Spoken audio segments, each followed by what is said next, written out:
Yes, I actually said Apple when I was going to the call, but he already knew it. Were you telling me yesterday there was a band name of, they were called, like, it was something like the Goddamn Banana Thief? Oh, yeah. Where did I see that? The Goddamn Banana Thief? No, it was an email. Oh, that's what it was. Yeah, it was an email from somebody who said that they played in a band called that Goddamn Banana Bandit. Or the Goddamn Banana Bandits. Is that what it was? I'm like, that's a great name. I love that. And you know it came when somebody was like they had gotten a banana stolen like 2 or 3 times. Where is it? Like, those goddamn banana bandits stealing my bananas. And they were like, that's a band name. That's how I operate. It's a gift from God, manna from heaven. So anyway, thank you for bringing that up. What, Marissa? Except their description on their Instagram page. What? It says, turn off MMR and listen to us. Oh, man. I mean, we're mentioned in their page. Listen to us play the same goddamn thing. Oh, you know what? Okay, I get it. They probably play music similar to what is on MMR. They're a cover band, I guess. Got it. Yeah. I got it. I think they love us. Yes. Because I did get an email from them. But I love that name. It's brilliant. So, all right. So we're going to start with the story we led in the news with Nick Reiner, son of Rob Reiner and Michelle Singer Reiner, was arrested and booked on suspicion of murdering his parents. Of course, they were found dead with apparent stab wounds in their home. He's being held without bail. Reiner and his son reportedly had a very loud argument at a holiday party hosted by Conan O'Brien the night before that they were killed. And sources tell people that Nick was, quote, freaking everyone out, acting crazy, kept asking people if they were famous. And that led Rob and Michelle to leave the party.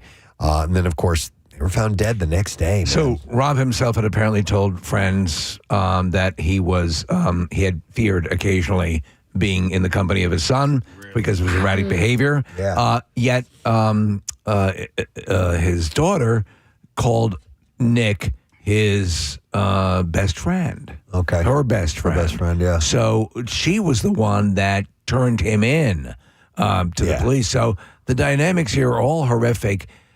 We've all known, a lot of us have known people who are in relationships that are just, you try to do everything. Like at a certain point, this is an adult man, and Rob Reiner was attempting to do everything he could. But at a certain point, it becomes as it proven, became a liability to his own life. Yeah. And what can you do at that point? I don't know. I mean, you and especially as a parent, you're going to try to do what you can, or maybe you see inroads where, okay, this door is opened up a little bit, and maybe that allows us to. And I assume that would never go away. As a parent, you're always going to be looking for that door, but you have people, I've advised 1 or 2 people in my life, like, do you see that you're going to end up dead because of this? Yeah.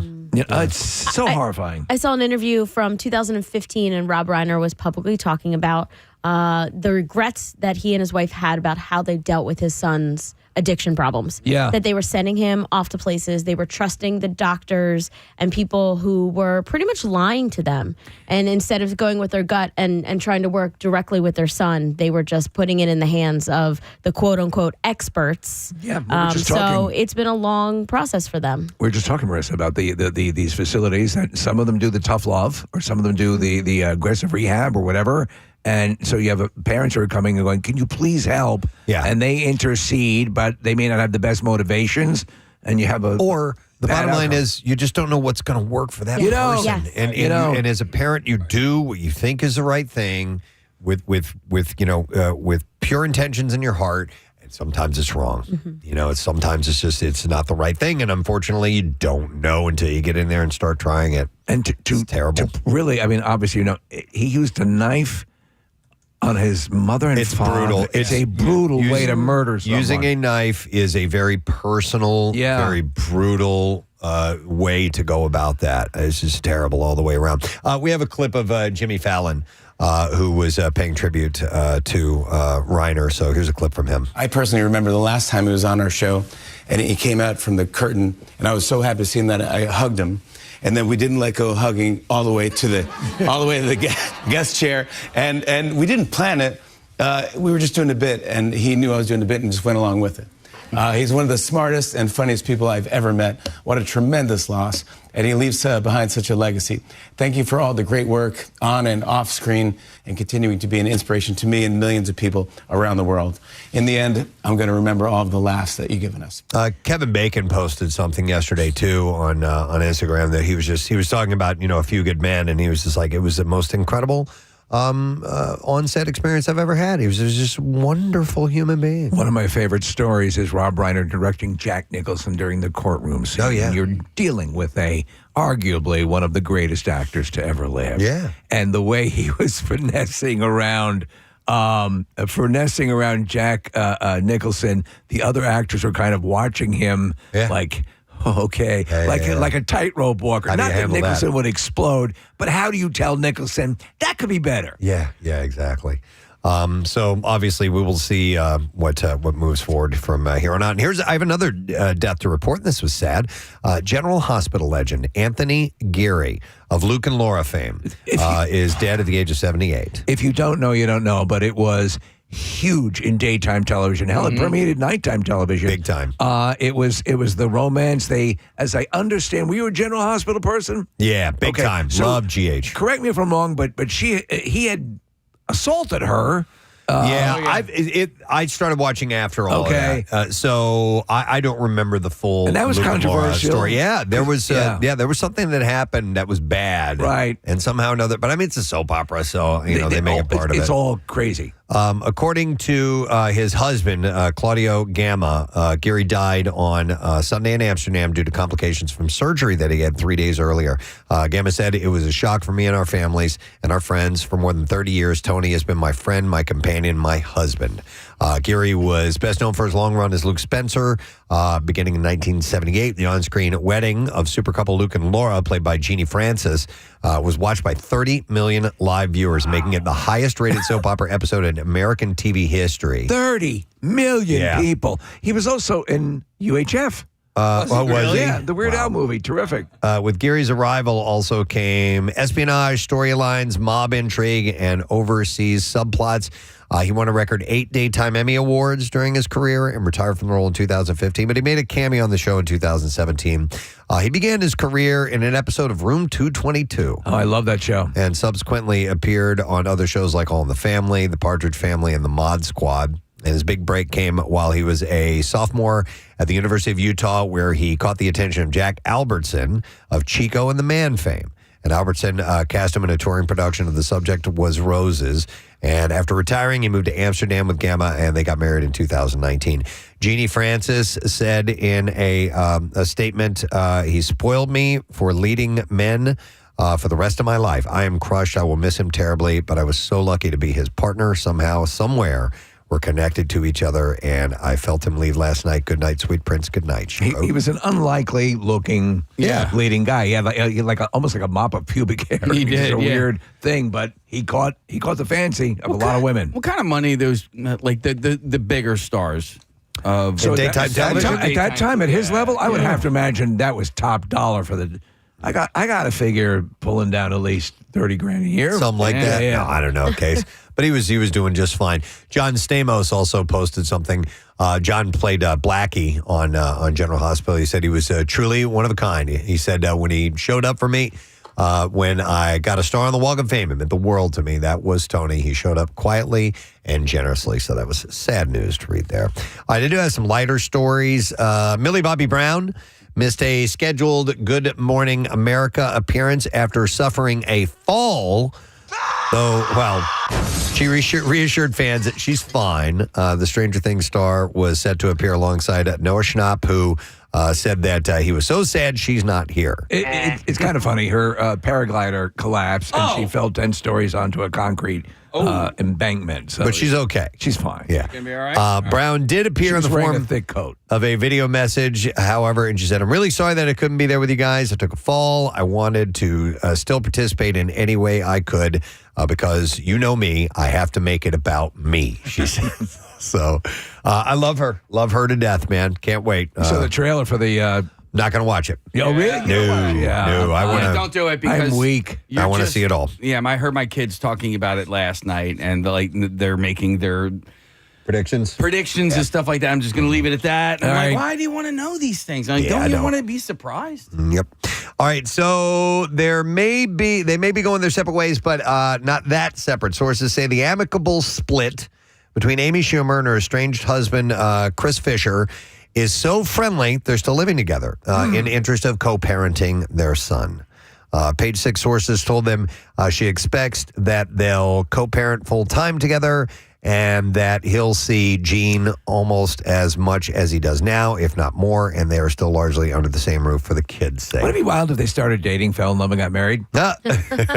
Listen, I've seen couples that split up and live together for a long time afterwards, which is really strange. It's a little different for these guys because they're both doing fine financially and they could easily live somewhere else together. But I've seen couples, because of whatever their reason, they're like, okay, we're still going to live together. That would be, to me, which is weird when they start dating and stuff. I know. Yeah. So I don't know how that works. I've had friends where the kids live in one house and the parents keep coming back to that house. They swap that house out. Weekends. I've heard about this. I've heard about that too, Yeah. and I think that's kind of that's an interesting scenario. I mean, it doesn't shuffle the kids around from place to place and make them feel like they're some kind of product, Yeah. And the parents come in and out. I like. I don't like to brood every once in a while. I think I'd have to consider military school. Okay, for you or for the kids? Okay, For yourself. You got to find a new one. Valley Forge is closed. yeah, there's got to be some other ones around. I'm sure here. there's some fly-by-night organization. So, Brittany Snow is the latest celebrity to come clean on what she's had and not had done. Over the weekend, Snow commented on a video posted by an influencer. The clip included old and new photos of Snow and other female celebrities and was captioned with, "We're not anti-aging, we're pro-Botox." So, Snow finally caught up with the month-old clip, and she weighed in on it and said, "I've never had any surgery, not one." She said, "No nose job. People have told me I need one, but no. No work done on the eyelids, no facelift, nothing." She did admit to some minor touch-ups, saying her current appearance is due to her losing baby weight from her face, minimal use of Botox and lasers, just for the record, she said. Is it? Would it be appropriate for me to claim baby weight?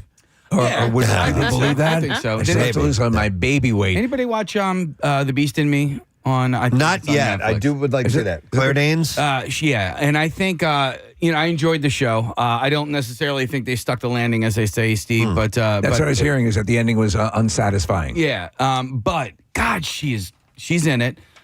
She plays the neighbors. God, she's in. God, she's so What a piece of it. freaking beautiful. Is she? Yeah. Oh yeah. Okay. Yeah. Brittany Snow is, yeah. I think, is. Yeah, she is. We had her in the studio years ago, and I think she is a little scarred, does she not? Oh, that I don't know. And I think I love that. It's unsightly. You're a monster. How dare you? Well, when we had Mr. Skin on the other day and saw the video clip of her and Malin Ackerman from Hunting Wives, I was like, whoa, they really go for it. And the first time she sees Malin Ackerman, she's looking through the window, and Malin is getting it on with this young guy, but Malin locks eyes with her, and everything that she's doing, she's tacitly doing to Brittany Snow. Wow. It's a horny show. All right, so this is a fun story. Elle Fanning, beautiful in her own right, has a massive crush on Jack Black. And it's funny what she had to say about him. So some might be surprised, but none more than Jack Black himself. So it was during an interview for Vanity Fair, and she's doing this lie detector thing. They've got her on there, and I think it's her and Her sister. was it her? No. Yeah. Was it? Okay. Well, anyhow, she described for Vanity Fair Jack Black as sex on legs and the perfect man and the hottest man I've ever seen in my life. So the lie detectors thing is very funny. They have a great sibling thing going on, and they go on and on about how they both sort of think, Elle more so, think Jack Black is super hot. So Sunday, Sony Pictures released a TikTok featuring Jack and Paul Rudd, where Jack sees a video for the first time, and his reaction was priceless. He said, have you ever heard of body dysmorphia, where you look at yourself and you're like, oh, I'm so ugly, but really you're like this gorgeous creature? He said, I think she's got like the opposite of that, where she looks at me, which objectively is a goblin gremlin, and she sees this gorgeous creature, apparently. It's Shallow Hal. That's right. Yeah, you're right. And he got semi-serious long enough to thank her. He said, I appreciate the compliment, but I have to close my eyes because I can't quite process what I'm hearing there. But thank you, Elle. But she thinks he is incredibly sexy. So yeah, I love that. I assume she's an anaconda, or I don't know. Is this a promo? No. She's this goes. They're pitching anaconda, both Paul Rudd and Jack Black. But the Vanity Fair thing was they do this a lot. They'll get people who are related or in a movie together. Okay. And they do this lie detector thing. She's up for a Golden Globe for Sentimental Value. Okay. She's kind of hot right now. All right. This was up in the fall is when this happened, but it's just now surfaced that Jack himself has seen it. So the Knives Out franchise has been very successful for Netflix. The first two films were huge hits for the streaming platform, and just released third film, Wake Up Dead Man, a Knives Out mystery, looks to continue that trend. It's got to be music to Netflix's ears then that writer-director Ryan Johnson is already talking about a fourth film. The third film in the series, Wake Up Dead Man, a Knives Out mystery, debuted in theaters on November 26th on Netflix this past Friday. But Johnson is already thinking ahead, sort of. He said, I have some basic elemental conceptual ideas. Okay, it'd be interesting if it were this kind of thing, little colonels, he admitted. Not like little military people. And look, a little general. No. He admits that there are no hard and fast plot points or locations. I don't have actual concrete ideas. I don't have a theme yet. I don't have a location. It's really pretty vague, and I feel like it's good to kind of keep it vague until I'm ready to actually sit down and write it. So you like this installment? You've seen it? I saw it. I have to wait till I can watch it with my wife because we watch these. We love these. And we were talking to Ryan Johnson about structuring a really good mystery whodunit. Mm-hmm. And, think about it's a lot of work. Yeah, it is. Basically, you have to back engineer. Yeah, you start at the end and work your way back. I enjoyed it. And Josh Brolin's just excellent. He's the best. He's so good in this. AMC is developing a TV series that is based on the 1991 cult classic Point Break. Back off, war child. Seriously. Seriously. That would be a waste of time. So the show is set for 35 years after the original film. Holy hell. Following the heist that just so happens to have ties to the infamous ex-president's gang. Of course, the original movie starred Keanu Reeves, FBI agent Johnny Utah, infiltrates a group of surfer bank robbers led by Patrick Swayze's Bodie. And it previously got a remake in 2015. I never saw that. I never saw the remake of that. I did. I never saw the remake of Roadhouse. I did. Well, good. But my point is, I kind of, they're almost bizarrely hallowed ground to me, and I don't want to go there. So the point I was What do you making think? is I saw both of them, and I can compare them to the original. They're not good. No kidding. So not worth it? I won't say not. The Roadhouse, I won't say not worth it. I enjoyed the it. Point Break Yeah. sucks. I enjoyed the Roadhouse, but like I don't think it needed to be remade. Like, you know what I mean? It wasn't like they had like technical advances where it's like, And in fact, what they do is they go explosions, boat races. We've seen it countless times. Yeah. Jake Gyllenhaal, charismatic. Yeah. Got it. Conor McGregor, charismatic. But the thing was, it was this dive bar with dive bar fights and that, you know, they kept it contained. Yeah. And when you're out on the open water and there's the boats flipping over, and all, come on, enough. The Roadhouse, it's not Roadhouse. The Roadhouse remake could have just been another movie called something else. Right. Yeah, no, It you're didn't right. have to be called Roadhouse. They could call it Knives Out. Yeah. Exactly. But I would watch this show if Keanu Reeves was in it. Right? If you're following his character. Bringing Johnny back? Yeah. Bringing Johnny 35 Utah, years later or something? You know, where he's the grizzled old, like, Gary Busey type character. Okay. Point Break you know? is one of those movies where it is simultaneously a really good movie and a not so good movie. Yeah. Exactly. And you savor the really good parts. Yeah. And because the really good parts are really good, you accommodate. Absolutely. Right? Yep. I know the type of movie. And the remake of Point Break had none of those. All right, and then we'll do one more story. A musical parody called Titanic is a parody on Titanic through Celine Dion's perspective. The singer of the song? Using her music. Wow. And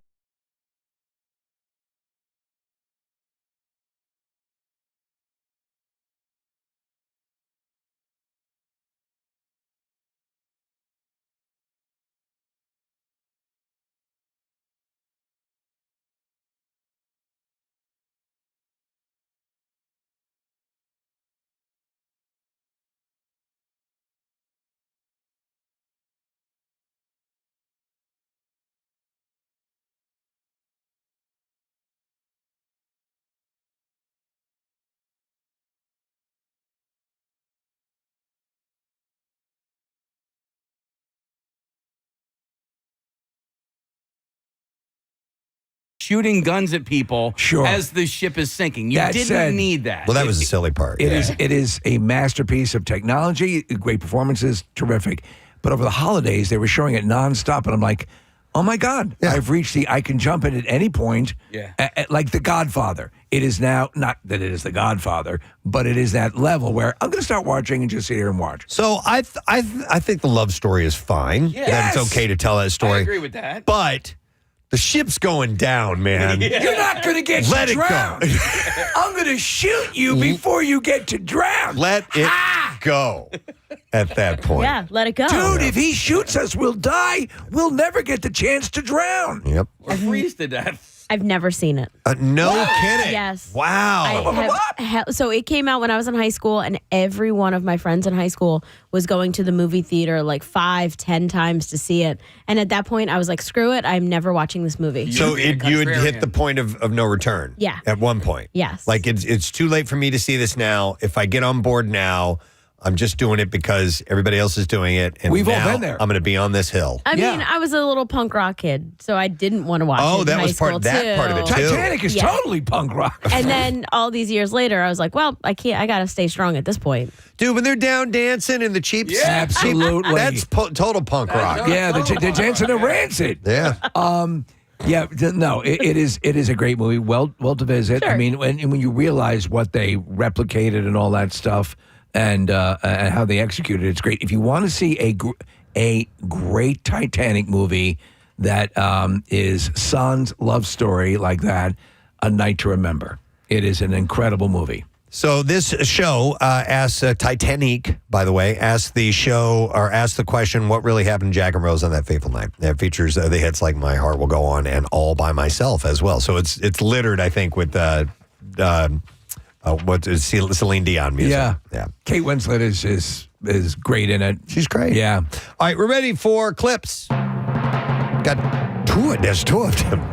NCIS Sydney brings high-stakes investigations down under as U.S. and Australian agents team up to tackle crime threatening the region. And here, Todd Lazance teases what to expect this season. That's the dream. You want to get some meaty character work, and you want to get some new dynamic to the role as well, and feel like you're stretching as an actor. And there's some really heavy material coming this season. Like, I wish we could talk about it, but we'll get fired. There's some really confronting storylines. I don't even know who the hell you are. New episode tonight of NCIS Sydney. It's on CBS at 8 p.m. Did you have any idea there was an NCIS Sydney? I had no idea. All right, here's our next clip. Detective Benoit Blanc is back to solve another baffling case in Wake Up Dead Man, a Knives Out mystery. And here Ryan Johnson talks about the background behind creating the film. Many different sides to it, and every single character in this movie is a different side and facet of my experience with faith. For me, it was about kind of exploring the entirety of the complexity of it, both the good and the bad, and not presenting the audience with a message or thesis or something, but presenting them with a portrait of one person. Wake Up Dead Man is now streaming on Netflix. I think as an actor, it'd be a lot of fun to be in an ensemble murder mystery. Totally. Yeah. Totally. Because you don't have too much to do because there's 200 other actors. Right. But you can pal around and eat all the craft services stuff. Hey, by the way, just to backtrack real quick, the woman who wrote the Titanic. Yeah. Stars in that. Marla, she's a Pennsbury graduate. How about that? Wow, that's pretty cool. Trying to look that up. Or at least had somebody texted in and said that, so we'll take your word for I'd it. like to see Lucid Tantastic. Lucid Tantastic. I love it. All right, well, listen, we're glad you're on board today. It's Tuesday morning. Sun's coming up. We have a little bit warmer temperatures today. We're going to be warming up as the week goes on. And we have a guest on the show today. Tommy Davidson will be checking in. He's going to be at Helium Comedy Club, not until January 2nd and 3rd. But we will spend some time chatting with him around 9 o'clock this morning. Our friends from Burger King are stopping by. They're promoting the SpongeBob movie Search for SquarePants. They have a special meal that's tied into that. So we'll do some giveaways with those guys. We get to try our Krabby. We're looking at the pictures of the Krabby Whopper. Looks tasty. Looks too good, man. So we'll have your chance to win. And Christmas Miracle is on Friday. Why don't we give away some passes right now? Christmas Miracle! Yeah! All right, if you're the 22nd caller, you will be able to join us at the Colonial Theater in Phoenixville on Friday. It's presented by our friends at Phoenixville First and also Garage Beer. We're going to be giving away Garage Beer for a year for somebody and a Jason Kelsey signed football for the Ugly Sweater / Christmas Costume Contest. Now, there are other games we're going to be playing through the course of the morning, too.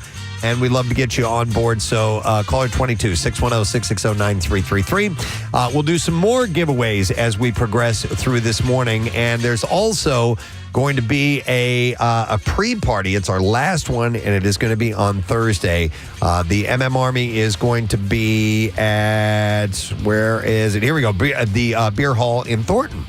From 5 to 7 p.m. on Thursday. So stop by for your last chance to win. But we'll give away some more today and tomorrow and so on as we lead up to that. Take a break and we'll be right back. Stay with us. And so how would you make your own hours? Well, yeah, basically. But I mean, technically I work 24/7, you know. I mean, I'm always... Oh, yeah.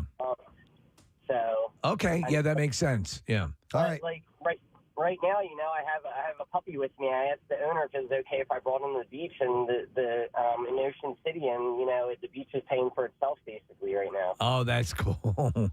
Having puppies wouldn't be too bad. Thanks, Joe. Appreciate it. Hang on, I want to go to Mark, who's been a trash man for 28 years. He's got a different take on it. Hi, Mark. Good morning.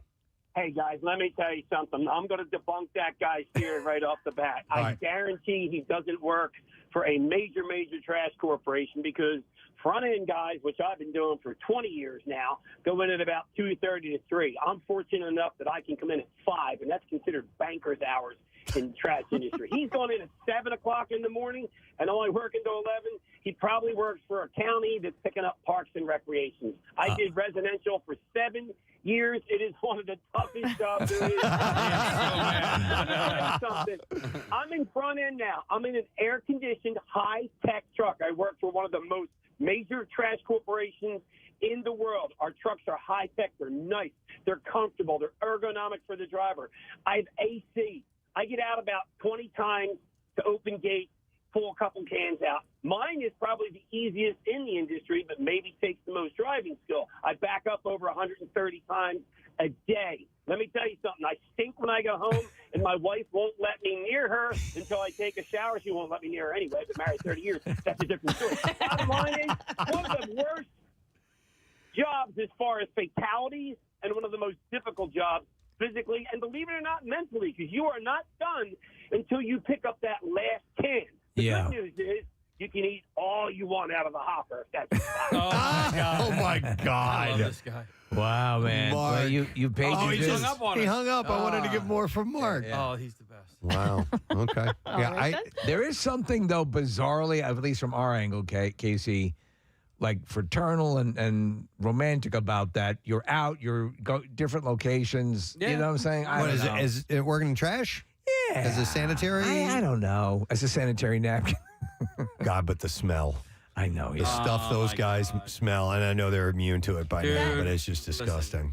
Just the smell alone makes your job not easy. I was walking down the street in Cape May a couple of weeks ago, and it was singing "Do What Diddy." I was not. I was holding my breath, Steve, because it smelled so bad. Because there was some rotten trash. Really? So behind one of the houses, but it permeated for like at least a half of a block. And then when I was walking back, I'm like, well, I'm going to walk on the other side of the street, and it was just as bad on the other side of the street. It made it across the street.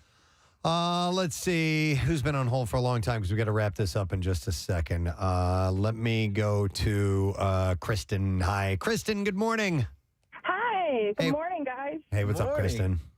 So I don't have an easy job. I'm a dog groomer. I get mauled on a daily basis. But I love it to death. My husband, on the other hand, he works in the IT department in a library. Yeah. This man spends 90% of the time watching YouTube, sending me memes. He brings, he's like, oh, I'm watching Terminator. I'm like, you found it online? No, I brought it from home. He's bringing his own movies. I knew I would need something to watch. I didn't do anything here. So he's got it. So what is he basically like? Update the library's website, or just make sure everything's running? So he helps with that, but he's in the computer lab, so he's got to help anyone who needs help with like any computer assistance. And he's like, from 10 to 3, I have people. Before that and after that, I don't. And he works 9 to 5. Mondays he does 1 to 9, but the best part is, twice a month, they then pay him to shut down the computer lab to play Dungeons and Dragons. Oh, man. That's an easy job. Yeah. I'm like, what? Don't come home and tired. Like, you have a 5-month-old. Help. Oh, please. You're helping. Thank you, Kristen. We went whitewater rafting earlier this summer, and we were talking to some of the guides that were with us, and they were all college kids, which I didn't know. This was in Jim Thorpe. They're college kids, but from all over the country, not just in our area. And they travel here. And she was basically telling us that they like camp out for the summer. Wow. And she said it's one of the greatest, easiest jobs. I'll never forget this gal in Maine. She was our whitewater raft guide. Her name was Wiggy. She was awesome. And same thing. Loved her job. Travels all over the place. Goes to different, depending on the season. You know, she'll head out west when it's warmer, and then head east. And just loved the job. One of Jace's surf instructors, too. She goes to Hawaii for the winters and then comes to Ocean City for the summers. A guy who would teach surfing in Costa Rica in the winter. He would be a snowboard instructor in Colorado in the wintertime. And in the summertime, he would go to Costa Rica and teach surfing. I'm like, damn, man. Didn't he die in a big wave off Australia? Or is that that was boating. That was after the bank robbery, and we don't talk about that. Yeah. No, I mean it's a legit career. The guy who ran our thing in the Grand Canyon, like that's what he does from May to September, and he majored in that. He found a college and basically majored in like adventure activities. That's cool. Yeah. Right, one last call, then we got to take a break. It is Jeremy we're going to go to. Hi, Jeremy. Good morning. You guys rock. Thank you. Jeremy, it says here you got an easy job. What is it? Dude, I coalesce the vapors of IT security maybe 3 hours a week, and I work 40 hours a week. So you're actually working for 3 hours of your 40-hour work week? Not even working. I'm literally just talking to somebody else in a meeting about an issue and tell them what to do and how to do it. Okay. Do you feel mildly guilty that you make money doing that, or are you okay with it? Completely. I honestly Netflix and spreadsheets. Netflix and spreadsheets. Dude, well, you listen to what you. Preston said earlier. You win. Yeah. You know? That's it. You got a job, and you're obviously providing what your bosses need you to provide, or else you wouldn't be there. Yeah, so there exactly. I was talking to my friend Joey Lee the other day in the parking lot of Wawa, and I said, if I ever complain about my job, just slap me in the face, because this is what I do for a living. Yeah, I push buttons like that. Yeah, you know. Yeah. All right. Well, anyhow, thank you guys. And quietly quitting. I was not familiar with that term. No. And it essentially means just doing what needs to be done and only that, and not going above and beyond. My buddy Steve texted and said, quietly quitting equals lazy F. But Steve, my buddy, he drags so much of his work home and shouldn't be doing that much work. He's a booker at Chippendales, right? He gets all the guys. Yeah, exactly. But anyhow, hopefully you enjoy your job. You enjoy your job, then you're in a good position. If not, I hope something comes along that you really want to do. Yeah. We need to take a break. We'll come back in a second, and we'll get to the bizarre file. It's on the way next. Stay there.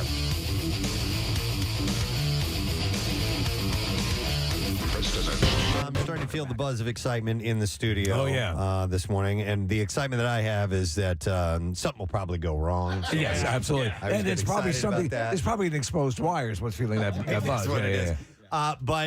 And I also realized as we were getting prepared for this morning, I'm like, this is the fourth time we've done this competition. We should probably have some type of official recorded intro. We don't have one of those yet. No. So Steve is going to be doing it live for us this morning. So, Steve, are you ready? Yes. It is time for the Battle of the Self-Proclaimed Experts. All right, and it is the It's Always Sunny in Philadelphia version of this that we are doing. If you stop and think about this, so we've done Harry Potter, which is one of probably the most elaborate of the collections of work that you would have to be aware of. This is right up there. Oh, it's got to be beyond. If you think about the hours of programming, good from point. It's Always Sunny in Philadelphia, it's got to eclipse the. It's amazing. The Harry Potter universe. So we reached out to our listening audience and we asked for you to tell us why you should be in our contest, and we got, as we figured, loads and loads and loads of great responses. Right. And they were really hard to narrow down, but we had to do it. And it's the only way to filter through and just find some people that we think might be good competitors. And we can't do a battle royale with everybody and then narrow it down and bracket it down to 2 people. So this is how we do it. Knowledge and passion. That's what we were looking for. All right. And we have 2 people in the studio. And I'm going to read the emails. Some of them are kind of long, so I'm going to read portions of the emails Reader's Digest version that were sent in. This one first says, Gadzooks Gang, as a stakeholder in kitten mittens and current student studying bird law at Patrick's Pub University,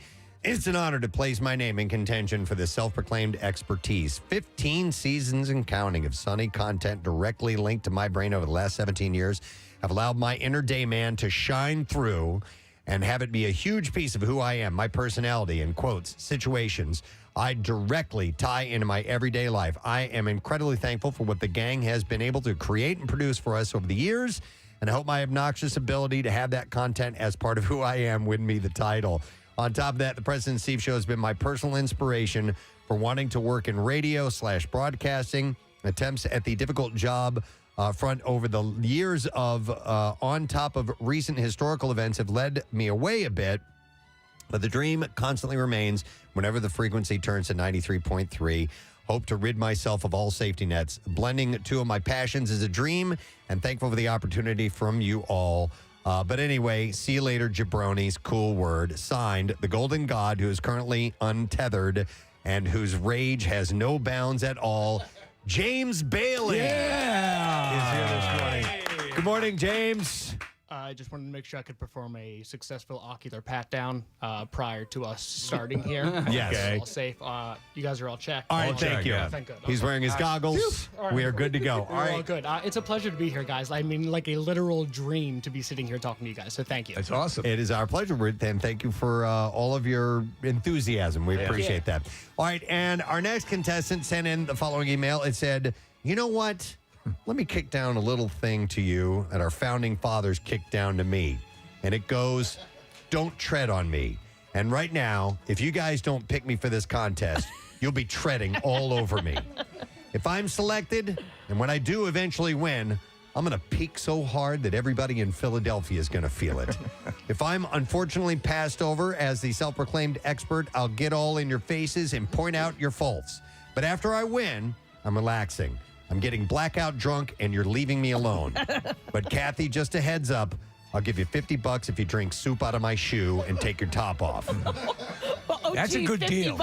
I'm sorry, Kathy. She's done it for less. What color, by the way? Thanks.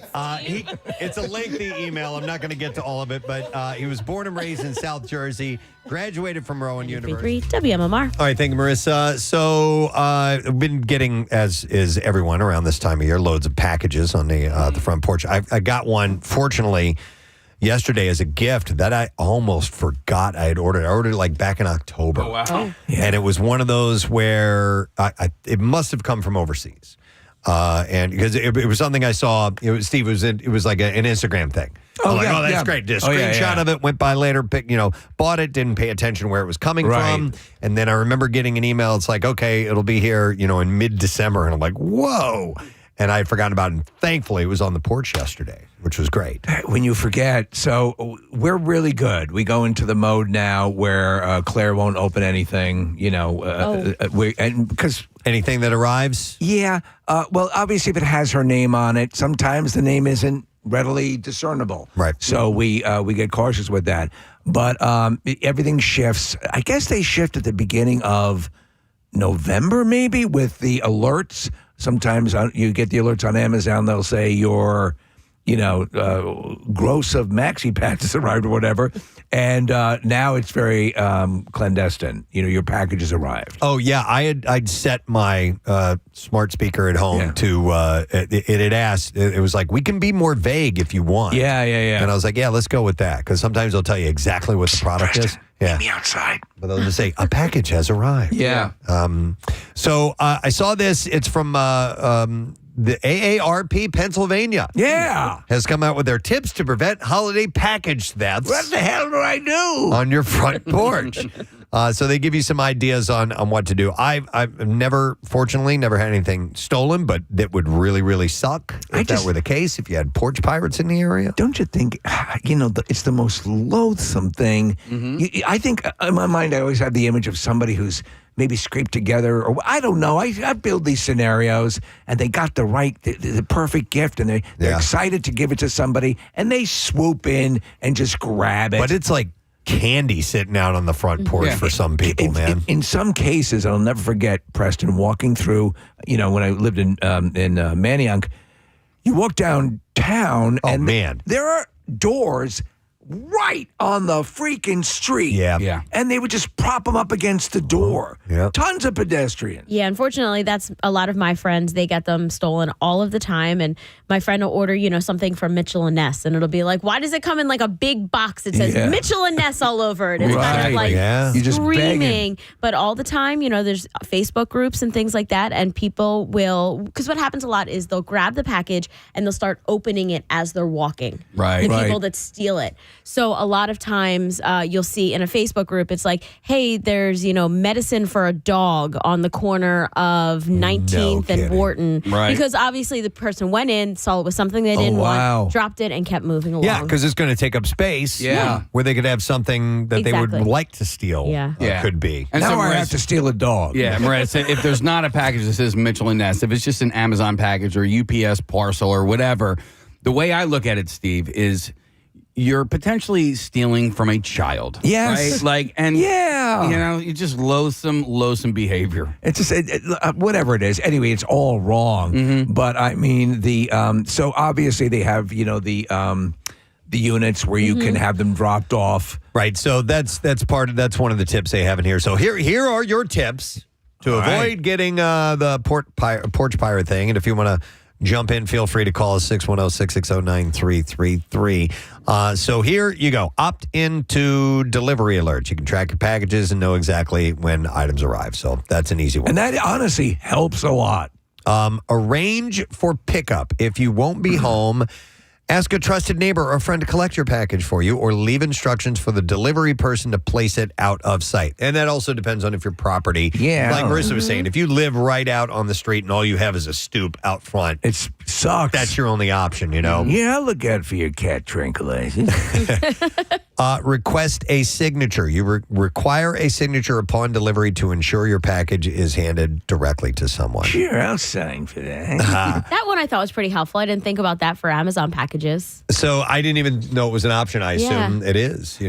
Obviously, most people in this workaday world opt to just could drop it off. Yeah, drop it off. But if you do live in one of those precarious situations where you're right out on the street or whatever, because if they don't get the signature, they're gonna put it back in the truck. And I assume they try to deliver.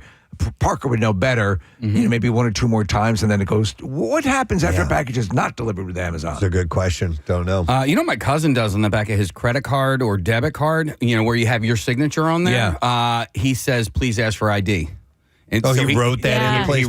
Instead of having his signature, says, "Please ask for ID." When's the last time anybody has ever actually looked at your credit card? It just happened the other day. No kidding. And the funny thing is, it was for something inconsequential. But I'm like, I'm fine with that. Yeah. Match the license to the credit card. Yeah. I mean, now it's, you tap it so quick and easy that nobody ever looks at your card ever.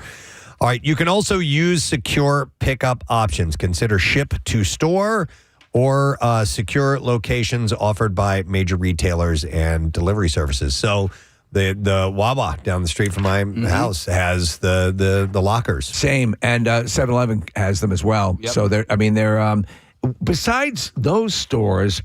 Where are they? Are they mostly like convenience stores, or? I think I saw one at the dollar store yesterday. Right. Was it maybe a pick up or drop off? Random, yeah. But I'm also seeing an uptick in this was a business that was becoming popular, I'd say like 10 years ago, where people were actually opening stores that you could get your boxes delivered to. Yeah. Again, a city thing. If you are working all day and you can't get it, you can just get it delivered to the store. And when you start to get enough business from it, I mean, whatever you're charging people from packages, but that was like pre-Amazon that was becoming popular, and now I'm seeing it again because of all the porch pirates. Of that. So they would accept deliveries from everything from United Parcel to Amazon, and they're probably open like 6 a.m. to 9 p.m. Right, when people can come before and after work. That's actually a good idea. In the city, I would not feel comfortable. Because I even know people have like a doorman or whatever, somebody who could receive the packages and they still get lost. Yeah, I mean that happens every once in a while. Doormen are pretty awesome about that. Doorman. And then a lot of people have neighbors. Like as soon as you get the alert that it's coming, you tell your neighbor to go grab it. Right. Here's an interesting text from somebody that says, if you get a new TV, say for Christmas or whatever, and you want to get rid of the old one, you put the old TV in the new TV box and just leave it on your porch. Dude, someone will take it. I have an old TV. If we can get a box, I'd like to try that as a social experiment. My house would work because it's much more difficult to get up to the deal. Yeah. But put it somewhere and see. It's a big set. I wonder if we could get it stolen because it doesn't work. You have a fence around your house, right? Is there an entrance on the fence? So, you could set it like there as if they just left it right by the sidewalk. Somebody will take it, though. My request is I guess. Maybe. The thing is, it's on such a well-trafficked road that you're performing theft right in front of a lot of traffic. Hang on. I want to go to this call. I'm going to go to Brian. Hi, Brian. Good morning, bud. Good morning. How you guys doing? Great, man. You got a unique story here. Yeah, I used to, years ago, I used to breed and have pythons and boas and stuff like that. Oh, geez. And a few times my neighbors would have packages stolen. And I thought, this could be bad. So I actually put a sign on my porch that said, package may contain live snake. never had a problem. Always had my packages there. I love that, Brian. Oh, man. Good for you, brother. So, honestly, you can parlay that into other things if you get packages stolen.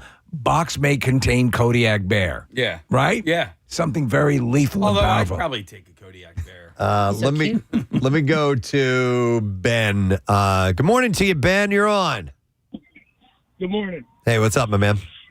Hey, so I live in like a townhouse community, and neighbors have had some stuff stolen. I started getting it just delivered to me at work.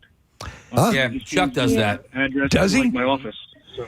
You know what? We used to have a mailroom. Interesting. And we used to be able to kind of know where mail was coming from. Yeah. And so if you send something here, it might get left on an end table by a couch. Hey, or Ben, do you work in are there a lot of employees where you work? I work in I'm a property manager, so I have like my own office. All right. Okay, so you do have your own office. At least you can have it sent directly to that address. To me, like my suite number and everything. Okay, all right, that's cool. Thanks, Ben. I appreciate it. I'm just curious how a business might handle that if you work in an office situation where there's a lot of people, and can you arrange something like that? I wouldn't think you'd be able to through the mailroom if there is one. I remember. I think this is when we did have a mailroom because I remember used to seeing Netflix. CDs and DVDs being mailed out, and I was like, "You are mailing personal mail from the mailroom?" Yeah. I availed myself of that occasion. I'd pay the postage, but I guess they were return envelopes. And it just was. I'm going to go to Joe, and I'll have some more tips here for you. By the way, hey Joe, good morning. Good morning. How you doing? Good, buddy. All right, so you had stuff stolen, or what's the story here? Yeah, I actually. On my phone recently, pictures of my kids were like messed up, like I couldn't get to them. So I did all this research and found out, I get a new phone. So I ordered a new iPhone 17 Pro from T-Mobile, and they said I had to sign for it, but for some reason they just left it on the porch. When I came home, the whole package was there. You'd think it had a phone in it, and I pick it up, and the iPhone box inside the UPS box was cut open. They took the phone out, but left like the charger and the stickers and everything else. So I had to call T-Mobile, and they had to do their own like investigation or whatever. Well, stickers are pretty cool. So you're probably like $1,000 for the phone. I mean, they Dude, it was like $1,200. $1,200. I mean, that's ridiculous. I was paying it off since October until they're done their investigation, and then they give me all my money back. Wow. And that's wild that they would go to that trouble to break into the box, go in, open up, take the packaging, and tear it open, get that out. But I guess maybe just smaller and it fits in their pocket. Smaller and it fits in their pocket. But because they didn't follow through, let me ask you this. On the signing, who covered the cost of the phone? Would it, like on this, like I was already paying the phone. Right, but I'm saying it was like you said it had to be signed for, and they just left it there without getting a signature. Left it there. Yeah, it was UPS. Yeah, so that'd be on them. On them. So did UPS have to pay for it? Well, I looked it up, and they said call the carrier that you ordered it from. I can't. They took my phone. Don't you understand? Right. Well, I'm glad it ended up working out for you, Joe, but a royal pain in the ass, right? Yeah, but everything's all right. All right, brother. Yeah. All right, appreciate it, man. All right, so the last 2 tips on this, or 3 tips, it says, and I'll go to these other calls as well. Hold your mail if you're traveling. Request United Postal Service, FedEx, UPS to hold your mail and packages until you return. They can hold mail for up to 30 days if you need it.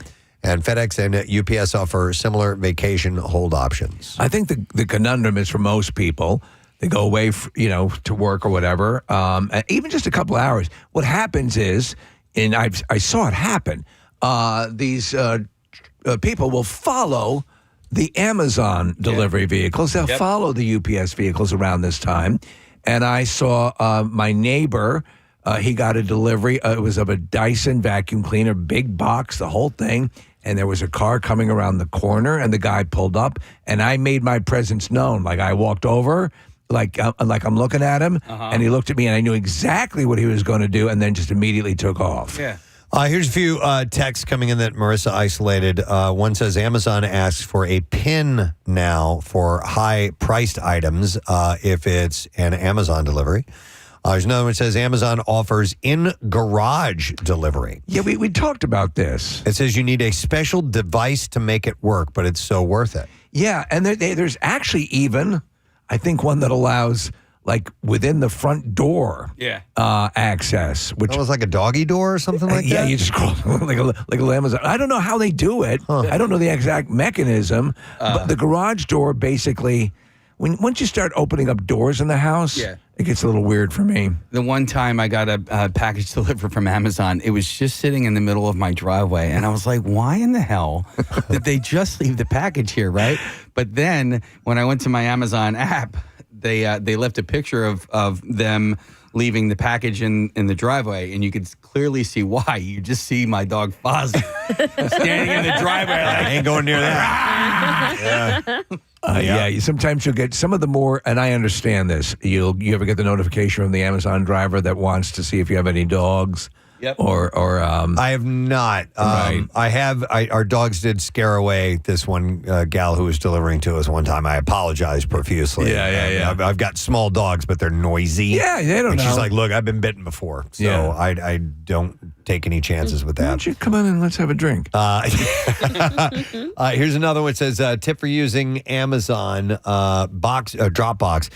If you are short, like below 5'2", and you are using an Amazon Dropbox, I recommend that you put what you need in a handicap accessible one. Multiple times I've gone and my package was in the very top box, man. and I'm only 5 foot tall and I couldn't even reach it. I didn't even think of that. That might make sense. You knew that I'd be okay with that. Like a shorter person who literally can't reach up there using that option. Marissa. Can Yeah, I Amazon know. hire someone to pick you up if you need to? To actually Yeah. lift your body up for you? Maybe. Uppies. Yeah. Upsies. You're saying there, both hands up in the air, and you're opening and closing your hands. I hate using a handicap accessible box because that is intended for Yes. somebody that needs that. But if you can't reach it, Yeah, what are you going to do? Yeah. Do you know what they do sell, which is kind of cool? And I don't know if Amazon is alerted to this. I've seen them advertise it. Basically, it is a faux show. It is a faux sort of plant box. Yeah.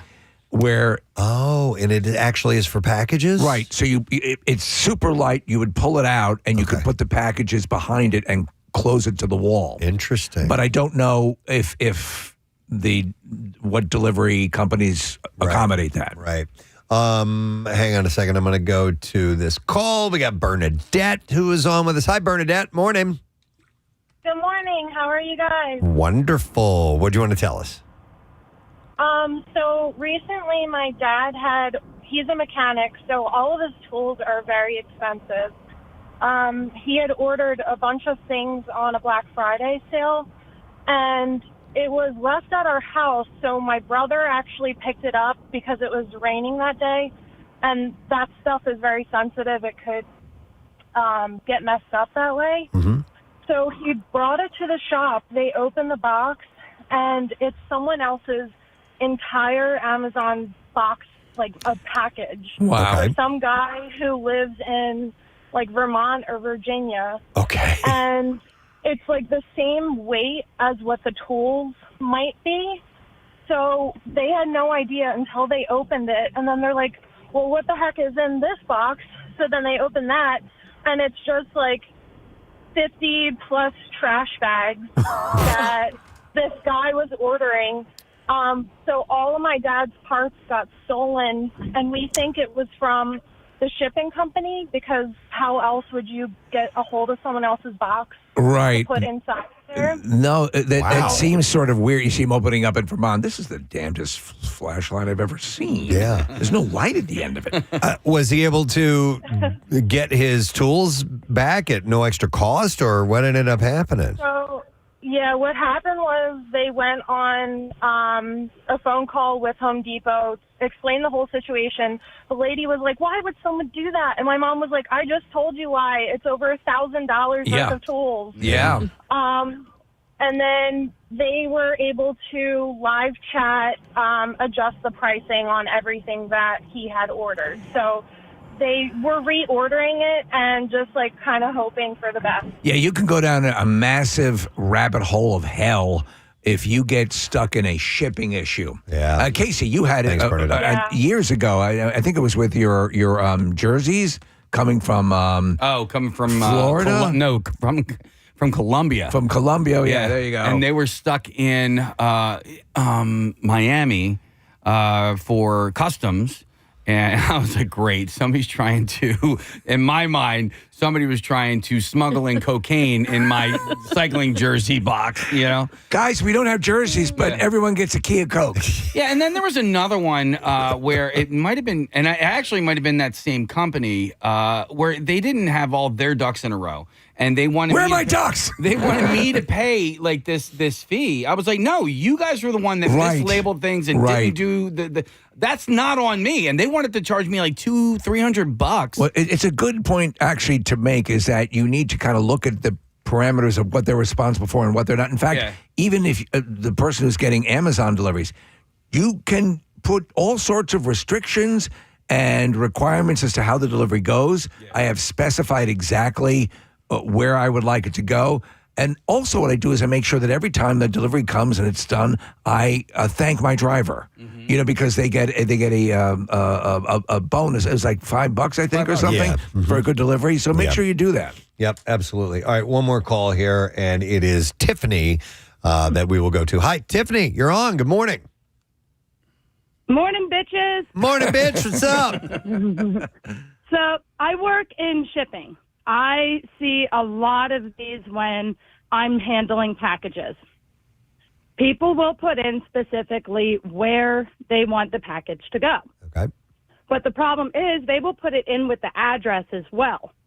So if you're going to leave a message, put it on front porch, put in Dropbox, put it in where there's a company name or in another address line.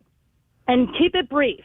Okay. Make sure it's put in box on porch. Don't put it on the back porch under the dog. Right. Yeah, keep it basic. On the label. But you can't just write it somewhere on the box and expect them to see it. It needs to be near the address, something where their eyes are already going to go to. Correct. Because when I'm so what happens is I'm the one that's checking your address, and I cannot stress that enough. Please make sure your address is correct. Yes. Otherwise, you're not going to get it, and you're going to think somebody stole it, or you're going to think that it's not coming. And I have seen way too many people not putting in their addresses correctly. So that's very good advice. Just obviously put the proper address. Make sure that if you have a specific point where you want it to be delivered to around the house, that you specify that closest to the label. I had a situation once for a couple of times, Preston, where my address is similar to another address right in the neighborhood.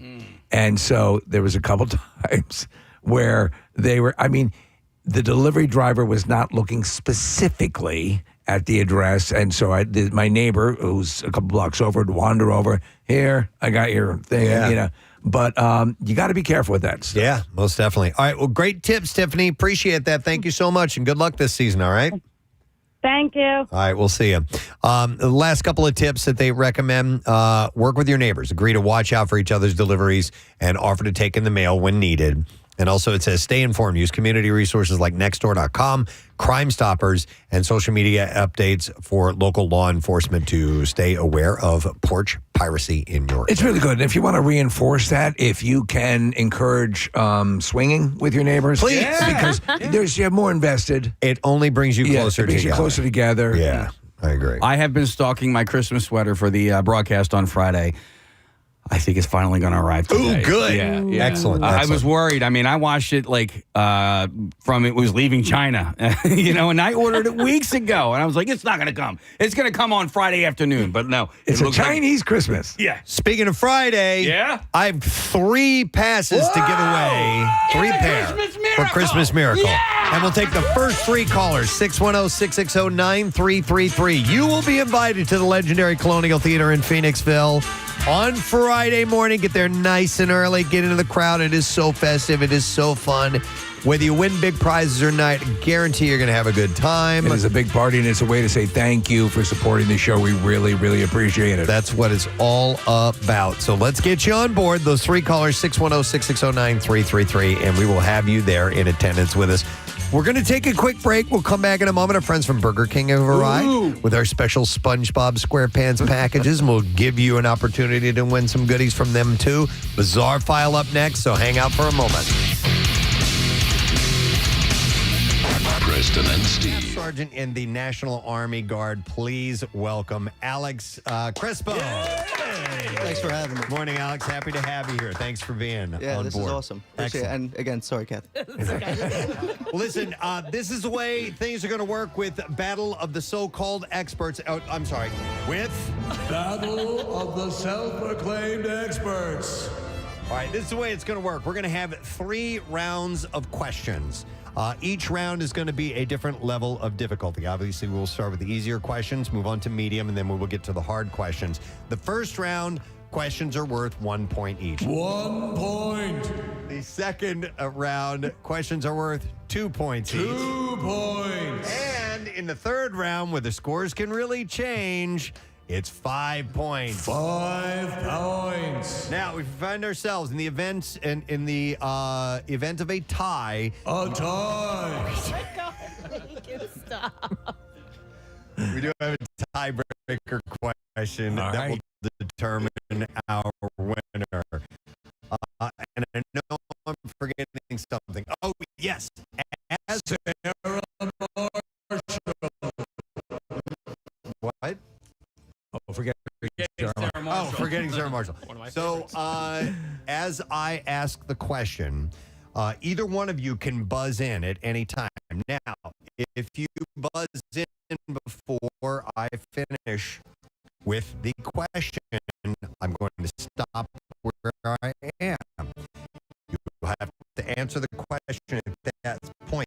There may be more to it that you miss out on, but if you're feeling strong, you can go for it. Now, if you do get it incorrect when you interrupt me, I will pose the rest of the question to your competitor, and they will get to hear the entire clue and then give us an answer. Yes. So they might have an advantage. That's up to you. That's where a little strategy comes into play. We need to test out our buzzers to see what they sound like. So let's go. Alex, if you could hit your button. That will mean that Alex has buzzed in first. That's great. And James, could you hit yours? Hey! All right. When you hear that, that's James, and he will get to answer the question. And that's how things work. We have our podiums set up here in the studio. If you're streaming on YouTube, you'll be able to see all of this live. Nick is going to be our scorekeeper. Nick, you all set? Yes, sir. All right. I don't have your mic on. This one? There we go. There you are.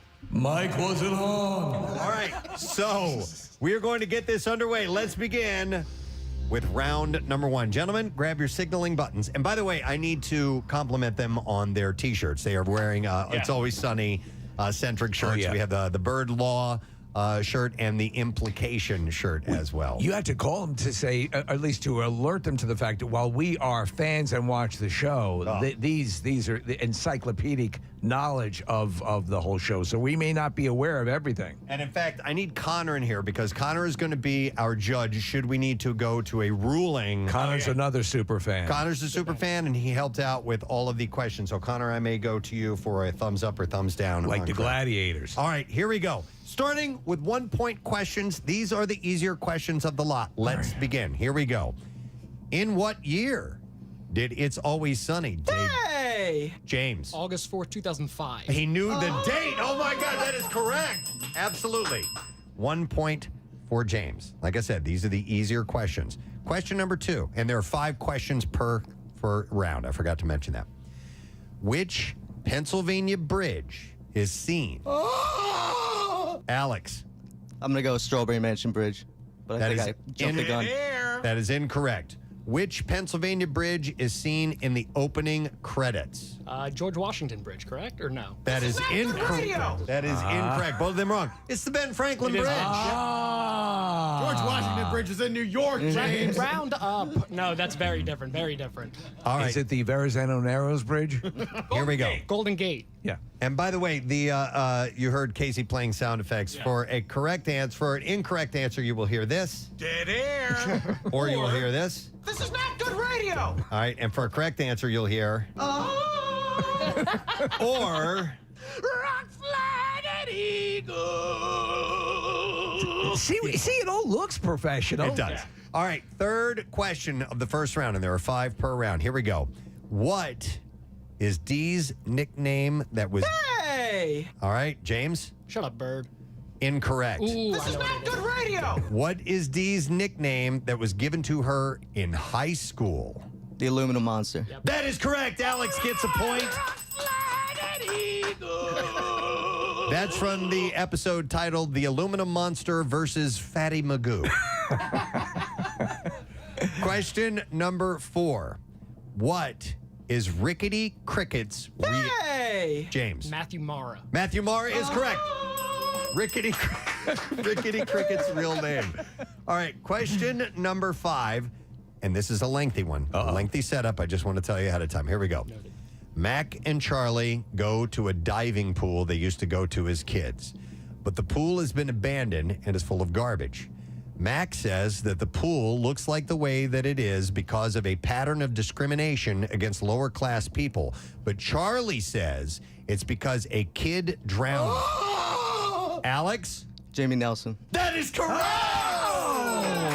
And round one comes to a completion. And by the way, that was from Mac and Charlie White Trash episode.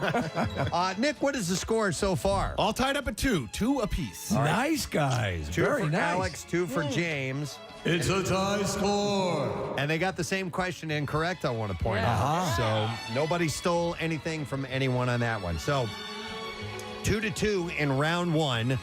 And we now move on to a slightly more difficult section of our contest. This is round 2 with our medium difficulty questions, and each question is worth 2 points. 2 points. It's helpful. Question number 1. We need you to give us the full definition for the meaning of the Dennis system. James. D, demonstrate value. E, you're going to engage physically. N, you are going to nurture that dependence. The second N, you are going to make sure you neglect emotionally. I, you are going to inspire hope. And then with that S, you are going to separate entirely. That's correct. Wow! Well done! That was impressive, James. All right, 2 points for James on question number 1 of round number 2 as we are playing The Battle of the Self-Proclaimed Experts. I don't get tired of it. I love that I can just point to Steve and he'll do that. All right, here we go. Question number 2. Here we go. When the gang buys a boat, Dee is in charge of cleaning out the old stuff, but she throws it overboard. When Charlie starts to find the items, what does he believe? Hey! James? There's a horse cemetery down there with dolls and figurines of sorts. All right, let me go for a ruling on that. Okay, we have a correct answer. Yes. Yeah. Yes. Relics of an ancient horse massacre. Horse massacre. That is, we would have accepted. So 2 more points. I forgot that. Going to James. Third question. What is the name of Patty's rival bar in the... Hey! All right, James. Molly's. Molly's is correct. That's...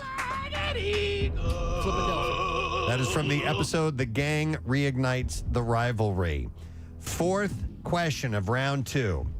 Mac creates an exercise bike in Hero or Hate Crime. What is the name of it? Alex. Am I allowed to say this on air? You can. All right, Ass Pounder 4000. Yes, the Ass Pounder 4000. I was thinking the same thing.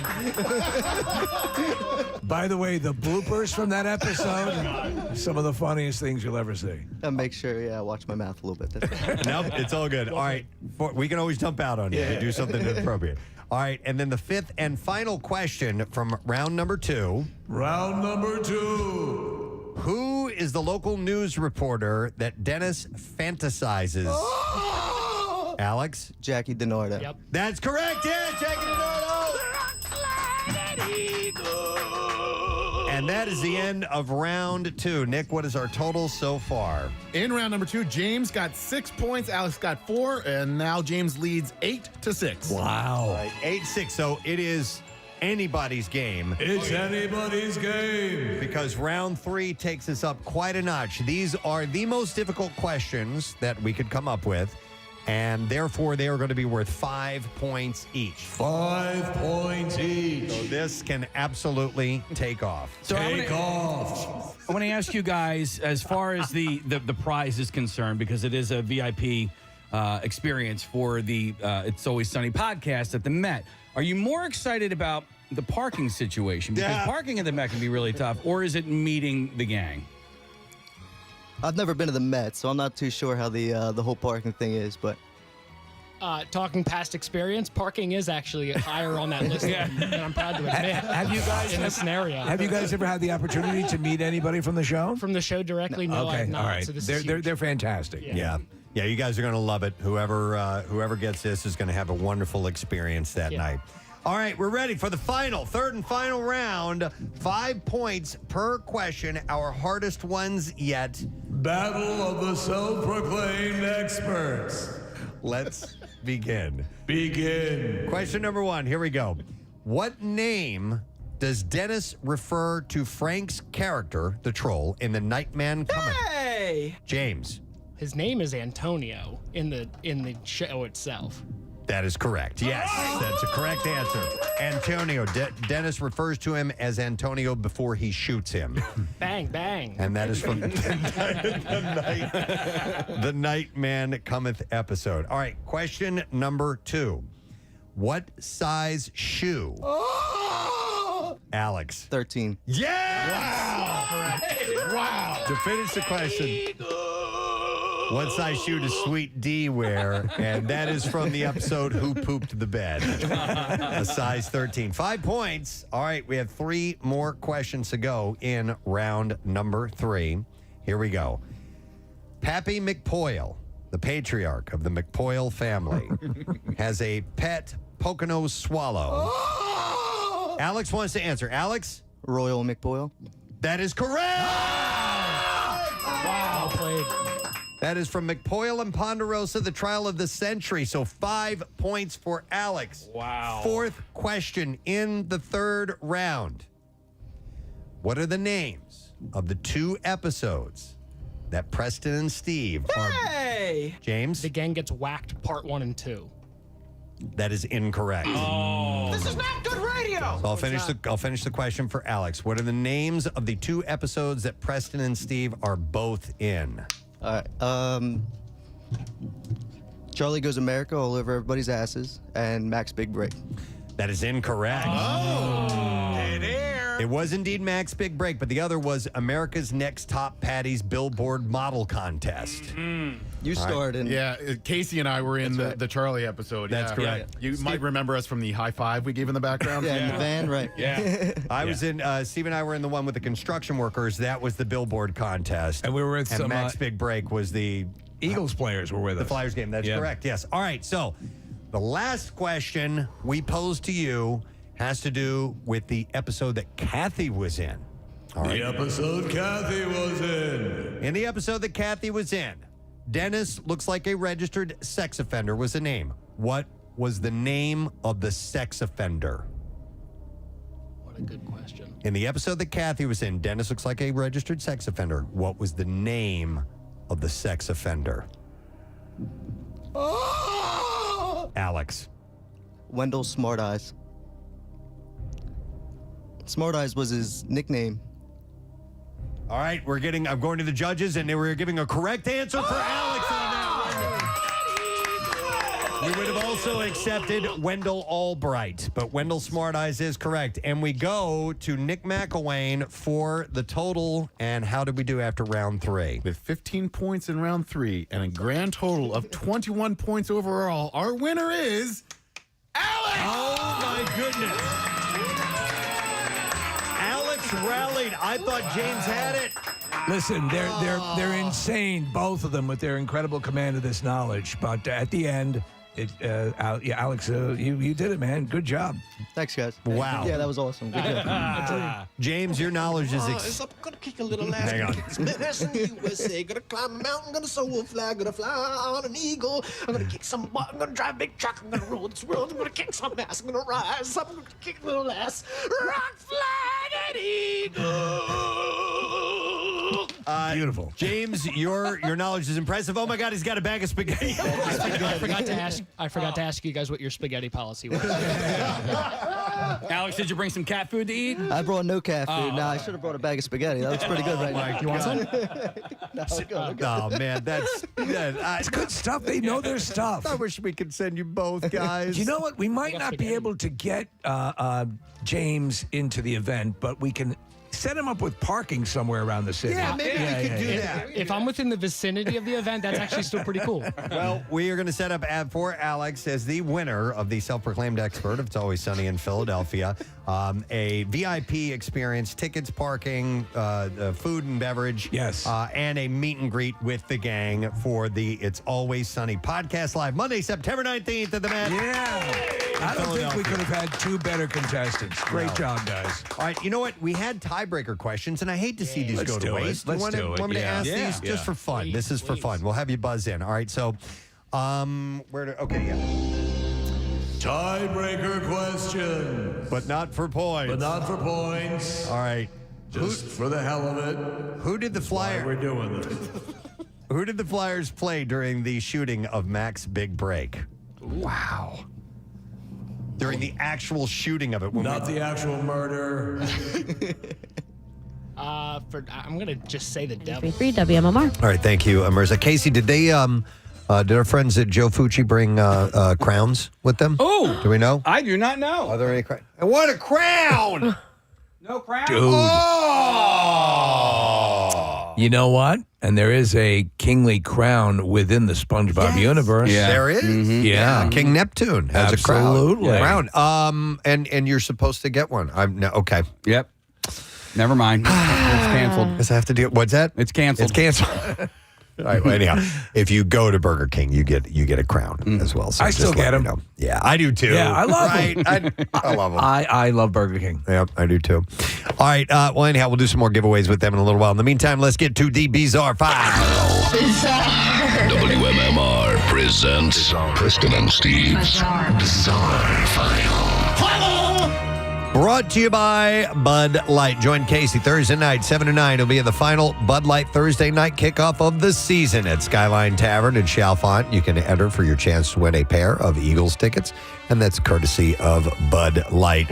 Well, this is pretty funny to see. A ritzy Nantucket Christmas celebration erupted into mayhem as men decked out in Ralph Lauren and Burberry trade blows just moments after Santa Claus made his appearance, according to shocking footage. It is pretty bizarre. The wild brawl broke out on Federal Street on Saturday afternoon during the Massachusetts Island's 51st annual Christmas stroll, where hundreds had gathered to visit local businesses in one of America's priciest small towns. In dramatic video, about a dozen men ranging in age from their 20s to their 60s were seen arguing and shoving each other in the middle of the street just before breaking into small groups where the aggression continued to escalate. A witness said all of a sudden there were two groups. It was like the Jets and the Sharks from West Side Story, only in Ralph Lauren and Burberry. And it was 20-somethings versus 60-somethings. And in one group, a young brawler could be seen pushing an older gentleman, and another young slugger sucker punched a man in a snazzy brown trench coat in the back of the neck, prompting another person to leap onto the attacker's back.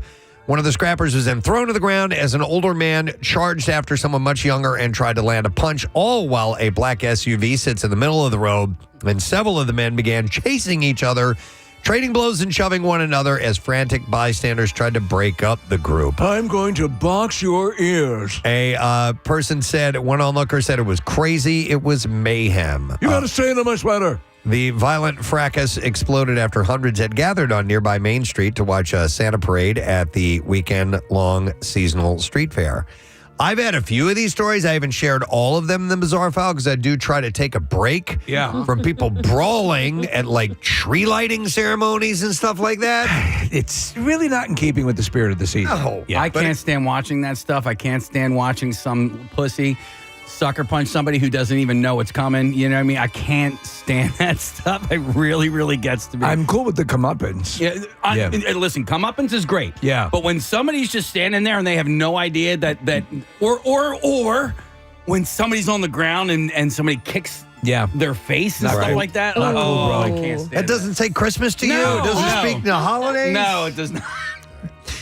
In Tennessee, a former Shelby County deputy has been decertified for having oral sex in a courtroom while he was on duty. How do you pull it off in a courtroom? A committee of the Tennessee Peace Officers Standards and Training Commission voted Thursday to decertify former Lewis Hamlet. I object.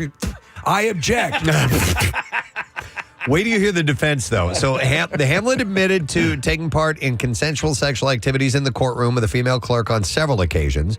During the hearing in Asheville, Hamlet said that he was in uniform, still working when it happened, but he was not the one who engaged in the sex act. Lewis Hamlet says, and I kid you not, he's going for this defense, I didn't engage in oral sex.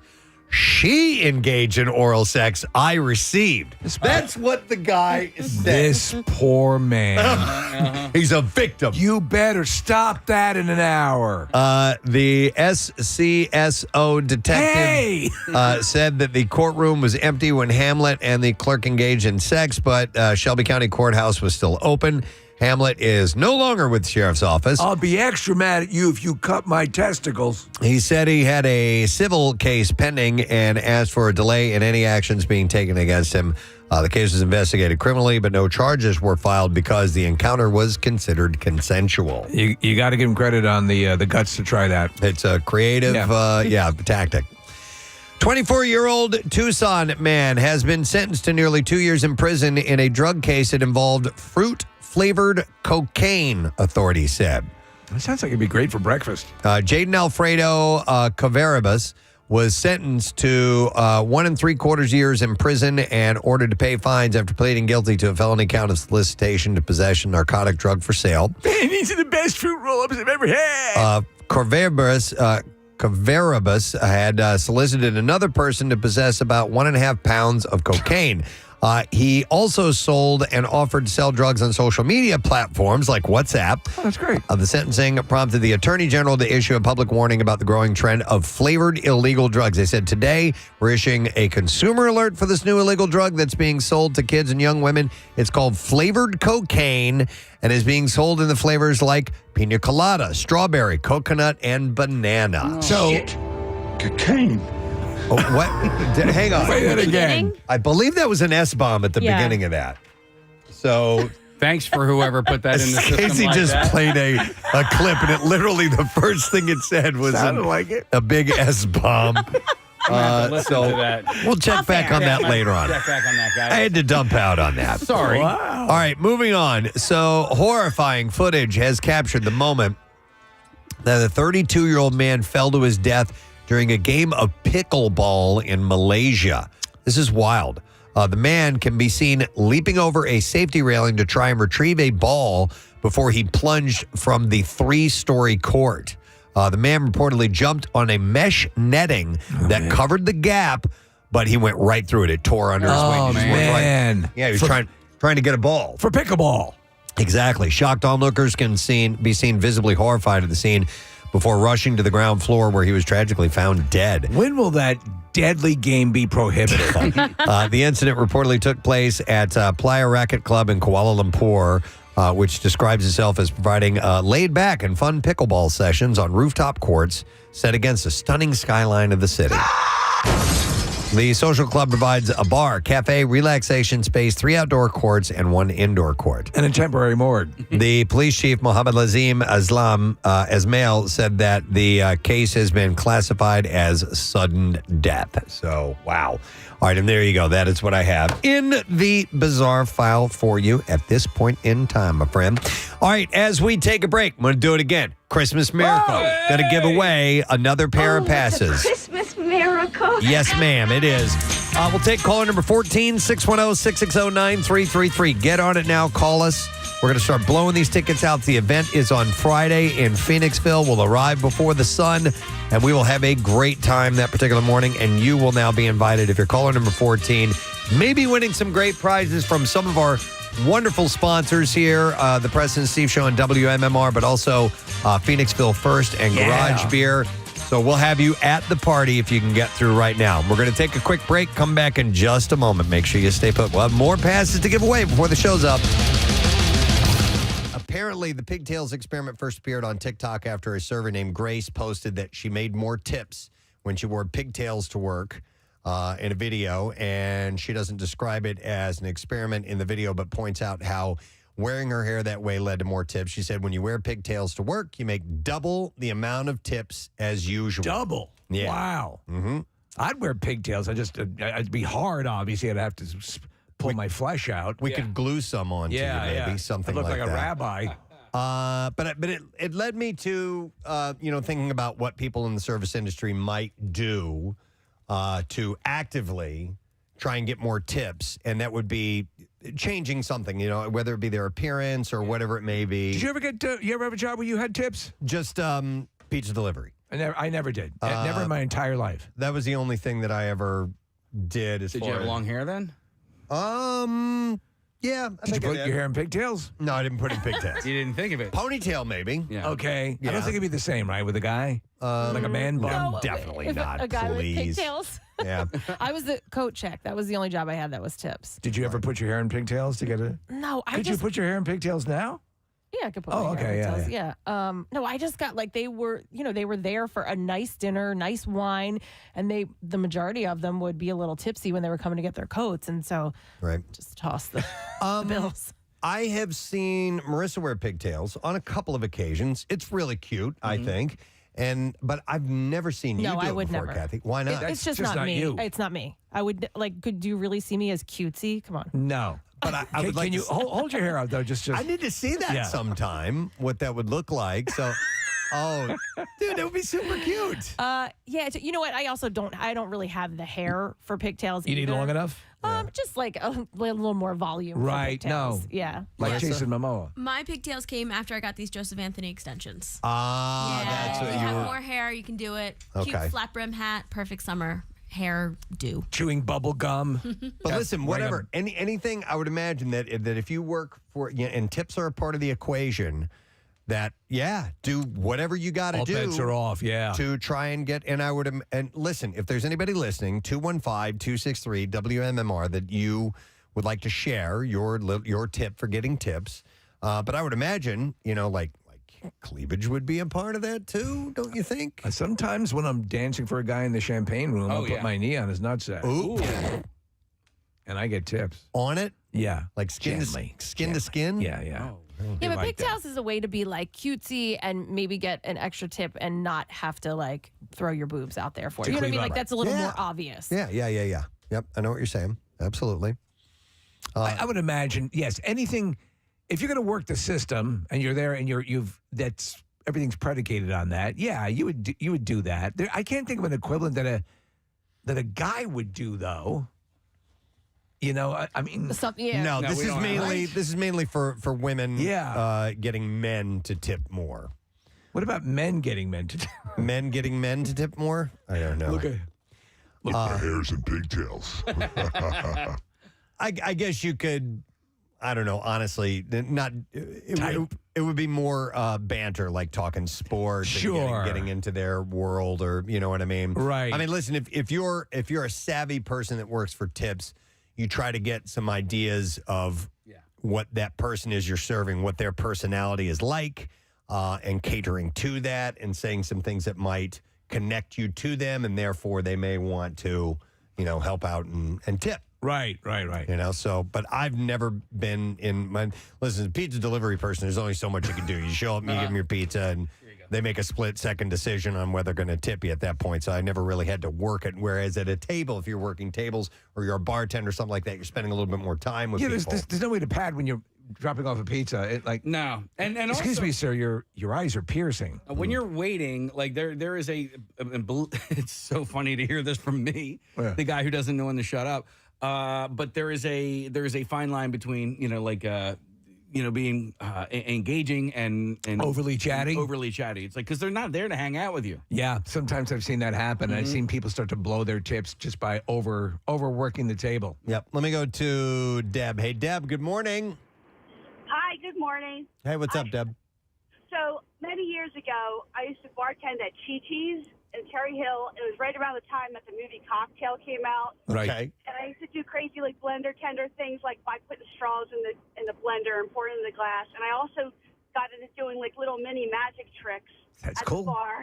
That's smart. Yeah, it was so much fun. Like little coin tricks and like tricks getting things into glasses and that sort of thing. But I used to love it, and it really helped out. I got a big following from that. So what would you say percentage-wise, how much did your tips increase when you started doing magic tricks? Probably like 50%. Wow. All right. Yeah, it was pretty good. I mean, I would do it to people that were kind of just there by themselves, just like kind of barfly type of people. Right. And, so they would come back to the bar regularly and had a great rapport that way. It was a blast. That was a great job during college. It was really wonderful. Let me ask you, Deb, did you get hit on a fair amount as a female bartender? Yeah, back in the day when I was single, for sure. But Yeah, no, it's just. I think that's probably one of the. It's something you got to put up with, right? yes, yeah, it was very. But I flirted back too. I mean, you kind of had. I mean, I just was very friendly and smiling. And Right. Well, it's a means to an end. Yeah. You said, Preston, exactly. when you Thanks, delivered Deb. pizzas, you would flirt with the people, right? A little bit? Of course, Yeah. a little bit to try and get something going on, but I Wanna go for a walk? Yeah, didn't work. It didn't work. I'm going to go to Lindsay. Hi, Lindsay. Good morning. Good morning, you guys. Good morning, it. What's up? So my sister is a server down in Disney World. Family friendly, and she did the pigtails experiment at her job. And so she's a waitress at Disney World. She serves in Magic Kingdom and at one of the resorts, and she did pigtails, and she tried to see if she got more tips. She ended up getting more tips because of the pigtails. Now in Disney World. So, any guess percentage-wise how much it increased? She didn't tell me how much, but she did show me some of the cash that she got in a Snapchat of that night. Wow. I mean, in Disney World, she does get pretty good tips just because everybody is on vacation. Right. Also the prices, but she also has fun pens that have Mickey heads on it. The other thing is, and it's very strange, she's done this as well. She's engaged, but she doesn't wear her engagement ring while she's on shift. Yeah. Listen, that makes sense. You're looking to pad it a little bit. You're working, and that's. I mean, if you're comfortable with that, why not? She's been down there for about 7 years, and I don't foresee her ever coming back. I'm fine with it. That's it's my in at Disney. Yeah, totally. Yeah, that's pretty wild. Thanks, Lindsay. Appreciate it. There's 50%. A lot of people do the opposite with the engagement ring thing, and they wear a fake one so that people will keep from bothering them, from hitting on them. That's another thing. Do you know anybody ever used to do that? Tip oriented. That's more leave me alone. Don't bother me. I knew a female bartender who had a whole bunch of fake wedding rings. Yeah. And would wear those. Yep, I believe it. Absolutely. Let me go to Laura. Hey, Laura, good morning. Good morning, guys. How are you? Good. What's up, Laura? All right. So without fail, I was not into the objectifying hairstyle, but if you add a smiley face, just a smiley face, you'll make 20% extra without fail. Now, the other thing I would do is if I knew it was after church, I would always say, God bless you. I'm Jewish. That's a great idea. Now that's thinking about it. So you got the church crowd coming in, and you hit them with a God bless you, and always. Boom. And it always works. Wow. That's smart. That's a smart thing, and you're not being duplicitous. It's a little thing. And the smiley face it's coming from the heart, right?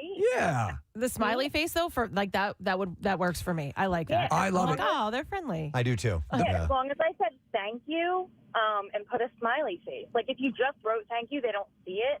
But something about the smiley face and always right by the total. I'm telling you. And it was like a game between me and my coworkers. Like, all right, I bet you. Go ahead, do that with that table. I bet you. And sure enough, they'd be like, oh my God, it worked. Yes, I think it's just a pleasant thing to do. When I see, listen, I did pretty well to begin with, but I think that's a nice little flourish. The thing is, it has to be on at that part of the transaction before they're paying. Mm-hmm. Obviously afterwards it won't make any difference when you return with with a credit card or whatever. I love that idea. They're just simply a smiley face or God bless if it's after church. What if you're like a police officer and at the bottom of the ticket you added a little smiley face right there? Yeah, I think that'd be great. Yeah, especially if you're doing a lethal injection at a prison. Right. Yeah. And you do a little nose boop. It's those little things. Boop. That's terrible. I was really not looking forward to being dead, but that was fun. I like that. All right. You can put me out. Let me go to Andrew. Hi, Andrew. Good morning. Chicken pot pie. All right, Andrew. Thanks for singing to us. What's up, man? Hey, so first off, I actually served you and your family back at Melting Pot way back in the day. Wow. Which one did you work at? The Warrington one. Sure. I still remember that Rochelle has a sensitivity to cilantro. Yes. Oh my God. Good memory. Yeah, I think this man owes a tip, Preston.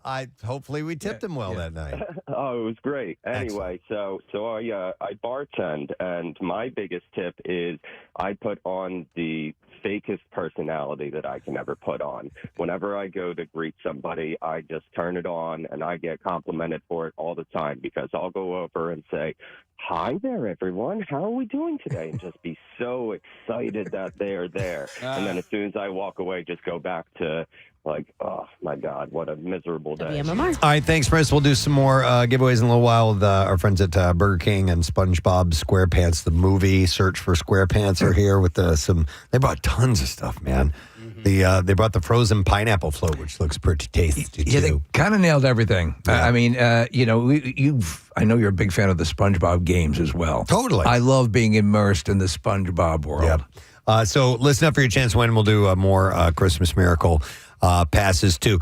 But I would like to, we did this, we hadn't done it in a while. I want to do it again. And with a new I think we're going to have a rotating theme song. Oh, really? Yeah. That anytime I come up with something new, we'll throw it out there. So Casey, hit the music, please. And I'll tell you what we're doing. Yeah, here we go. This is Stacko Topics. I like it. It's called Stacko Topics. This replaces Jethro Tull. Yeah, do we have that one, Casey? Yeah. All right, this is Stacko Topics. It's called Stacko Topics. All right, so I have a stack of topics in my hand right here, and there's a whole bunch. I know it looks like a small stack of topics, but there's a lot here, actually. These are just random thoughts that were conversation starters that come up, and we say, let's put them in the queue. I'm going to suggest something, Preston, and maybe this is heresy here. Yeah. But we had such a good run at the hands of one Casey Foster. Yeah. It's a lot of pressure, bro. I know, man, and I'm not going to chide you if it doesn't work out. But you were batting him out of the park. Yeah. No, I think I went 3 for 3 last time. You did. Yeah. All right. Pick a topic anywhere in that stack. I've fanned them out. Okay. Pick any topic and don't show it to me. I'm not going to show it to you. Okay. Now, what is this? Now put it back in the deck. Yeah. Oh, okay. Here we go. All right. What's something most people have done that you've avoided your entire life? For example, swimming, riding a bike, parallel parking. How about that? Or gassing a car. These are all very good. All right, 610-660-9333. Something. Read it again, please. What is something most people have done that you've avoided your entire life? Okay, and we'd like to know why, on top of, just that you haven't done this thing, but what's the reason behind that? Call us now if you have one you want to add. We kind of had a subcategory version of this with Marissa saying she never saw Titanic. Yeah. This is a popular movie. Let's not say that it's not the same as parallel parking, but it is of that. Masses have seen it, and you haven't. Yeah, and it was because high school, all of the girls in my class were going to see it multiple times every weekend, and I just avoided it. And I did the same thing with The Notebook. I've never seen The Notebook either. Really? For the same reason. I'd say less so than Titanic, but that is a popular movie. Yes, but when I was at that time, it was the movie, and I avoided it. Pearl Harbor, too, but that one was different. Yeah. I mean, the think effects, everyone understands that. Yeah, the effects are good, but, it's not as classic as Titanic is. And it could be anything. If there's people that you've never been to a concert or you've never gone to, a baseball game or something like that, I'd like to hear about it. I've never been drunk. That certainly is. I've never been even lit. Yeah. I don't. I've had champagne here and there, but I've never ever in my life come close to being what would be inebriated. It's funny. We went bowling as a family on Friday night, and I actually had the thought as we were bowling, I wonder if there's got to be an adult out there, an able-bodied adult who's avoided bowling. Who's avoided bowling? Yeah, I guarantee there is. Yeah, sure. I mean, and that's such a standard game. I've seen adults that look like they've never bowled before trying to do it, and I'm assuming they probably never have. But for me, it was like a rite of passage. It was just something that we did. Oh yeah, you're not a man. Yeah. Well, also when you didn't have anything to do, you could always fall back on like, let's go to Ridley Bowl or McDade Bowl or whatever. Well, think of think of hitting a certain age where you've never experienced the game at least just once, like a bowling party. My bachelor party was with my brothers-in-law to be. We went bowling, so it's there's tons of kids bowling parties too, so it would stand to reason to slalom that one. Somebody. Well, Chuck had one about for the longest time had not eaten fruit. Oh my God! Or yeah, a lot of fruits. He avoided, that you would never. Yeah. I mean, like even if someone slipped you the fruit equivalent of a Mickey. Yeah. I put a strawberry in it. But he never did. Yep, we did that years ago. We had him eat a bunch of fruit, and it was fun to watch. That was great. One of my favorite conversations ever was learning about all of the people who, especially live in New Jersey, who have never pumped gas before. Yeah. And have gone out of their way to avoid driving through Pennsylvania just because they don't want to pump gas. Or they'll drive over from Pennsylvania to New Jersey, even though they've got business in PA or whatever it is, to get somebody else to pump their gas. All right, we'll go to some calls. 610-660-9333 is the number. I will go to, let's go to Fran. Hi, Fran, morning. Hey, good morning, Ed. How are you guys? Good morning to see you, Fran. We're good. Okay, something most people have done that you have avoided your entire life. Mow the lawn. Mow the lawn. How old are you, Fran? Do you mind me asking? I don't mind. I'm 58. 58 years old. That's usually about the time when you mow your first lawn. Yeah. Is it because you always had somebody else to do it? Yes. My father, my first husband, my second husband. Yeah, I've been married 3 times. Fran, my second husband.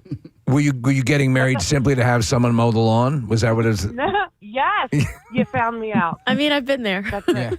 Marissa, have you ever mowed the lawn? I've used a weed whacker before. On like a little Manny-Unk lawn. So that counts. Yeah, that works. Yeah, definitely. Casey, Never mowed, never weed whacked. Diane ever mowed the lawn?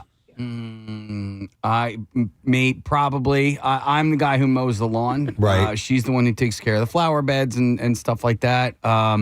I don't know if she has ever mowed the lawn while we've been married. She may have mowed it when she was in high school or whatever, because she only had a sister, right? So it wasn't like, oh God, it just sounds so misogynistic. The brother mows the lawn. It's not like my son mows the lawn either. But Fran, have you ever owned a lawn while not married? Absolutely.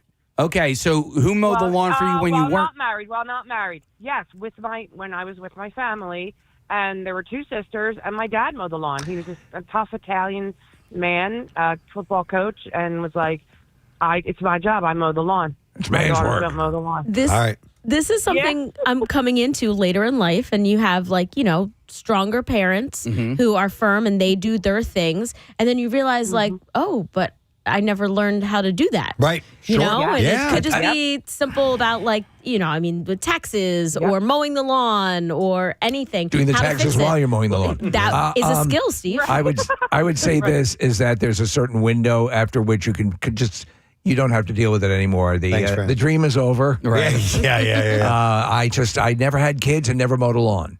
Let me go. There was one I really liked on here. I'm going to go to Chris. Hi, Chris. Good morning. Hey, good morning, guys. How are you? Good, buddy. All right, first of all, how old are you? I'm 47. And what have you never done before? I've never used a porta potty. You've never, in all your life, used a porta potty out at sporting events, anything? Well, I'd rather go between 2 cars than walk into a porta potty. Dude, it smells so good in there, man. I can't do it.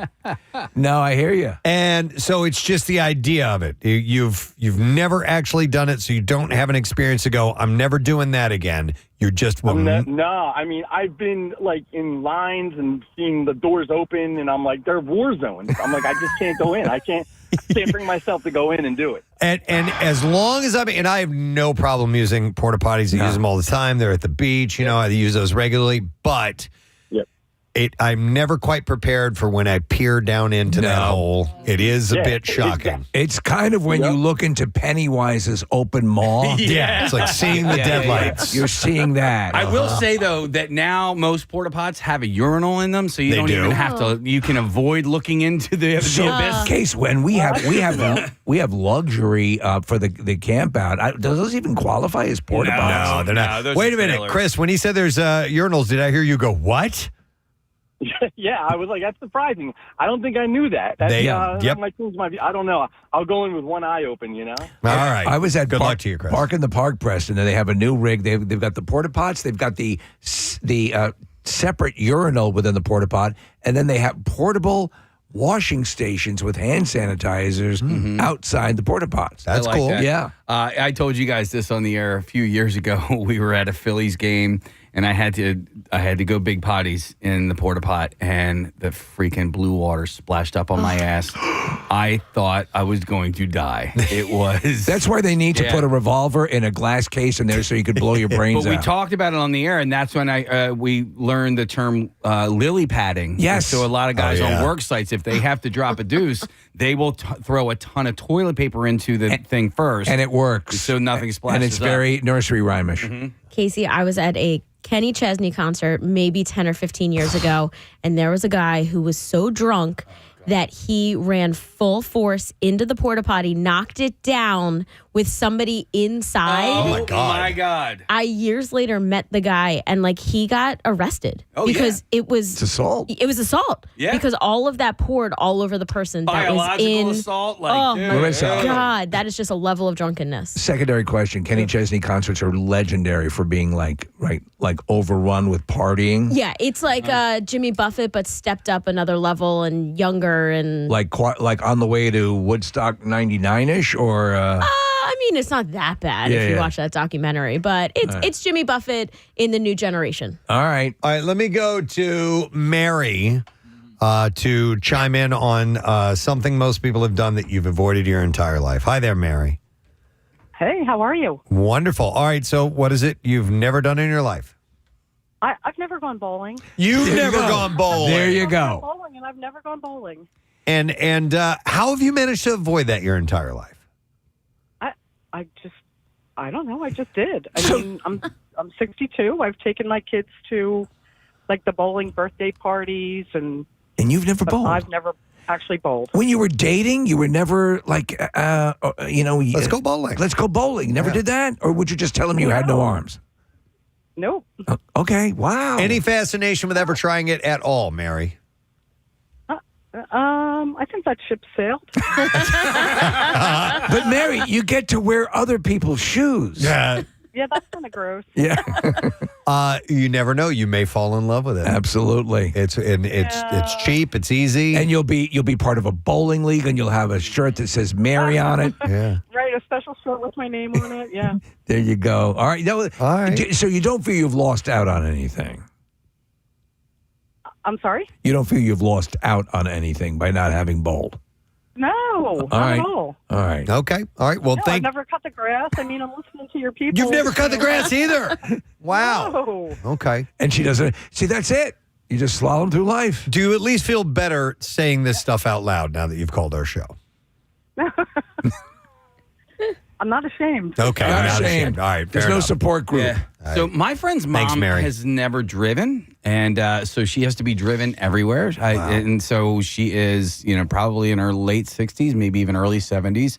And, the husband drove everywhere. And then when he passed away, that became the kids' burdens was to get her At a certain point, man. Yeah. So I'll tell you this, and everyone in the neighborhood would swear it was the truth, and this is when I was growing up. Mrs. Foley, she would never drive anywhere she couldn't get to by making left turns. I've heard of people like that. Yeah, they only make right turns. Right. Yeah. So Right. only right. Would not make a left turn against traffic. It just was terrifying. Plan out the route ahead of time. Like Magellan. Yeah, and how to get somewhere where only making right turns. Yeah. I've heard of that before. Yeah. Let me go next to, what does it say? Katrina. Hi, Katrina. Good morning. Hi. Hi, Katrina. Gadzooks. Gadzooks to you. All right, so something that most people have done you've never done before.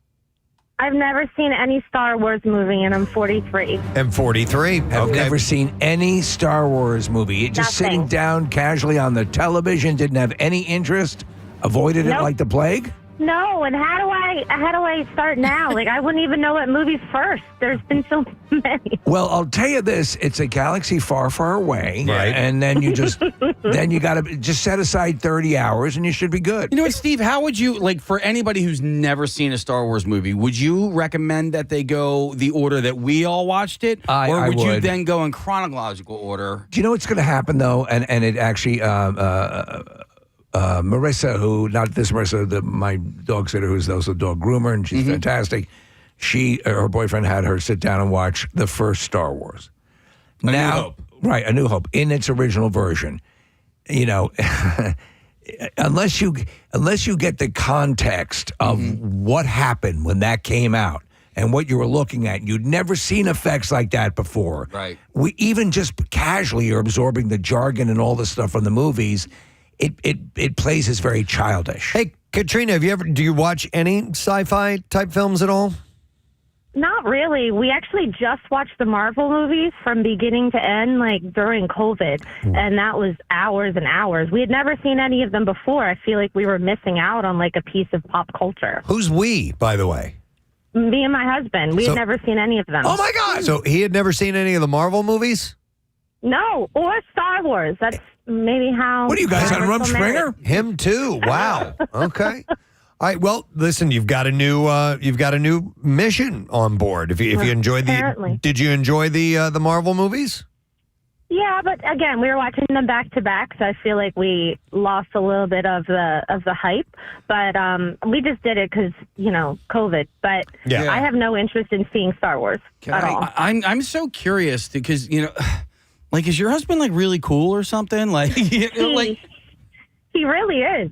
Yeah, All right. I don't know. It just never came across when we were kids, and I feel like now we have to just buckle down and just never watch it because it's like a thing. Yeah. So listen, let me throw this hot take out there.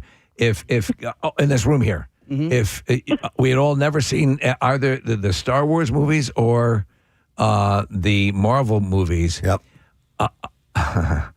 I would be more inclined to want to see the Marvel movies. I would too. Yeah. Yeah. I've tapped out on Star Wars, and it was magical at the time when it came out, most definitely. But I got more personal enjoyment out of the MCU Over the long run. haul. Yeah. Yeah.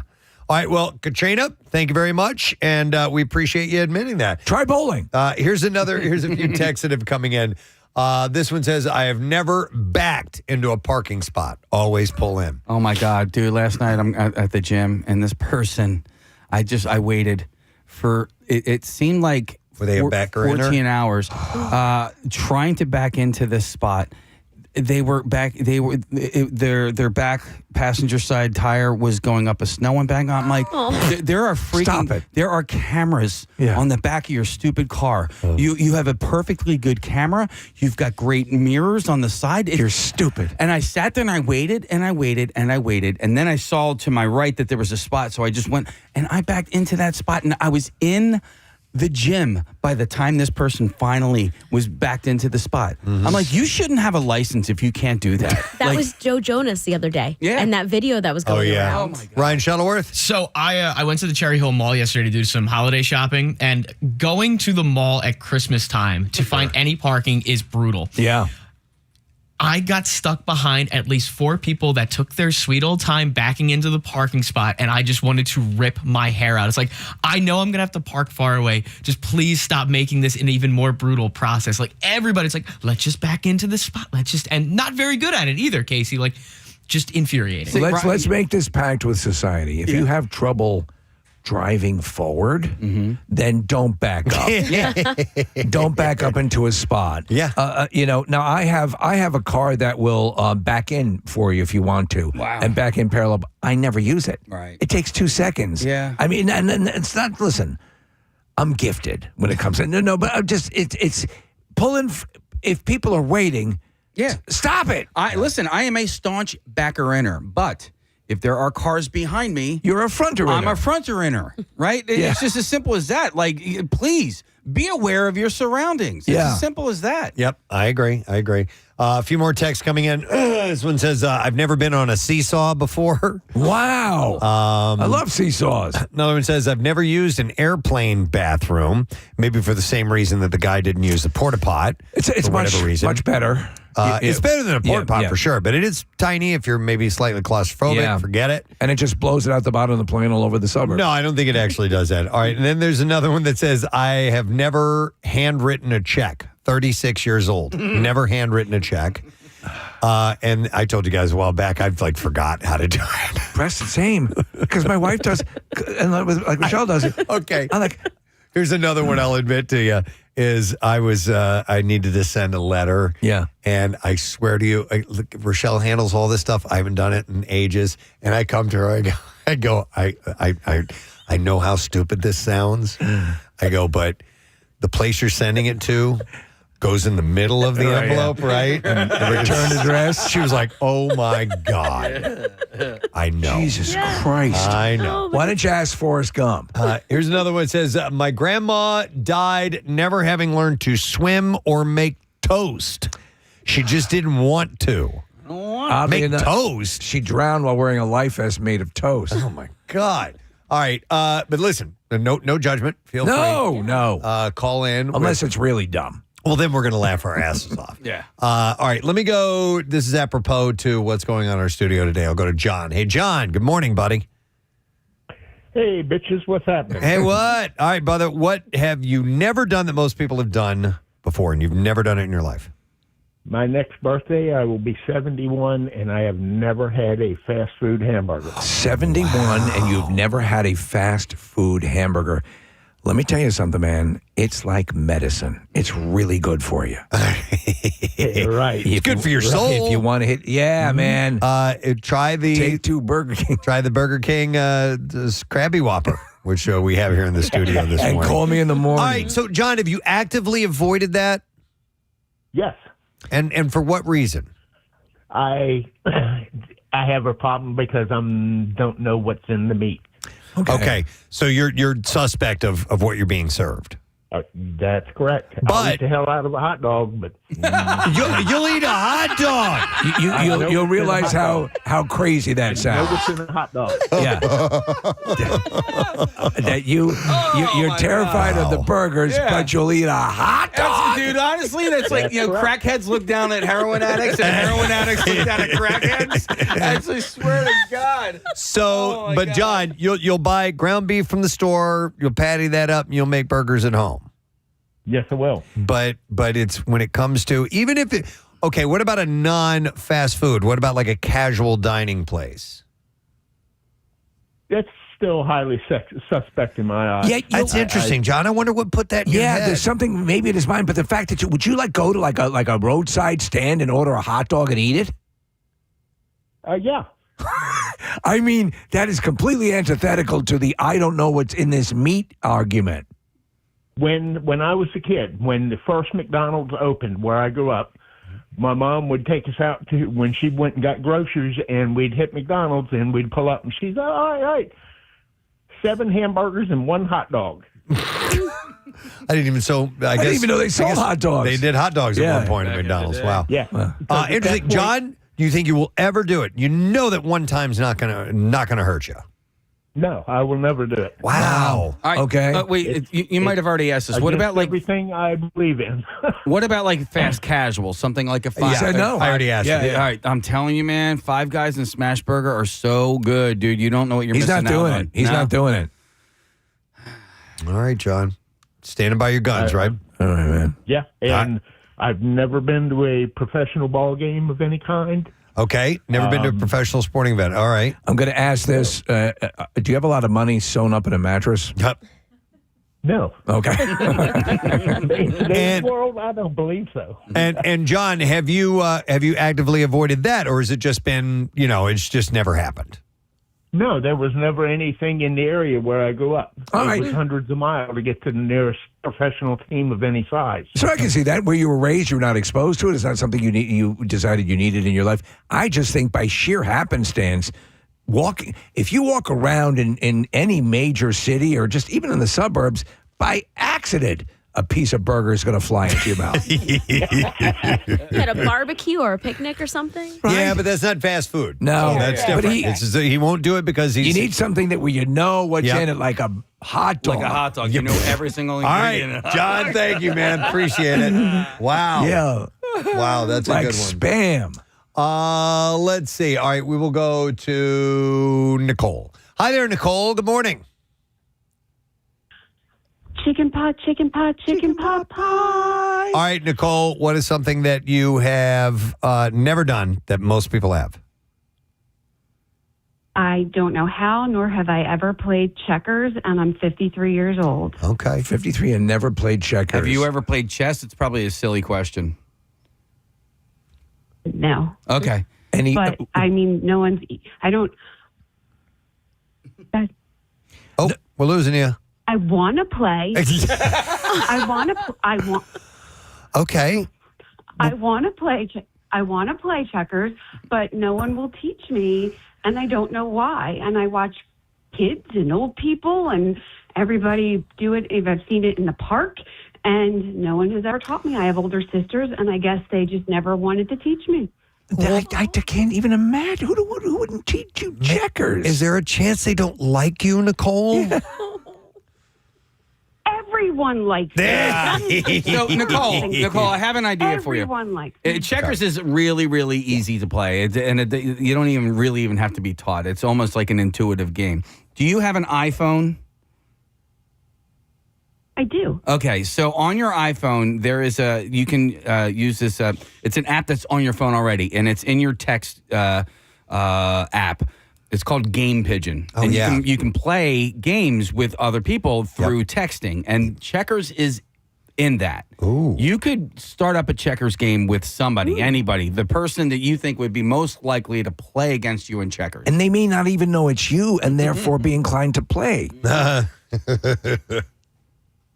Because they don't like me. Well, no, we're not saying that. And It's just everybody likes you, Everybody Nicole. likes you, and we like you. All right. We teach you Everybody checkers. likes me. All right. And you know what you could do as well, Nicole? love you there guys. there are some there are some restaurants and bars that are board game related, and you can look them up online. And if you go, I'll guarantee you somebody on the staff will teach you how to play and play with you. You can get hammered. Checkers. So, all right, we're going to let you go, Nicole, but thank you very much.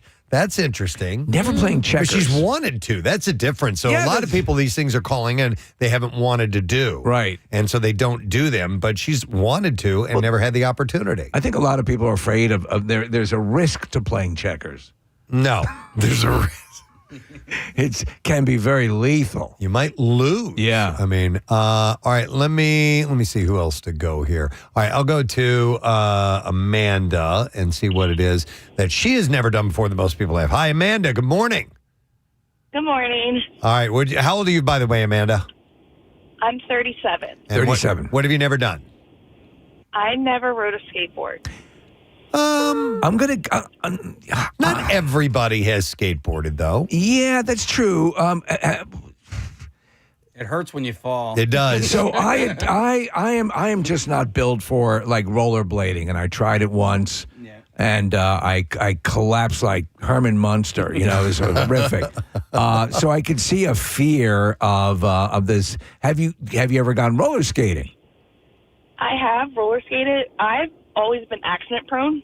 I've broken a lot of bones, mostly from playing soccer. Okay. And the type of job I do, I work with kids with disabilities, so I've dealt with some severe behaviors. Right. Do you desire? I love skateboard. Do you desire to ride a skateboard? I do. Okay. My husband grew up skateboarding, surfing, doing all that, and I never did any of that. And I'm like, well, I'm going to do that. And my parents were like, no, you're not doing that because you're going to get hurt. Does your husband have another wife named Marissa? No, actually, Amanda, you and I are the same. I want to learn how to skateboard. I want to learn how to surf, but I just need to start. So here's the deal, Amanda. We got the holidays right around the corner. Yeah. I'd say a skateboard would be a wonderful gift to find under the tree. And I'm speaking to your husband. And a helmet. Yeah, absolutely. And a helmet. And elbow pads and wristbands. Not and wrist. a good medical plan. Not wrist. Why? I learned. I put it on my list for him. We'll see if he can say. All right. This week is our Good luck, 5-year Amanda. anniversary, so. Thank you. Appreciate it. All right. Why not wrist guards? Because when you fall, sometimes you end up breaking your wrists the way that they sit.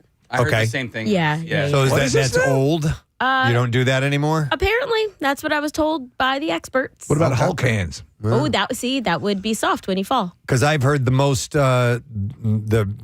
common injury is our wrist, broken wrist. So because you naturally want to brace yourself, put your but hands if you out. do that, then you have this like hard plastic might act as a lever of sorts. That would because Marissa, I actually heard the same thing when I was trying to drop into the skate ramp in Bam's backyard. When you were gleaming the cube? Yeah, I was totally gleaming the cube. Well, do your own research if you're buying. Yeah. When Claire was on the hoverboard, my wife, and she was good on the hoverboard. She was, the quote unquote hoverboard.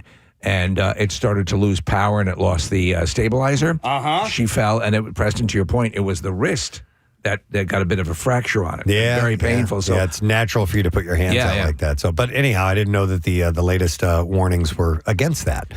All right. Well, anyhow, I'm looking at the clock. We got to wrap up. We just did one. We only did one Stacko topic. We did. What a fertile playground. We did leaflet of topics instead of Stacko topics this morning. But nonetheless, I like it when it happens that way. And for those of you who've been on hold for a while, I apologize. Real quick, Carl has never done his own taxes, but he went to school for accounting. That's the difference for him. Jimmy has never cooked an egg. Brandon only eats fries with chicken. So I guess he hasn't eaten anything else. Which most people have eaten other things. Yeah. Frank is the only living Italian who's never seen The Godfather or Sopranos. That's hilarious. Judah has never had a cheesesteak. He's 58 years old, lived here his whole life. That's a good one. Megan took her husband to his first Phillies game ever. He didn't even know what the players did. And Steve is 49, never been to an Eagles game. Not everybody's been to an Eagles game. Yeah. And Ollie never used a razor or shaving cream, always used an electric trimmer. So these are things, man. That's what people have never done their entire lives. So I think we got to wrap up Stacko Topics. We got to do it with music, of course, with our theme song. This was Stacko Topics. It was our Stacko Topics. Or if you want to go old school, it is this was Stacko Topics. We'll always hang on it. We'll come up with many different I think there should be an opera at some point. Theme songs for Stacko Topics. All right, so we need to take a break. I want to remind you of something, though. We have the Pierre Aubert A Show of Life stream. Tomorrow night is the concert. The show sold out immediately, as you know. But you can stream it via Veeps. You can go to WMMR.com if you would like to get the information on that. It's only $9.99 to do so, and a portion of the proceeds are going to benefit Mana. And I just found this out. Our friend John Fay is going to be performing with In the Pocket. Oh, cool. So he's part of the supporting act with it'll be great to In see the him. Pocket. Yeah, I haven't seen him in a little while. But, I thought you said he was going to be performing Within the Pocket, like the name of the band was Within the Pocket. No, with In the Pocket. We are within the pocket. So he just posted that on that's Instagram, cool. and I thought that was really cool. John Fay is awesome. That's excellent. All right, you know what else is awesome? These SpongeBob Whoppers that they now have. They're at Burger uncanny, King. yeah. I inhaled one just a little while ago, and we would like you to do the same. So let's take call number 17, and we will give you not only a $50 gift card to BK, but a prize pack from the SpongeBob movie Search for SquarePants, and that comes with SpongeBob's Lucky Brick, a T-shirt, a Krusty Krab hat, a pin, and plush characters. So we'll get you on board, and you can visit any Burger King location while supplies last. Try the new SpongeBob menu, the Krabby Whopper, Mr. Krabs Cheesy Bacon Tots, Patrick's Starberry Shortcake, and the Pirates Frozen Pineapple Float, available for a limited time. Paramount Pictures, the SpongeBob movie Search for SquarePants is only in theaters on Friday. We'll take a break, and we'll come back, and Tommy Davidson will be joining us. I'm at a table, I'm the happiest person that I could be. Andrew, I would say there's sort of an unspoken understanding between customer and server that, okay, even if you're putting this on, I'm enjoying this, because having someone who is a sourpuss and just frowning and down, it sucks. So if you're going to go the extra mile to sell it, even if you don't feel it, that's still cool. They're not demanding authenticity, but they just enjoy that you're kind of working it a bit, correct? Absolutely. If I can make them enjoy their 30 minutes with me by putting on a super fake fake ass and a big smile just to get, over a 20% tip, then great by me, and I hope you had a great time. So what's your degree of success with this? Averaging over 20% tip for putting on a big smile in front of everybody. That's worth it. And it makes it worth it. Yeah. So worth it. Thanks, Andrew. You still at Melting Pot? No, they closed. No. I'm at a bar in North Wales now. All right. Well, enjoy, sir. Are there any melting pots? Yeah, there definitely are. There used to be one in Chestnut Hill that they closed, and yeah, there's one at King of Prussia. We went there not that long ago, actually. Here's a text says, as a male server, you got to sweet talk the old ladies to get at least a 10% tip. Oh my God, that's a classic. My wife worked in a place that was kind of the family place to go on Thanksgiving and Christmas and the family dinners and so on and so forth. In Preston, what would happen is they'd hand the bill over to grandpa or grandma and they'd pull out, remember those old tip calculators? So you just knew that you were going to get nothing. By the way, here's another text says, whenever my coworker wears stockings, older men heavily tip her, and we do not work off at tips at all. We work there an ophthalmologist. No. Are you kidding? You're tipping there? Wow. And then she goes on to say, also, I wear a fake wedding ring because it makes men flirt more and increases my sales. So it works the other way. It makes them flirt more. Interesting. By the way, so yeah, as far as tips go, like right now, the you've done a good job tip is 20%, right? Yeah. And that was 15% a few years ago. Do you guys see it being notched up to 25? I think cost of living, right? What's that? With the cost of everything going up, right? A lot of people are tipping more generously. No, I don't think so because the prices are going up, right? Yeah. So I used to get the sandwich in down the shore in the beginning of the summer. That sandwich was $17. Now it's $19. So I don't have to tip anymore because I don't have to tip any more percentage-wise because the price is already going up. So 20% is where it stays. Okay. I'm just curious as to if you guys foresee it like notching up in a few years. I mean, it is when you get the bill, like places that calculate it for you, 25 is an option on there. Oh yeah, I know that. Oh. But I'm saying the accepted, the standard accepted. Like if you tip less than 20%, it's considered okay. You didn't do that good of a job. Right. Okay. We've all been guilted into 20%, by the way. I know. It used to be 15%. Totally. That's what I was saying. It used to be 15%. But I was a server, and if I didn't get 20%, I was like, oh man. I was a server at a restaurant in the mall and King of Prussia Mall, and it was a place that used to be called Rock Bottom. Brew Moon, and then that became yeah. Rock Bottom. Yeah, so when I worked there, Casey, was Brew Moon, and it was a great restaurant. I really liked working there.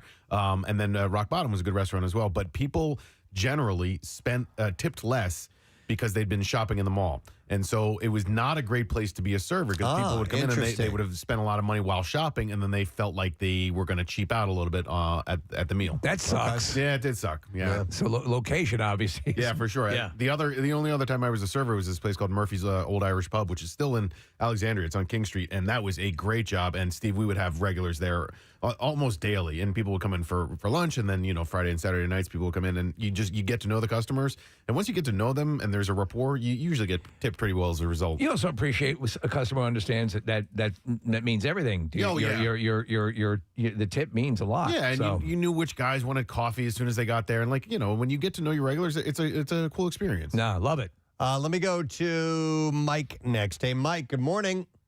I have 3 testicles. Pretty close to sounding like Gary there. Wrong. Nice, Mike. All right, what's up, bud? I was working at a pizza shop years ago, and a guy would bring his daughter in, and he would dress up as Santa Claus, and she would dress up as an elf. As an elf. Yeah. So smart. I took my daughter and did the same thing, and we made bank.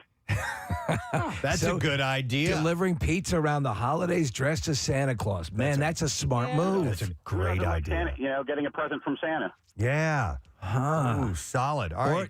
Owing to your impression, dressed like Gary Lauer. Well, then could you do it for other holidays? For, around Easter, the Easter Bunny, or around Halloween? Veterans Day, dress as a veteran? Or no, that'd be wrong. Probably not do that. That's false valor. Yeah. Or you could but for the 4th of July, you could be like Uncle Sam or something like that. Sure. I do have a cousin that used to deliver at the same pizza shop I have, and he used to wear these crazy hats. He was a DJ, Love it. a party DJ, Okay. and he would wear these crazy hats, and he would make ridiculous amounts. Good idea. For Hanukkah, you could dress as Jackie Mason, Preston. Something that kind of stands out. I like that. All right, thanks, Mike. By the way, we did a welfare check on Gary Lauer, and we never heard from him. We never heard back. Yeah. You're right. You're right. We did that the other day. So, Gary Lauer, if you're listening, we just want to find out if you're okay. Doesn't sound it. Call us and let us know. I had 3 testicles. I'm going to go. Here's another interesting one. A good idea if you deliver. I'm going to go to Steve. Hi, Steve. Good morning. Good morning. You bitches keep bothering me at work. Well, that's what bitches do. What's up, man? Yeah. So I deliver in Lansdale. And one is they usually give about 45 minutes to an hour to deliver, as you guys know. If I'm coming close to that, I will call the customer and let them know that I'm on my way. That's one thing that, does work. Another thing I will do is I will wear Philly shirts and Eagle shirts. That also helps. Oh, that's nice. So support the Wearing sports shirts. teams. Yeah. Okay. Right, especially during the games and Sundays. I mean, I'll bank like $200 during the games and Sundays. Now, if you pull up and there's like a Pittsburgh flag in the window, do you? Do you keep a bunch of jerseys in your car? Go Steelers. That's a good idea too, man. If you see some indicators, a license plate frame, or something like Penn that, State, yeah. you switch real quick. That's pretty smart, and it would be worth the investment. Absolutely. All right, thanks, Steve. There's a great Ben Stiller from the Ben Stiller show. There was they had a study of this guy. It's supposed to be a documentary, and he sells life insurance. This was the whole premise to people who are deadheads on tour following the dead. All right. And so he's dressed up. He goes, man, you got to understand, it's all going to come down at some point. And then you see him going back to his car and across the street is a concert for The Cure, and he's putting on the lipstick and he's doing the whole thing and walking across. It was great. I love that. I wonder if I would. I kind of enjoyed being a pizza delivery guy. You want to do it again? I wonder if how enjoyable that would be. We should deliver pizza to people for one night. Make that. Yeah, We should all of us deliver in a van. Lorenzo's. I don't wanna We, Yeah. we could get a semi-tractor trailer and load up with Lorenzo's and take those take around. one pizza. Yeah. What was the name of the pizza place that you worked at? Emos. You worked. Oh, you were at Emo's, Oh, I didn't dude. know you yeah, I worked did. Emo's. Absolutely. Do you yeah. remember the address? No, but Okay. I know it was on Olive Boulevard. I could tell you exactly Case. where it was. Could you point Casey in the wanna go direction? there. Good point, Casey, Yeah. in that direction. Because Casey I had an will be in apartment right- your home area. That's part of the deal. Yep. Is it IMO or EMO? IMO. But there's tons of locations all over the place. so. Conveniently located? To me, I had an apartment right across the street from there. But it was I wasn't living in the apartment at the There's time. only one on Olive Boulevard. Really? In University City? No. No, that's no, not no, it. No. Those guys are losers. Anyway, that's a completely different part of town. Those are almost. Okay. You got to look in Chesterfield. Just Chesterfield. That's Okay. emus, EMU. Hang on a second. I want to go to Chris. Hi, Chris. Good morning. Hey, good morning, bitches. What's up, bitch? I don't have much of a voice left from the Shinedown concert last night. Oh. Glad you had a good time. Oh, they're amazing. All of them are awesome. Nice. But I was pregnant with all of my kids when I waitressed. And all the at minute once? Well, all at once, all 3 at once. No, 3 different times. Okay. So you got more tips when you were pregnant? I got more tips when I was pregnant. You would start to even arch your back, do a little waddle, like when you're bringing things out. Playing on the sympathy. Exactly. You work it. You carry pictures of your babies inside your little folder that you're going to write down their menu, what their order was. Right. A quick Definitely. question. When you were done having children, did you ever one evening consider stuffing a pillow under your... Well, after all the kids, I actually didn't go back to waitressing, but I don't think I would be above that. No, Actually, if it works. now I think about that. Thank you, Chris, by the way. If you're a place that doesn't have like regulars all the time, you could put on like a fake cast or some kind of little fake injury. Well, what's the thing that we've heard that they'll do? It's okay. I'm working on my birthday, but it's still okay. They'll mention that it's their birthday. Yes. Right? Isn't that a thing? Is that a go-to? You could easily do that. Yeah, Right. absolutely. All right, Casey, I got a call on line 1 here. Good. Yep, I don't know what kind of setup we need for this, but apparently he's on the line, and I guess he's okay. It's Gary Lauer, ladies and gentlemen. Gary? What's up, Preston? How's my family? How's everybody doing, man? He's alive. We're good. We're doing all right. We just haven't heard from you in a long time. You know what? Absence makes the heart go fond. That's my mom said. Wow, that's actually very, that's correct. How you doing, Cap? How you doing, sweetheart? How you Good. doing, sweet tea? Good. How are you, Gare? I'm good, babe. I miss you guys. I miss you terribly. I would really like to win Bill Weston's seats, man. He would love that. Oh, my yes, God. he would. Yes, he Oh, would. my God. I would be in a suite. Oh, my God. We'd have so much fun, man. So, Gary, what's been up? I don't care if it was Manilow. What have you been up to? Barry Manilow. Oh. No, I said I don't care if it was Manilow. Just to be in Bill Weston's suite would just blow my mind. It's not a suite. I don't think these are sweet. Yeah, yeah. It's just their tickets. Oh, but I don't care. Give me a ticket. I'll have one for Bill. You'll have one for You Bill. remember, I'll have a cold beer for Bill. Gary for one day worked for Bill. He was Bill's assistant. That Oh, was we the got to do greatest it thing again. we We ever have to do it again. An encore performance. Bill loved that. How's your summer been, Gary? Everything's good in the hood here, man. I'm just dodging bullets, man. You know. Oh, yeah? Yeah. Oh, literally. Literally, yeah. Yeah. It's terrible, man. It's terrible, bro. Gary, where are you working these days? What's that, bud? Where are you working these days? I'm not. Oh. Oh, not at all, That's huh? cool. I'm not right now. I'm having a hard time walking with my right leg. What happened? I don't know. My doctor's a quack. He took blood, like 8 tubes of blood. I don't know. He's a quack. And then drank it. Yeah, I don't know, man. He told me. Tubes of blood. I don't know, man. He's a quack. I need to see another doctor. He said, I need 8 tubes of blood. Gary, you got to get that looked at by somebody who's really, a solid doctor. Yeah, Mike. This guy should retire. He needs to see a doctor. This guy. He's like 80 years old. Don't they have to retire at a certain age, doctor? I think it's probably wise when you lose the ability to walk or have vision or. Well, that's on my to do this right now. I got to get myself back together, and then I'm job hunting. Do me a favor. Describe what's wrong with your leg. You know what a Charlie horse is, right? Yeah, sure. yeah. Yep. Yeah. Well, no sooner I walked from here to 7-Eleven down the street to get my beer, and I can't even walk back. Traffic on 93.3 WMMR. All right, thank you very much, Marissa. So, yeah, at Christmas Miracle, I'm just glancing at some of the stuff that we have to give away. And this whole thing started way back when we began this promotion was to just have some fun and give a lot of prizes away. And it's a thank you at the end of the year for all your support throughout the year and several years for those of you who have listened for a long, long time. And it's morphed over the years. It's gone from, what do you know about our program to let's just have fun and play some games. Well, the first year, I think it went under the name Things That Make Us Explode in Our Pants. It was a riff on the Oprah, Oprah's favorite things. Yeah. And then it morphed. But you're right, Preston, always at the core of it was to say thank you. Obviously, we can't get you all into one room.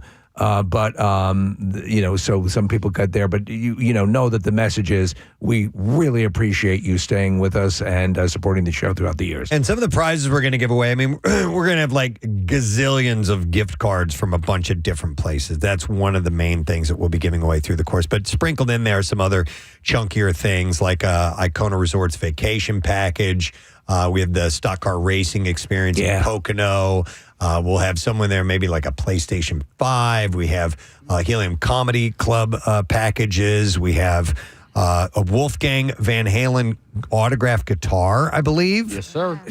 And we've got, I'm just glancing. There's a TV in there, too. It's a huge list of things here, so I'm just kind of glancing at these. I didn't even highlight them, but from a lot of our favorite sponsors, like I said, they've offered up prize packages and gift cards. So, you'll be hopefully walking away with some really fun stuff by the time the whole thing is over. So it's coming up on Friday. So listen for your chance, call in and win. We'll tell you when to do that. Do you know what's also pretty cool is that the baskets that come from the vendors and the stores in Phoenixville? Yeah, it's from Phoenixville first. Yeah, they've given us a bunch of really cool things from the businesses there, which is great. So listen up for your chance to win more today, tomorrow, and then Thursday. And that's it. And then Thursday night is the last chance for you to win. In fact, the MM Army is going to be they'll be at Beer Hall Thornton from 5 to 7 p.m. in Thornton, PA. So just a heads up on that, and we'll tell you when to get on board for it. So it's going to be fun. And if you can't make it, just tune in. We're going to have the Souderton Choir, Souderton High School Choir back again. It's kind of a tradition at this point. Yep, and they're going to be singing some holiday songs, so we're looking forward to that part of it, too. All right, so don't know where Tommy Davidson is, but you know what? My mind is bouncing all over the place. I've just got... My mind is a raging torrent, flooded with rivulets of thought, cascading into a waterfall of creative alternatives. The stream of Consciousnessner.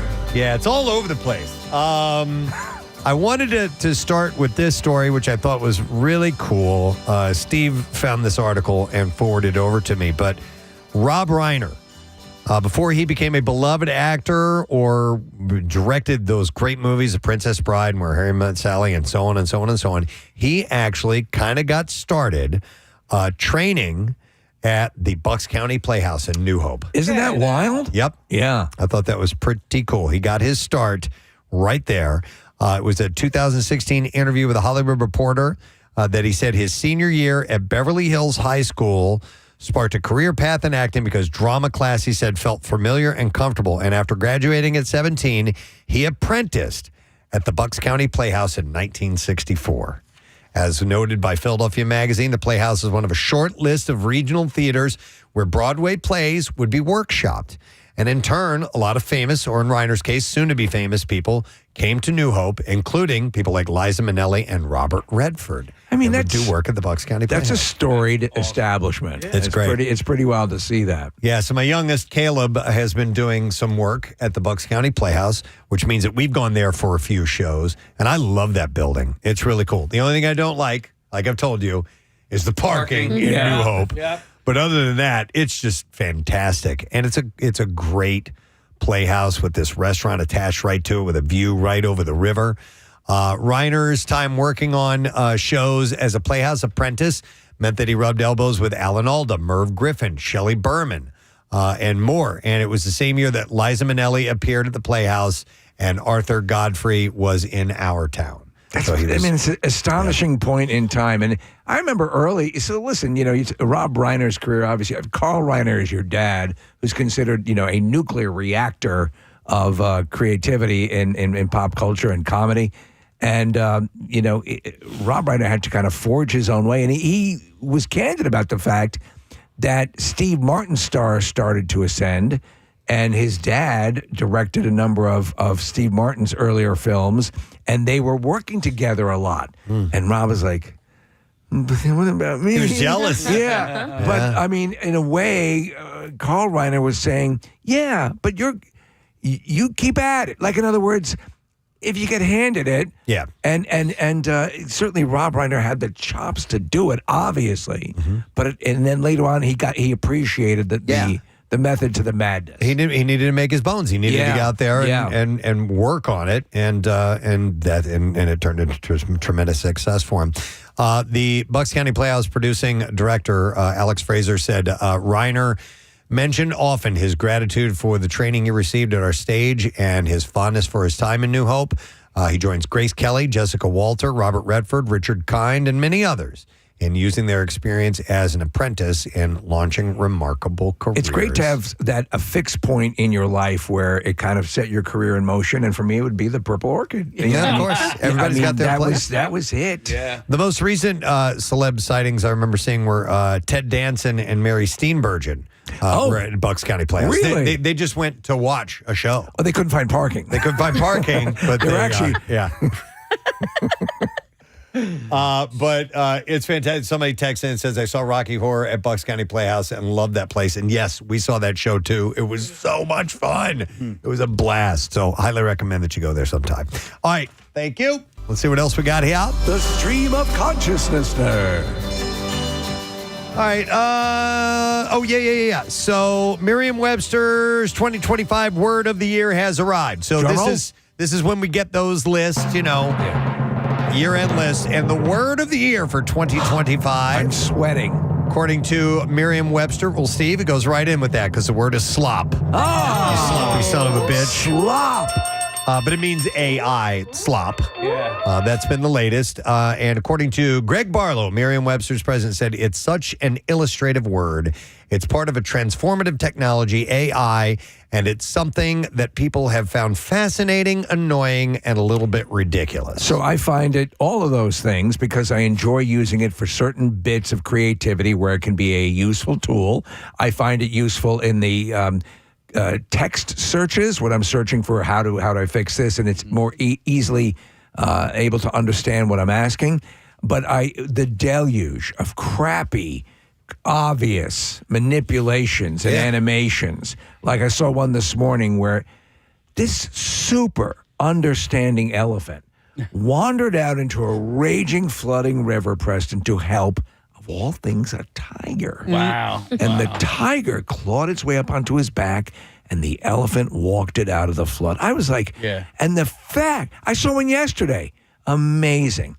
This woman is closing the sliding doors in her home, and an 8-point buck blows through the window, knocks her across the room, and I guess it's the husband stood there and recorded the whole thing without making any noise, without trying to see if perhaps portions of his wife's heart had been pierced by the antlers. Right. None of that. So that's to me is the absolute epitome of slop. Yeah, I saw a baboon jump onto like a vulture's back, and then the vulture flew away. Yeah. But nature is working together in ways we'd scarcely imagine. I was so mad at myself because the first time I watched it, I fell for it. I was like, "That's wild." The baboon's using it's like an airplane. And then it ended up back in my feed, and I'm like, that's probably not real, right? Dude, I saw this one where the royal family was dancing to a fish song. I mean, that's just crazy. Let's go past this part. That wasn't AI. That was a parody, but Casey bought it. He thought that was legit that the royal family was doing this ridiculous dance. All right, there is one where this old lady has tea parties with a bear on her front porch. And the cop comes up and tells her to stop feeding the bear. Okay. I can't stop watching those because it's really cute. You like it? Yeah, it's kind of cute. All right. But I made them extra slutty. It gets me, but most of them I just despise. Yeah. I'm sorry, I'm not sorry. If I see something that's a legitimate moment of somebody helping like an eagle or something that is an actual human interaction with nature that's beautiful, it will get me every time, and I certainly get enough of those. So I think people are feeling, and we talked about this yesterday, Preston, that people are trying to pull one over on you, and they don't like it. I don't like it either. Yeah. Yep. I just found out, my cousin said when you are doing an interview for a potential job and you are on Zoom, a lot of the interviewers will ask you to move side to side before the interview starts to confirm that you are not AI. Isn't that wild? And teachers, I saw, are on the uptick of oral exams instead of written exams because people are using AI to write those for them. In a way, we're going to go completely retro. We're going to go backwards. Yeah. All right, but getting to slop. Slop! That is the word. The word slop was first used in the 1700s, and it meant soft mud. But it evolved more generally to mean something of little value. Is that slop outside your house? Of course, I'm referring to that pile of soft mud. The definition has since expanded to mean digital content of low quality that is produced usually in quantity by means of artificial intelligence. My dearest wife, today I encountered a huge pile of slop. I would have taken a video of it, but that hasn't been invented yet. Soft mud. AI video generators like Sora have wowed with their ability to quickly create realistic clips based merely on text prompts. But a flood of these images on social media, including clips depicting celebrities and deceased public figures, have raised worries about misinformation, deepfakes, and copyright. Well, you're running the risk, and it happened with Coke. They ran an AI-generated ad that got a lot of blowback. Yeah, and then there McDonald's was another did too. one. Right. It was in, might have been in the Netherlands or something like that. A bunch of vignettes supposedly about holiday mishaps that were supposed to be organically caught, that were AI created. And you have to be very careful because it can actually work against your mission. There's an ad that's been running on Instagram that bothers me, and it's a guy, and it's him in a side-by-side split screen shot. It's him talking, but on the other side is a character that will pop up and is doing exactly what he's doing, moving and saying the same thing. And he's essentially saying, hey, you used to have to hire a staff and blah, blah, blah, and all these actors and so on. And now you can just do this. It's way cheaper. And I'm like, I don't like it at all. working in this industry that we work in. That's exactly taking away from what we do for a living. And I do not appreciate that. So, I understand why people might want creativity like that, but you're going to get, it's going to come off as disingenuous. And it's also people that rely on this as their vocation are going to be out of work. So I don't care for it. I agree. But there are lines where it can offer opportunities for people to become to rent their voices. It's how it's done, but I agree with you. And I think the reaction, so what will be the difference? It's like people talk about the new Moana. So the live action Moana, which is actually about 85% CGI anyway. Right. It just has live actors, so at a certain point, the audience gets hip to it. And you'll see a reaction against it. Why are you calling this live action? Why does this chicken look cartoony? Because it's a CGI chicken. Either get a chicken with big googly eyes or don't waste my time. All right, so such content has existed online for years, this article says, but the tools are more accessible now and used to political ends, among other figures. The head of the Pentagon. Last month, Defense Secretary Pete Hegseth posted a manipulated image of a beloved cartoon turtle reimagining as a grenade-wielding fighter to defend U.S. military actions in Venezuela. So there's stuff like that happens too. Over the years, there are words that are consistently looked up, but they are filtered out as the dictionary's editors pick the one that is best defining of the year at hand, and so that's slop for this year. But words like ubiquitous, paradigm, albeit, irregardless. Oh, some oldies but goodies. These are always top lookups because they're words that are on the edge of our lexicon, Barlow said. Irregardless is a word in the dictionary for one reason. It's used and has been used for decades to mean regardless. Yeah. Irregardless is not really a word, but people use it for that. So that's why it gets looked up from time to time. And sometimes you can will a word into existence. Yeah. Or a pronunciation into existence. Yeah. I found out recently, not that long ago, in fact, we were on the air talking about penultimate. Yeah. That penultimate does not mean the same thing as ultimate. It means next to last. Right. And ultimate means last. Yeah. So there's penultimate and teller ultimate. Teller ultimate. Yeah. Pen and teller ultimate. Yeah. Right. But I didn't know ultimate essentially meant last. Now, it doesn't mean coming in last place. Right. It's just the final item. Yeah. And so penultimate is the next to last. Ultimate is the last. So Right. there are things like that I've been saying my whole life and had no idea that these are the actual meanings of them. Does that mean people use the word ultimate in out of context or Maybe incorrectly? Maybe, but it has, like Steve said, we've willed it in to mean something else. Right. Yeah. That it means amazing, Well, incredible. it's like literally The best. means not literally. Oh my God. Yeah. Figuratively, Yeah. using literally instead of figuratively. Yeah. There's a great shirt that says, literally, you mean figuratively. Yeah. And I want to get that shirt. I love it. All right, so here are Merriam-Webster's other top words for 2025. 6-7. I know it. We had mentioned that one before. Performative. Yes. The performative male is online shorthand for a disingenuous guy who pretends to like things women like in order to earn their trust. So are we saying that the performative male is the phrase or the word performative is the word? Just the word performative. Okay, because I've used that forever. Yeah. When someone's, like if someone's acting too emotional, it's just performative. You're looking, Well, it says there's also a spate of influencers who have been called performative for posting surface-level kindness content. Yeah. The word is versatile since it extends to stunts in national politics, grandstanding on social media, and even the nature of the UN General Assembly. It's possible to achieve performative slop. Yes, there you go. Yeah. All right. Gerrymander is another one. Yeah, and there's Lonnie Mander and the kids. Yeah. I like Jerry more than Lonnie. Lonnie's not bad, but Jerry's just the best. So what is gerrymandering again?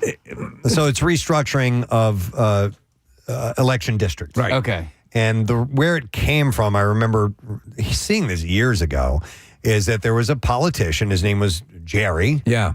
And he had redistricted a voting area, Casey, so much so that it was twisty and windy.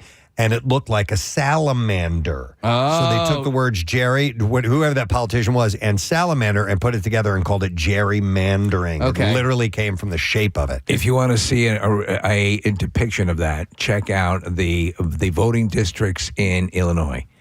It literally looks like a serpentine. That's like crazy. Yeah, and they'll do it, and it's to gain political, right. advantage. Yeah. So when I hear that it's not word, illegal. There's another word that I mix gerrymandering up with. It's when essentially on the Congress floor they'll read the phone book to kill time. What's that called? That's a filibuster. Filibuster. Yeah. Gotcha. There's Jerry and Phil, the Busters and Lonnie Mander. The Busters and the Manderings are getting together for a barbecue. All right, here's another term: touch grass. Is in this. Yeah, that's been used a lot this year.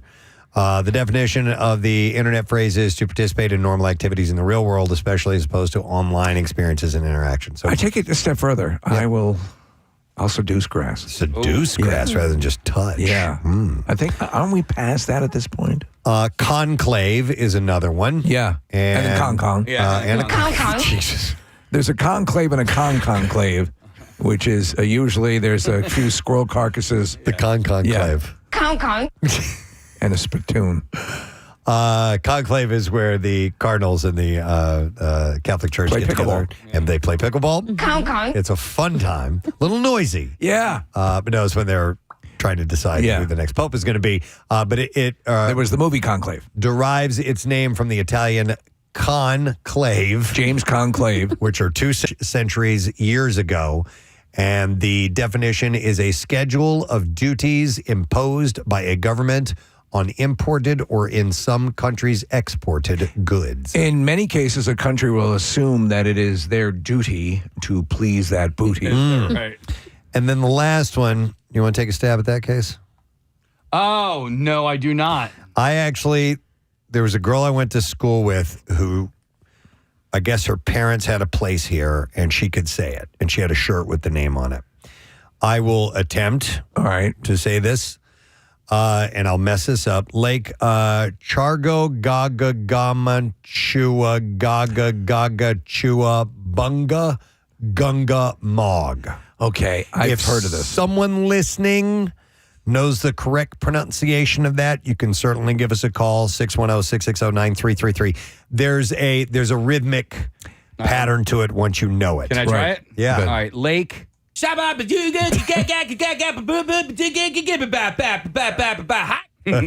you left out the high grandma. I left out the high grandma. So it is, let's see. Is it a legitimate lake? It's a Massachusetts lake's name. What idiot figured that was the way to roll with the name? I want to say it's Native American, but I'm not 100% sure. Now I look bad. I'm sorry. Making fun of Native. Thanks for that little tip. I'm guessing though. It wasn't a kid in a wheelchair. I could be wrong. Let me see if I can come up with something more, Steve. Yeah. No, I think, but I could be wrong on that. God. I don't really know. Ryan, if you could see if Ryan's working on isolating audio of a pronunciation of that. But yeah, I remember this girl, I think it was Ellen Barty, I think was her name, back in school, and she had a shirt with the whole name across the way. She'd rattle it off for you like that. Yeah, you're right. The cadence determines your ability to say it. Yeah. Well, that's like that one character in Forgetting Sarah Marshall. He's talking about how he can name all these fish. Oh, yeah. He's been living on the island for a long, long time, and then he just rattles off the name of this fish. It's the state fish of Hawaii. Yeah, it's it's like literally like that. Something like that. One of those things. Did he send it over yet? Yeah, we've got it. Case pull up on Vox Pro here. All right, let's see how you pronounce this. Here we go. Lake Chargagagog Manchagagog Chowbunagungamog. Dude, that's... do it again. I nailed it. Do it again. Play Lake Chargagagog Manchagagog Chowbunagungamog. Lake Chargaga. I'm forgetting. No, you'd have to invest too much time to say a lake you'll never visit or reference again. Or you can also call it Webster Lake. It's in Webster, Massachusetts. Does it have the name derivation on it? The name comes from the Algonquin language. Algonquin. Oh, Algonquin? Yes. Okay, what's that? An Indian tribe. Okay, of the Nipmuc. Of Muckampates. Muckampates. I guess the Nipmuc is the actual tribe. I don't really know. I think that's like finger blasting. It's often said to mean fishing place at the boundaries, neutral meeting grounds. And a more fitting translation is lake divided by islands, according to an anthropologist who posted on this Wikipedia page. You might have heard of the Algonquin Round Table, Preston, a famous thing where the writers and Dorothy Parker and all the name sounds familiar. Witty writers would sit around. I forget which hotel it was in. Maybe it was the Algonquin Hotel. The Algonquin Hotel. I stayed there in New York. Yeah. I've never seen that spelled out before. If you remember, Alice Cooper talks about Milwaukee. Yeah. Is Algonquin for the given he says land. Algonquin. Okay. Yeah. That's where you're. Yeah. And it was a group at Camp Taqua. Oh, it was like the boys. Nice. Yeah. Okay. What were the girls? Chickasaws and Utes. Chickasaw. And Navajos. Okay. Yeah. We have a Chickasaw, We do. I think, don't we, somewhere? I'm getting it, man. As God is my judge, I've been waiting to use this goddamn. All right, while you're doing that, Robin wants to impress us here real quick. Don't play it just yet. Hang on. Hi, Robin. You're on the air. Good morning. Good morning. Good morning. All right, Robin, we had a recording of it, but I'd rather hear you say it. Yep, it's Lake Chargagagog, Man Chargagagog, Shabunga Gungamug. Wow! Shabunga Munga Gog. I love it. How do you know that? I grew up in Massachusetts. All right. How long did it take you? My family lives around Webster Lake. How long did it take you to perfect saying it? I was probably like 7 or 8 when I actually was able to say it. Jesus. Brought up on it. All right. Thank you. Appreciate it, Robin. Thank you. Wait. Bye. Casey wants you to say it again. Lake Chargagagog, Man Chargagagog, Shabunga Gungamug. Okay. I love it. All right. Thank you, Robin. Appreciate that. She All goes, right. da-da-da-da-da. So she's kind of singing it. Yeah, there's definitely a cadence to it. All right, so those are the words of the year from Merriam-Webster. Thought you would find that interesting. Thank you. Oh, but we're not done yet. Oh my God! The stream of Consciousnessner. Elvis Presley found face down, dead, on the bathroom floor of his Graceland home, apparently having fallen from a nearby toilet with his pajama bottoms around his ankles. Man, oh, I should you bury me near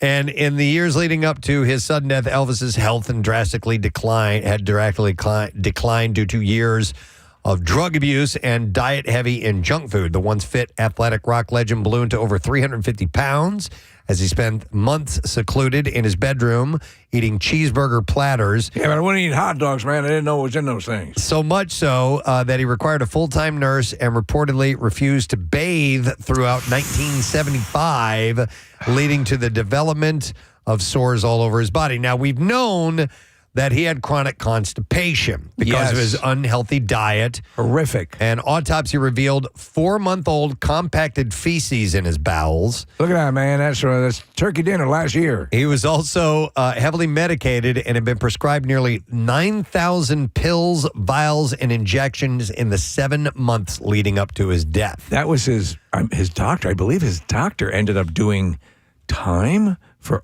over-medicating him, or he's one of these star effort doctors. Yeah, Mr. Dr. Feelgood. Yeah. His girlfriend at the time, Ginger Allen, or Ginger, not Gender. Ginger Allen. Man, her name's Ginger? The heck kind of name is that, man? Give me another hamburger. Look out, man. Look out, man. That's the dumbest name I've ever heard. How about another hamburger? She discovered the rock and roll legend's body with his pajamas around his ankles and his butt up in the air. She described the distressing scene. She was 21 years old at the time, Look out, man. Look at that. My ass is way up in the air, man. She wrote in her memoir, his arms lay on the ground, close to his sides, palms facing upward. It was clear that from the moment he landed on the floor, Elvis hadn't moved. I gently turned his face toward me. A hint of air expelled from his nose. The tip of his tongue was clenched between his teeth, and his face was blotchy. I gently raised one eyelid. His eye was staring straight ahead and blood red. But a post-mortem examination took place that very day. However, the family swiftly locked away the findings for 5 decades, sparking rampant rumors regarding what killed him. Dan Warlick, lead investigator for the Tennessee Office of the State Chief Medical Examiner who witnessed the autopsy, added credence to the widespread belief that Elvis perished while struggling in the bathroom. He said he had previously stated Elvis's chronic constipation, result of years of prescription drug abuse and high-fat, high-cholesterol gorging, brought on what is known as the Valsalva's maneuver. Put simply, the strain of attempting to defecate compressed the singer's abdominal aorta, shutting down his heart. Is that the same move she uses to win in Queen's Gambit? No, that is a different move, I believe. Okay. I don't think it was the Valsalva's maneuver. But the results are going to stay locked away for actually a little over a year, 2027. We will finally find out. It will be released exactly. I don't think it's going to be anything surprising. Listen, are we better for knowing the graphic? We knew it was not the way that guy should have come to an end. Yeah. I mean, it's really sad. It's like when you hear about Chris Farley and the condition he was found in. I mean, are you better for knowing that or? No. Well, I've been watching the Beatles anthology, and there's a moment in it where George, they're talking about when they met Elvis, and George goes, I always felt sorry for Elvis.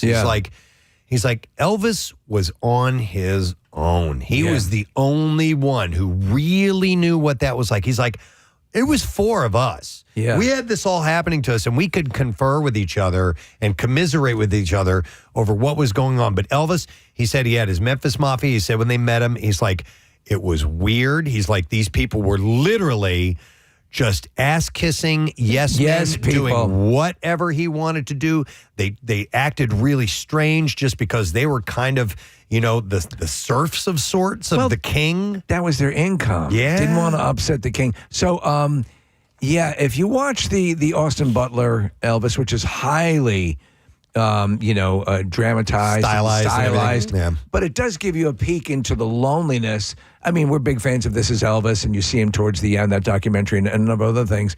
But you do get this sense of loneliness. Colonel Tom Parker, who he believed for the longest time was an ally, and there's a case to be made that Parker did cultivate his career, but was not looking out for him later on in life, and he'd pick off people who were trying to intercede on Elvis's behalf. One of them being Lisa Marie. Yeah, I mean, when you were just sort of going through the description of the last few months of his life, I just felt pity. Like totally, it's very sad. Like, I mean, there's really sad. Mentally, he was just drained. Yeah, and his fame consumed him. Mm-hmm. It twisted him into something unrealistic, right? Yeah. To an unrealistic existence. So Dr. Gene Augustine, a family medicine physician, shed some light on that, said severe constipation as a result of prolonged opioid use can certainly be dangerous, and in Elvis's case, it probably was substantially involved in the cascade that led to his death. He advised, though, had they identified his constipation and treated it aggressively with laxatives and stool softeners,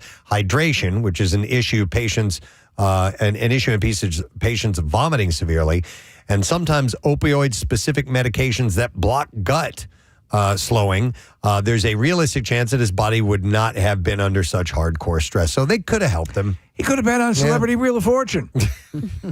That's right, man. Yeah. Stitching time saves 9. Yeah. And right before he hits, where's the lookout man? Right before he hits bankrupt. Look out, man. He's spinning it around. Look out, man. Son of a bitch. Lost everything. But yeah. All right. I'll put the rest in the gift certificate. You still do that? When it comes to the actual cause of Elvis's death, Dr. Jenny had added that straining is how the cardiovascular risk comes in. When a person bears down hard, the body instigates what's known as the Valsalva maneuver, heart rate and blood pressure fluctuating wildly, oxygen demand soaring, and for an individual with underlying heart disease, that can send things over the edge to fatal arrhythmia or heart attack. You're just pushing the body well beyond what it can take. Yeah. And when I had the surgery years ago, I did not take, there was, medication for pain. I'd never needed it, right. But any of that stuff will promote constipation, or usually does. And I don't like it that. No, exactly. All right. So I thought that was interesting. But that is interesting and sad. In less than 2 years, the official information should be out. I have something that's connected to that. The stream of consciousness, connected. Japan's high-tech bidet toilets are selling faster than ever, and the United States is now the fastest-growing market. Toto, the Japanese company behind the popular washlet brand. Oh, Toto, spray a jet of water at my cooch.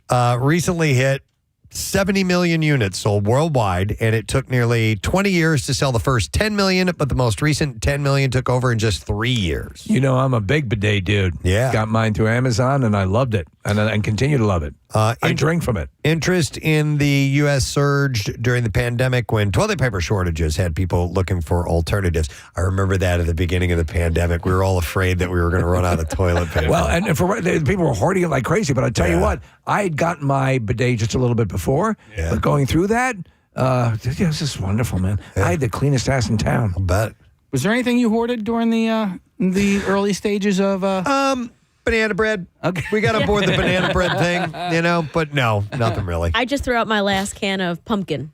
Okay. Because I wanted to use pumpkin and everything. That you could use it during in the pandemic. During the pandemic. Pumpkin bread, pumpkin pie, you did all that? Steve, you can use pumpkin to make like muffins healthier or brownies healthier. Yeah. Okay.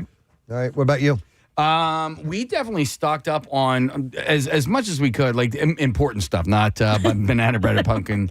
But we did like cold and cough medicines, acetaminophen.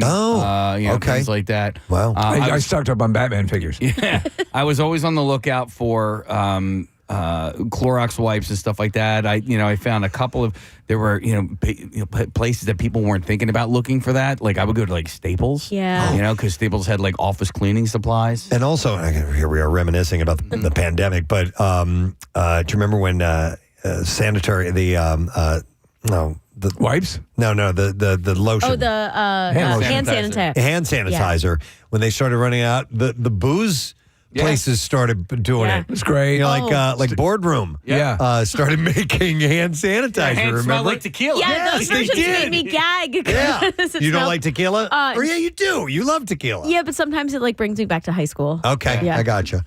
All right, but anyhow, back to toilets and bidets. Back to toilets. Experts also credit the boom in international tourism to Japan, where visitors try the toilets in the hotels and restaurants, and then they want to get them at home. What a great reason to take a trip. Right? I love the way your culture poops. Take me to your closest bidet. I used my first bidet ever in March when I was in Italy. They're just not around here. Steve, I haven't dumped in your bathroom just yet. Oh, you're welcome anytime. Yeah, but I'll leave the light on for you. And I liked it. It was fine. Yeah. But in Italy, it's a bidet. I'm with you. I've used them before. Okay, but it doesn't make me. You fell in love with it. It didn't do that for me. Yeah, to me, I like that clean and fresh feeling. I like an ass so clean you can eat off it. The toilets offer features like heated seats, adjustable water temperature and pressure, deodorizers, and even sound effects for privacy. Do you think you'll level up? No. No? It seems an extravagance. This thing's like $40, $30. You attach it. It's certainly not warmed up. Right. But it's it'll wake you up. Yeah. Oh, I'm sure. Ooh. Yeah. This is my face using a bidet. Oh, is the water cold? It's just the same temperature as it feeds into the toilet. So Okay. it's not necessarily cold, but it's not warm and heated. Is it chillier this time of year? Not much. Or is it hard to not say? much, yeah. Not dramatically so. All right. Let me see. Time for at least one more thing. The stream of Consciousnessner. Now, I've heard this in recent years, but I saw this article this morning. But apparently cassette tapes are still rising in popularity. And a new study shows resale prices exploding by up to 1,000% as Gen Z leans into analog life and less screen time, it says in this article. So I'm down with that, but which amazes me is that I think a case can be made for the audio integrity of vinyl and the different attributes that people find a warmer sound. Cassettes were always they're okay, but they were always they would wear after out. a while they'd wear out. They were terrible. They're fun, though. They're tangible. Like, you can see the tape in there. You can wind it. You can play with it. When you have a CD, it's just kind of putting it in a machine. But Taylor Swift is one of these people who is putting all of her music on all of the different platforms. And I am finding a lot of people who are buying vinyl who don't own a record player buying a CD and like the only CD player is in a car. Okay, so then is she also on the other side investing in the technology companies that are creating cassette players and okay. Yeah. Looking beyond and seeing if there's a vested interest in it. Because the big vinyl boom, of course, caused a big surge in record player sales. Sure. Now you can finally tune a record player. You can't tune a fish though. No, but you can finally tune a record player, and obviously you talk about Worldwide Stereo. They have great record players and things where the audiophile can really have an experience. Show me the cassette. Yeah. Equivalent of that. So did you ever, Steve, I only tried it a couple times and it was too hard to do. When you had a cassette you really loved and, something can happen to the magnetic tape. Yeah. It can either break or it can twist or, something like that can happen. Did you ever try to repair one? Tape it together. And I did. And it worked? Yeah. I couldn't get it to work. I could do... the stuff, the reel-to-reels that we used in radio, no problem. But I could just, using the tiny little cassette, and I could never make it. Just using regular, editing tape. Well, no, I would use regular Scotch tape. Yeah. It was because it was before I got into radio, and never was able to make that. You'd always hear something, though. You'd hear, like a little flip. Yeah. Yep.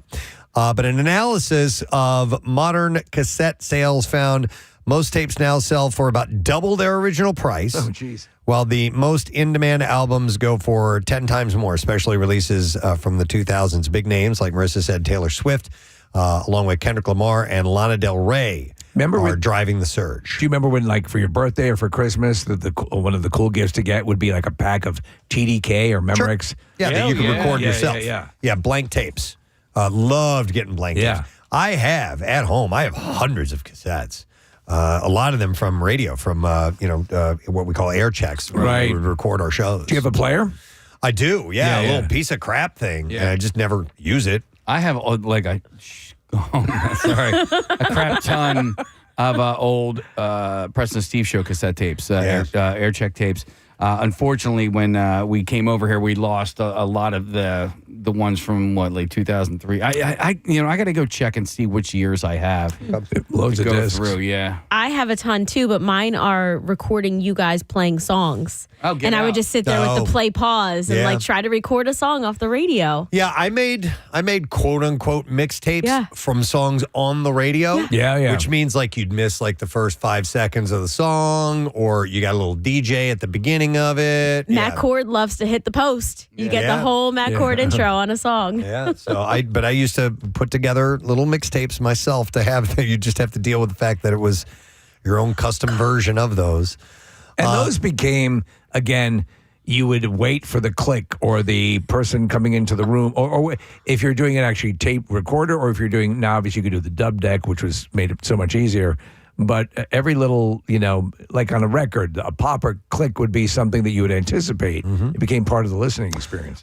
So the artists I mentioned earlier are driving the surge with some tapes reselling for hundreds of dollars. Can you imagine that? After originally costing under $30. Casey, you know what I remember? One of the things about when we had Trey Anastasio here? Yeah. Was we talked about he liked like Judas Priest. Yeah, he said metal. And he was into metal. And he's like, but when you listen to metal, you have to listen to it on a cassette. Right. Yeah. He was very specific about it. Did you get the hiss? Like you get, there's a hiss that you can get in some cassettes if they've been around for a while. I remember getting when you get your first car years ago with a cassette player in it. It's like, oh man, I don't know how. So cool. Tech has clearly reached a zenith. There's nothing more they can do.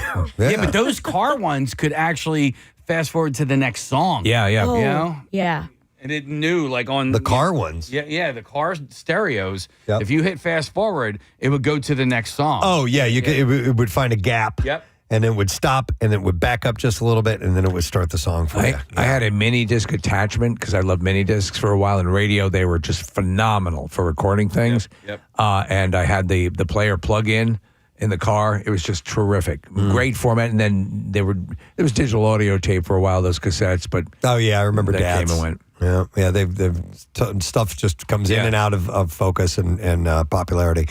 So by the way, the trend is picking up fast for cassettes. UK cassette sales jumped over 200% in early 2025, and searches for cassette players are soaring right along with them. So that would be a unique Christmas gift. It would be, A absolutely. cassette player, and I don't know what they're going for. Marissa just pulled up some cassette players. So for like a full-on radio, I don't know, like $40 or something like that. That's doable, and that's kind of fun. Do you remember? There's so much of this tech, Preston. You remember the Sony or the CD changer in the trunk? Yeah, sure, like a 5-disc changer. Right? Yeah. And you put it in your trunk. You're like, dude, I got music for hours here. This is great. And it's in the trunk. You can't even see it, man. Yeah. And you can put it on shuffle. Oh yeah, it's great. I don't know what's coming up next. All right. Anyhow, we're done. The stream of Consciousnessner. We'll stream again another time. But in the meantime, right now, let's give away a $50 gift card to Burger King, BK, and the SpongeBob prize pack because the SpongeBob movie Search for SquarePants comes out on Friday. And this prize pack I will give to caller number 10 will include the $50 gift card, the SpongeBob Lucky Brick, a T-shirt, Krusty Krab hat, a pin, and plush characters along with that. So 610-660-9333. If you're interested, come and get it. We'll get some bizarre file stories right after the break. It goes all the way up my leg. Yeah. Sounds like it's sciatica. Very, very painful. And I mean, muscle relaxers, I would love to have one of them. But No, you don't want that. No, it doesn't go well with your beer. Yeah. Well, I drink that every day. Yeah, doctor's orders. Exactly. How are you doing, Nick? And how's your son doing? Ben? Yeah, doing great. Thanks, Gary. Appreciate it. No, you're a good guy. Everybody's there. Is a good guy. Casey's a great father, great dad. Preston, you're a great dad, a great father. Oh, well, that's so nice. Thank you, Gary. Steve Morrison, Shotgun Steve Morrison, you're an excellent husband and a great dad to them dogs and cats. Folks. Thank you. Am I shotgun? Yeah, you're Shotgun. I was So Shotgun. bad. That's why I said Shotgun Steve It's Morrison. been so long, I forgot my name. Who's the oil can? Me. Oh, that's Casey. Oil Can Foster. Oil can Yeah, Foster. okay. All right. Remember We used to Foster's drink give me it. the oil can? And I'm Yeah, just... Foster oil cans we used to drink. Oh, that's what that's How you doing, Case? How's your family, bud? Everybody's good, man. Yeah, I was just worried about you. You didn't check in last week, so we got a little bit of In a concern. while, man. I only call Pierre Robert once in a while, and I wish him a good day and tell him I love him. And it's cake. So what kind of job are you looking for? I want to Gary? work back in the kitchen again. I can run a kitchen and morning manage. It's what I do, man. Okay, so you've worked the breakfast shift at a restaurant. I like to open up in the morning so I get everything ready for lunch and prep and get it all ready for dinner, and I'm out. I do a hard 8 hours or I leave. I worked 8. I'm a ball player. I come to work for 8 innings, man. I go in there and knock it out, man. All right. All Well, 8 listen. innings. If anyone, All 8 innings. You can help me up, man. well, you get one off for good behavior. I have a great resume. I have a good resume, man. If you're going to help me up, get a kitchen job, working in the kitchen. Well, you got to fix your leg. Make sure you're drinking enough water, Gary. She's right. Kathy's right. I drink plenty of water, plenty of milk, plenty of bananas. I'm doing all of them. You drink a lot of bananas? Well, I eat bananas. Oh, okay. Okay, good. Well, let me tell you something. Just get yourself. Listen, we know that you'll work a solid 8 if you can get your deal. You're looking for like the breakfast shift at a restaurant or like a takeout place. So if anyone knows of anything, let us know.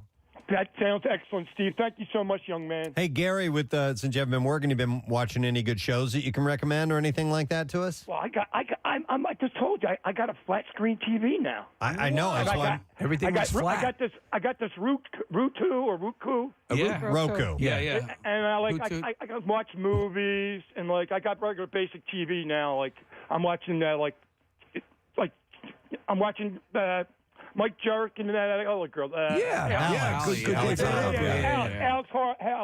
Alex Harley. Whatever. Holly. Yeah, I watch them guys every day, man. That's cool, man. That's great, man. And I'm just so glad everybody's did well there, man. And Billy Burns is the best guy in sales, man. Wow, Bill Burns. Shout out. Wow, man. Bill Burns is a good guy, man. Bill Burns is a good guy, man.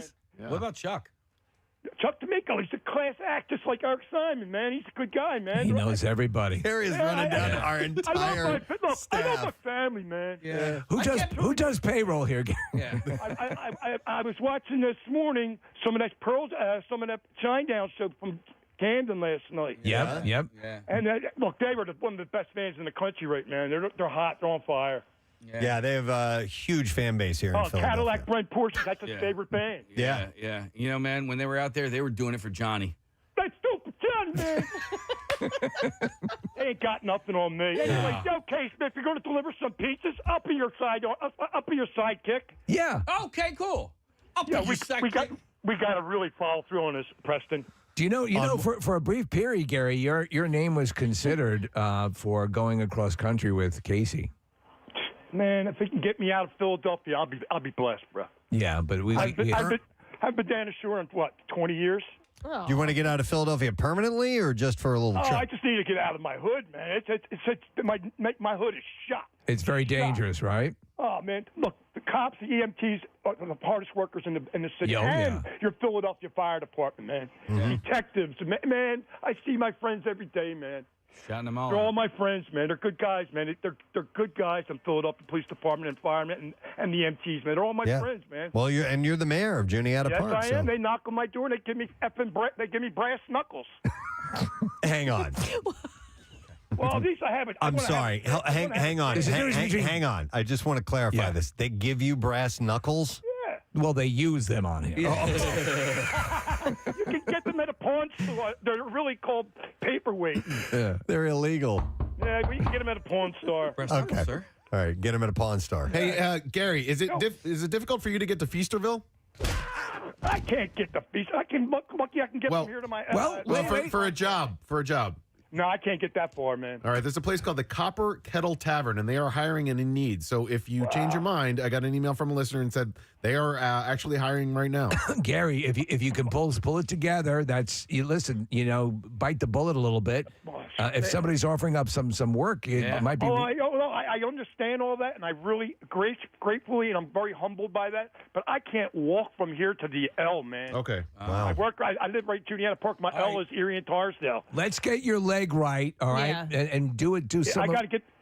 Sorry, Steve. I didn't mean to. No. You got to get that leg right. If that's how bad it is, because I know you want to work, but we got to make sure you can stand up and do what you need to do. Get an electric scooter. You know what the funny thing is, too, guys? I mean, I can talk to you guys.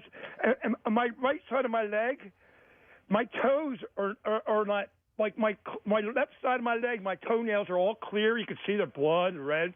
And on my right side, it's like they're like dead. My nails don't even grow. Huh. Yeah, I don't know what it is. You gotta go to the doctor. Are they discolored or anything like that? Yes. All right. Yeah, that's not good. I mean, it's like diabetes and things like that. Yeah, I mean, my nails don't even grow, man. I mean, I always take care of my skin and my body, but something's not right if my nails. Kathy, do you think you could assess this if Gary were to send you a D pic? When's the last time you saw your doctor about this, Gary? About 6 months ago. Oh, okay. Dude, it's been a while. Yeah. Well, I went before, and he took 3 more tubes of blood. I went the last time, he took 4 more tubes And of blood. what were the results? He said something about my enzymes. He's low on blood. Your liver enzymes? Something like that, maybe, Case. And did he recommend any medication or anything? Man, he gives me medication that goes, when I get it, I see all the side effects. I read it all. I'm saying, oh, my God, if one pill don't cure you, one will freaking kill you. So I threw them away. You throw them away? Don't. Dude. Can't do that. The only thing I take is 800 milligram Motrin, and I break them in half. Gary, you have to listen to your doctor and take the prescribed medication. I know a lot of things have potential side effects, but if you've got something serious going on, you got to take the chance, the minimal chance that something might go wrong and fix the problem. I'm going to have to look into another doctor because this is not. This has been going on for too long now. It's upsetting me. Do us a favor and make sure that you follow through with that. So the next time we talk to you, you have a new doctor who's taking care of that leg. And then when that happens and you're ready to get a little bit more ambulatory, we can get you set up, or at least nice people offering jobs can help you get back on your feet. All right? Listen, that sounds great. And by the way, hey, real quick, if I may, I know I took up a lot of time. I wanted to know how hey, Sweet Tea, how's Case doing? Good. He's great. Thanks, Garrett. Get yourself healthy, will you? You're the greatest mom ever. You really are. Thanks, So, Gary, listen, go to the doctor. You might have a diseased liver, bro. So you might want to head on over to the doctor and not go and drink beer today, you know? I could do that. Okay, and make sure if you're prescribed something, take it, man. Well, if you see reading this, Preston, man, of all them side effects, I'm like, man, this is going to hurt your liver. This is going to hurt your kidney. Good lungs. Well, if the doctor's telling you, that's you got to listen. Yep. I just think make sure it's a doctor you trust. So get a new doctor, get yourself checked up, get your leg back up and run. But you can't. Or if they're telling you to make some if you're not comfortable with the medicine, they're telling you to make some lifestyle changes. You have to do it. Yes, I'm all for that too. Also. All right. Because I lost some weight. I lost some weight also. All right. Well, I used to be $145, $150, and I'm not even nowhere near that now. Yeah, that's a little I'm really concerned about you, Gary. Yeah. Well, I really appreciate Preston, man. It's really, truly means a lot for me. And right now I'm inspired to do the right thing and look into a better doctor. You do that. We want to hear from you next week, all right? That you made some inroads, all right? I'll call you next Monday. In case, if you can't give me a call, we can talk about Bill Weston's tickets. Yeah, we're not going to talk about that. We're going to talk about getting you healthy. And listen, you can blame the doctor, but a doctor's is only as good as his patient, right? Yeah. So you have to listen to him. And I would recommend going sooner rather than later, today. Yeah, I need to. I definitely got to change doctors. I have to go doctor shopping. And Gary, look into it today. Gary, you got the time. You don't have work holding you back. So and I have medical insurance too, so I have to take advantage of this. Do it today. I will not put it off, Dad. All right. I like it. And then check back in. All right. I'll call you next Monday, Preston. All right. All right. Thank We're going to hold you to it. Thank you. I'd like to thank Bill Burns, Chuck Nico, Eric Simon, and my Lord and Happy Savior, Sweet Jesus Christ. Romano, Steve Morrison, Preston Elliott, Todd DeFeo, Nick McElwain, and my main man with the pots and pans, Casey Boy Foster, and Marissa Moken McNada. All right. Well done. All right, Gary, hang in there, man. Have a great day. Thank you, guys. See you, buddy. Wow. Poor Gary. I didn't quite. Obviously, there's stuff going on with his toes and his feet. That sounds not good. Here's the deal. He's calling his doctor a quack. Yeah. His doctor prescribed him medication and he threw it away. And he's talking about enzymes. Dude, you can't mess around with that. No. You cannot mess around with that, and you definitely can't. If you've got a liver problem, you can't be drinking. Drinking beer, yeah. Gary, down to the 7-Eleven. come on, man. Yeah. All right, well, listen. It was a good call. It was important that we spoke to him, so I'm glad we did a wellness because something's going on, and hopefully we can kind of nudge him in the right direction to get something done. I had 3 testicles. And they'll want to see that. They'll want to check all 3 of those, too. All right, well, listen, we have to take a break. Yeah. We have our buddy Michael Giacchino is going to be joining us a little bit. So let's take that break and come back in just a moment. Make sure you stay with us, friend. So Casey sent me this article. It was from the New York Times yesterday. And in the NFL, there's a tradition that's been going on since the 70s. It's called the Rookie Dinner. And so the veterans have to take the rookies out to dinner, but the rookies have to pay for the dinner. Right. It's been shown in sports movies periodically, yeah. Yeah. So, but apparently there's starting to be more rumblings about is this a good idea or not? Because sometimes the tabs, which can average between $5,000 to $25,000. Yeah. Come on. Well, it depends on if they take advantage of them. Of course. You know, And I bet you the inkling quite often is to take advantage of it's them. Right. funny to That's them. the deal. Yeah, The because higher they can get the tally. Well, because they had it done to them, too. Yeah, it's that type of thing. It was done to me, and we're going to do it to you. That type of thing with initiations, essentially, is what this is. But the point they're starting to make out is even though we see the NFL as, these high-dollar individuals, not everybody gets paid all of that money. No. And some of them and up front. And some of them might last a season and they've, blown money that in hindsight they probably should have kept. Yeah. They probably needed. Yeah. But it's also, listen, these guys are ordering cognac and expensive bottles of wine, and obviously the food. It's the booze where you spend all the money when you go out to dinner, without question. So we had in my sorority, there was a night where the what's it called, Case? The Hell Night? Rush night? Is it during pledging or? No, we were orgy? pledging. Oh, pledge night. Yeah. So it was during pledging. I forgot the word. It was during pledging. And so the whole sorority, sort of created this spooky, we're mean people, night. And so, to scare, whatever. We knew what was going on. And it You're harassing them. It was being funny. They were being funny. And it ended up being a fun night. After it's all over, there's a big party, the whole thing. But they got the year that I was pledging, the sorority got in trouble for it. So the following year, like when we were finally in the sorority, we couldn't do that. We didn't get the chance. What was the core thing that you did to besides acting like you were very mean? Was there something equivalent to this, or It wasn't money because in college nobody had money. Right, No, right. it was. So we were brought into one of the sorority sisters' houses. They put us in a basement. It was very dark. Like it was almost remind you of like a haunted house, spooky, scary. Sure. They all came in like all dressed in black, and we were blindfolded. Like it just was. Right. It was honestly, it was so dumb, but we were laughing. Yeah. It was fun. That's cool. Before we go down the sorority and fraternity path, which I'm sure we're going to because that's the easiest to go to, but I wanted to see if there are other professions that might have this rookie type of initiation There's gotta be. thing, and I'm sure that like construction sites probably do their little thing. Oh yeah, maybe in the medical field because interns. On 93.3 WMMR. WMMR presents Preston and Steve's Bizarre File.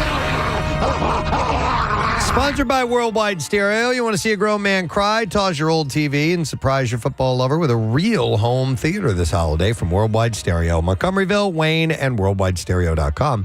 Making holidays more fun since 1979. Well, it turns out the biggest donation of toys to Dornbecker Children's Hospital each year doesn't come from the drop box in the lobby of your dentist's office. It doesn't come from the toy drive at your veterinarian, your kid's school, or a local broadcast news station. No, it actually comes from strippers. Strippers! Wow. Portland strippers have donated $183,000 worth of toys over the past 14 years to Dornbecker as a result of an annual event called Tatas for Toys. Oh, wow. This year's is coming up. It's actually today, believe it or not. Where are the strippers? It's at the new venue called the Alberta Rose Theater. The event started at Dante's in 2011. The brainchild of comedian and host Aaron Ross. He was one of the hosts of Dante's Sinferno Cabaret show then. Blow the lid off the joint. And someone suggested that they put on a toy drive. That first year they made $500. It was enough to fill like a little red wagon with toys.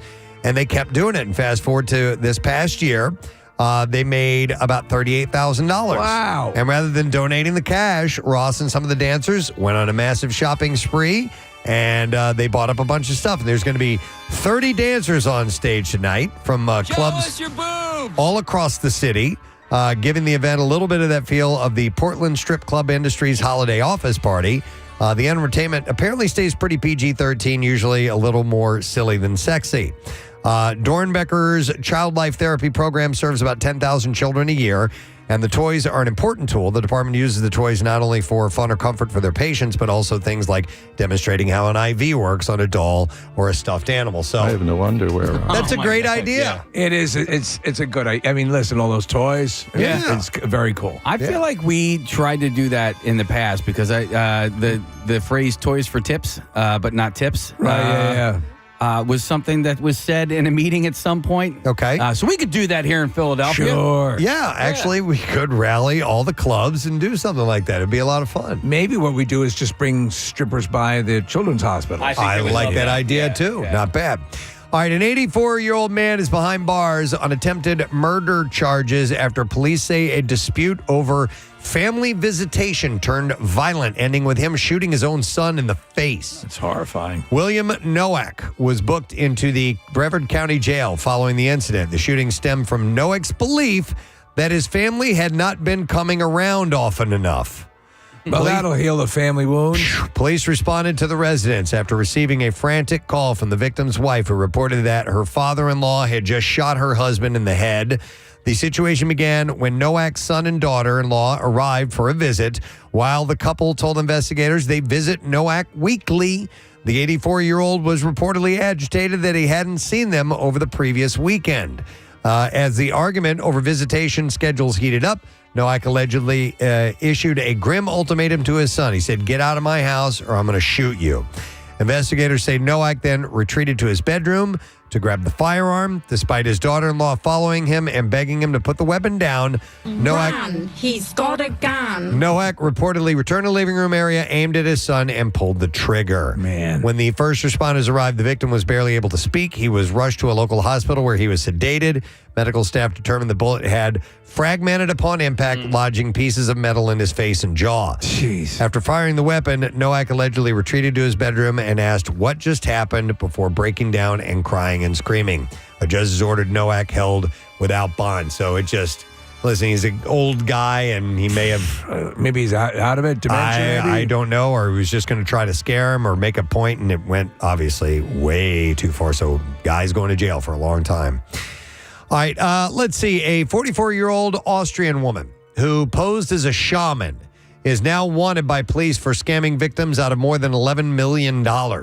Mariana Mialovic and her daughter would find wealthy women on the streets of Munich and Vienna, and tell them that their jewelry was cursed. Ooh, we can't stand that, cursed jewelry. They claimed that they could perform special rituals to remove the evil spirits, but once they got the jewelry and payment, they just took off. Listen, Steven Singer provides that gratis. Yep. When police raided the family's home, they found 25 kilograms of gold bars, watches, wedding rings, cash, and 14 cars. So they'll also remove the evil demons from your car? They'll do that too? Yeah. Yep. The 3 family members were arrested, but Medjolovich is still on the run. A man is suing Aria Resort Casino and his parent company after waking up in a security holding area in handcuffs and being told that he owed the casino $75,000 despite having no memory of how the debt was incurred. Michael Duke Thompson, a 64-year-old licensed attorney and longtime Aria player, said his last memory of January 23rd was leaving the high-limit blackjack room with a few $1,000s in chips. He says he next woke up the following morning in a Las Vegas casino security holding pen, handcuffed, and facing tens of thousands of dollars in gambling debt from markers that he does not remember signing. According to his federal complaint, Thompson later learned from his VIP host that he had 8 outstanding markers totaling about $75,000. Jeez. He claimed that there were discrepancies between the amount borrowed and his recorded wins and losses. He was incapacitated that night and says signatures on several of the markers only loosely resemble his own. Thompson's complaint accuses Aria at MGM of allowing him to continue gambling while allegedly incapacitated. It also alleges malicious prosecution related to efforts to recover the debt. Dude, you're hitting on 20. The suit argues that the markers should be considered invalid or unenforceable due to his condition at the time, or alternatively, that some signatures were forged. It doesn't say if he was drunk or whatever. Sounds like he was drugged, if anything. Maybe, That's what yeah. it sounds like, if yeah. he's telling the truth, that is. Yeah. All right, and there you go. That is all I have time for in the bizarre file for you this morning. All right, we're going to do one more. One more. Christmas miracle. Let's get rid of another spot. Yeah! All right. We're looking for caller number 25 at 610-660-9333. And we cordially invite you to the Colonial Theater in beautiful downtown Phoenixville. As we said, when you get there in the morning, it's that early. The sun isn't coming up yet. It's just got that glint of a winter wonderland and a holiday spirit that's unmatched. It's such a great vibe. I mean, listen, you just walk out smiling, and the whole area is Christmassy. Yeah. It's wonderful. And you got the blob behind the curtain. Yep, maybe What we'll else do you need? We'll try and bring the blob out, but we're going to have some live music. We're going to be playing some contests, and we're going to be giving away a lot of great prizes, and we're just going to hang out with you and have fun that particular morning. So be the 25th caller, and you are cordially invited. It's brought to you by Phoenixville First and our friends at Garage Beer. By the way, we're going to give away beer for a year. Nice. In our ugly sweater / Christmas costume contest. All right, good luck to you. We're going to take a break. We'll be right back. Stay with us. The crap work. In the military. Military and police. Yeah. Yeah, that Absolutely. too. And in radio, I remember interns were pretty easy to. Now we don't do that here. They actually have work to do on our show. But if you're doing a different shift, it's a little bit less involved than the morning show. I remember being, running my interns around and having them just do crap work all the time. As part of an initiation? That wasn't really an initiation. It was just I needed work done. Yeah. Well, look at what running we did. errands for me. Look at what we did to Joe. Joe, I feel. I don't. I feel bad about Joe. I don't. You do? Yeah. No. Yeah. we took it to we took it a couple We steps. had people beat him with a wiffle ball bat. What? What's the big deal? He shot hot sauce in his ass. What's the big deal? Well, he ruined your jeans, Kathy. He had it coming. Let's remember what precipitated that. He ruined some genes of yours, and so we sprayed hot sauce in his ass. butt. He was also a little bit of an idiot. Like, if you're going to play a prank. Wow, how sympathetic. Wow. Joe, I lost one on the table today. It was okay, though. Kind of an idiot. Wait, why did we make him sit on top of the crane for 24 hours? Because it was part of the month of stunts. He wanted. That's the other thing is he wanted to do these things. Yes. Listen, it's the same thing when you guys asked me if I wanted to do month of stunts. The only thing different But the between thing is, me Kathy and doesn't think you're an idiot. the only thing different, I'm a total moron. The only thing different between me and Joe was that I was getting paid a whole $17,000 a year. All right. So when you guys asked me to do month of stunts, I was like, okay, yes, you can drag me behind a horse. You can have me drive a car into a pond. You know what I mean? Like. Yeah, there was something alluring and appealing about it, and so when Joe is saying yes to these things, but that's a more long form. I see what you're saying, and like to make the point with you, Kathy, about the sorority and fraternity. These are things because I think there was something I'm remembering and maybe falsely remembering from The Wolf of Wall Street where they had sort of an initiation thing that they would do with with those guys. But that kind of thing, I'm sure, has its variations. Right. And bringing up the sorority thing, the point of that story was that I was where it stopped. You know what I mean? Like our class was where it stopped, so we were the group that couldn't do it. So if this ends in the NFL, then that group's like, damn it, son of a bitch, we didn't get our revenge. Well, I feel a little bad about how the Joe thing? Yeah, just a little bit. But all right, anyhow, we're going to move on. I'm going to go to some calls. 215-263-WMMR. I'm going to go to Ed. Hey, Ed, good morning. Morning, guys. Hey, what's up, Ed? So this is a typical thing we did in the fire department, even as volunteers, is when the rookies would come in, we would send them out to find tools that didn't exist. The most infamous one is go fetch the water hammer. I don't know if you know what water hammer is. It's when you shut the hose line off too fast and the hose jumps. That's water. So we tell them to go do that. The one we did in our fire department, which was we love to do, and I probably still do it, is we have a tanker truck. And we would tell the rookies that the tank need to be stirred. So we would give them like a long-handled broomstick or something, and tell them to go up to the top, open up the lid, and start to stir the tank. And we would have them do it for like 15 or 20 minutes until, we were laughing so hard they'd realize, wait a minute, maybe this isn't a thing. Right. It isn't. Of course the water does not need to be stirred. It's water. And what, I do that all the time. What did they have you do in your initiation? There was a water hammer thing. There was a lot of that. Kind of go look for things that did the hose lengthener. I love hose it. straightener. Yeah, I've heard of on a construction site, go get the board stretcher.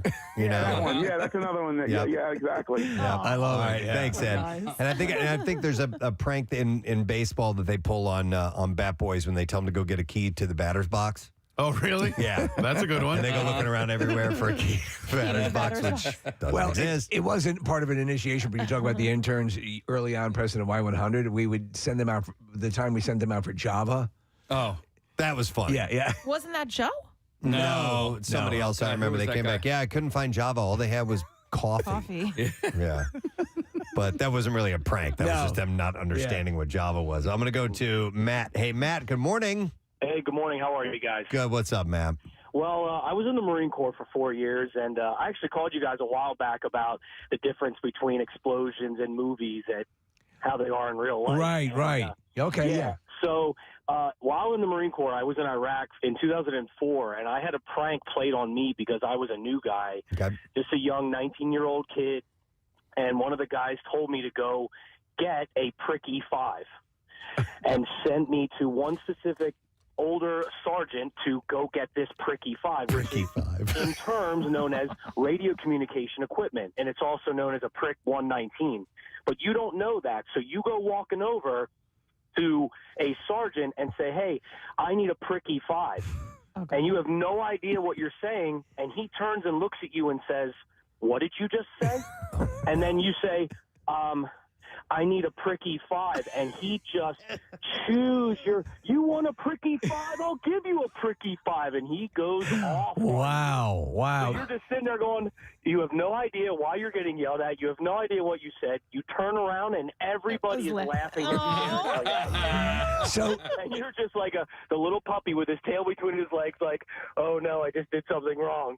Yeah. But you return the favor years later when you tell the young guy, when you go for with some of our vehicles. I was a Motor T driver.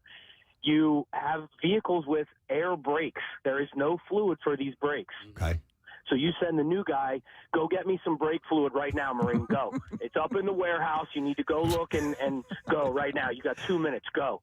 And he comes back to you with a red face, scared because he can't find the brake fluid for the 7-ton truck.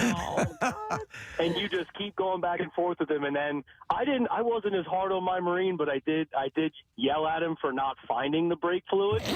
But you pull him in and go, Marine, do we have brake fluid in these trucks? And it dawns on him. He goes, oh, no. And like, come on, Marine, you got to be smarter. You got to think on your feet, you know? Oh, I love that. As you get older, I think you try to teach them a little bit, but man, did I get my ass chewed while I was in Iraq for looking for a pricky 5, man, and you get it. Matt, looking back, though, with the whole thing and that sort of, fraternal thing, and you were sort of, I assume it was done from a place of love, and everyone goes through the rite of passage. And absolutely. Okay, You're in the club, you know, now they bring you in, and now they, they made fun of you. They had a laugh at your expense, but now you know better. But it also kind of, I think it teaches you how to think. Yeah. You know? And like when somebody says something to you, you think about what they just said, not just, oh, okay, roger that, and then you just run off and go do it. No, you think first, and then figure it out. That makes complete sense, Matt. I love it. Thanks, man. You guys rock. Have a great day. Thanks, buddy. Take care. I want to go to this one because this is more directly like the NFL rookie dinner thing. I'm going to go to Kevin. Hi, Kevin. Good morning. Good morning, guys. How are you? Good. What's up, buddy? Hey, yeah, I'm in sales, and I worked at a company where they had a thing called NGB, which is New Guy Buys, where kind of at the first small regional sales meeting, you'd go out to dinner, and you'd be required to kind of buy all the other sales guys dinner. And they would get night drinks and stuff like that as you do rounds of shots of whiskey and all this kind of stuff is. So the bill was a couple $100, but what you found out is the next day at the sales meeting, if you kind of took it like a man and didn't whine or complain, you found out two things is, one, everybody pays you back the next day, so you're not out all those money. Okay. And two, you find out everybody else was doing shots of watered down Coke, and you were the only one actually doing shots. Oh my God, that's brilliant. That's brilliant. Oh my God, that's good. That's great. So it is. It is kind of a hazing and all that. But like I said, is if you kind of take the company line and do what's required, you only end up paying for yourself. Though you are really hungover the next day. You know, Kevin, though, that really ends up that is a sort of, it's almost like a Rorschach test. You're getting a psychological preview of your coworker. Not that you live and die by what happens that night, but somebody rises to the challenge and does that, and then they find out that their coworkers also, when they pay the money back, they weren't going to leave you on the hook. That's a good thing to learn as well. So. It's like it's fun, it's funny, but it's also, I think, kind of a good thing to learn. Would you agree? Oh, absolutely. It's that bonding experience. This Struts, Falling For Me, Falling With Me, 93.3 WMMR. Great song here on this Tuesday morning. Temps are a little bit warmer than yesterday. We only topped out at about 28, 30 degrees yesterday. Today's high about 35, and we'll see this incremental rise. Tomorrow, partly cloudy, 47 our high. Thursday, clouds, but high 51. And then Friday, we're looking at some morning rain, and the high is going to be around 60 degrees or so. So if you're headed to the Christmas Miracle, maybe bring an umbrella. Get yourself ready in case you have to walk a block or two. But other than that, it's going to be pretty damn mild once the rain is done. But then we cool off a little bit, and Saturday's high is only going to be about 39, 40 degrees in that range. We have your opportunity to win a $50 gift card to Roy Rogers. It's our lesson question that we will ask you, and if you answer it correctly, we'll give you that gift card. Here's our question for you. According to Steve, what comes after penultimate. It's not ultimate, it's something else. Okay, I was set around 9:20 this morning. According to Steve, what comes after penultimate? Not regular ultimate, it's something else. 610-660-9333 is the number. Why don't we do the trash while you're calling in? The trash business is a gold mine. 93.3 WMMR with Preston and Steve's Hollywood Trash. Brought to you this morning by our friends at Red Robin. Of course, you're still searching for the perfect gift. Spread the yum with a Red Robin gift card, the easiest and tastiest stocking stuffer. Grab one in-store or at redrobin.com/gift cards. What's up this morning, Steve? Well, Preston, the Kansas City Chiefs are officially out of the playoffs and Super Bowl contention for the first time since 2014. Now, once the Kardashian show is canceled, our plan will finally be complete. A backup dancer for Lady Gaga fell off stage while performing next to her during a concert in Sydney. Dancer Michael Demesky believed his injuries could have been much, much worse had he not landed on a Make-A-Wish child. And finally, Jelly Roll, opening up about how his dramatic 200-pound weight loss has affected his sex life.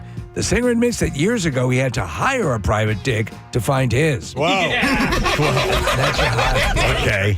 We'll go to the phones looking for the answer to the question. According to Steve, what comes after penultimate? 610-660-9333. The phones, we got Alex. Hi, Alex. Morning, bud. Good morning. How you guys doing? We're good, my friend. All right, so according to Steve, what comes after penultimate? That's Teller Ultimate. Teller Ultimate, yeah. Exactly, Alex. Hang on. Got yourself a $50 gift card to Roy Rogers in Cherry Hill. The perfect stocking stuffer. Buy a $30 gift card and you can get a $10 bonus card. You can give the gift of Roy's delicious roast beef, fried chicken, burgers, and more. Offer valid in-store and online. Details at royrogersrestaurants.com. Now, Preston and Steve's Music News on 93.3 WMMR. Brought to you by Family and Company Jewelers.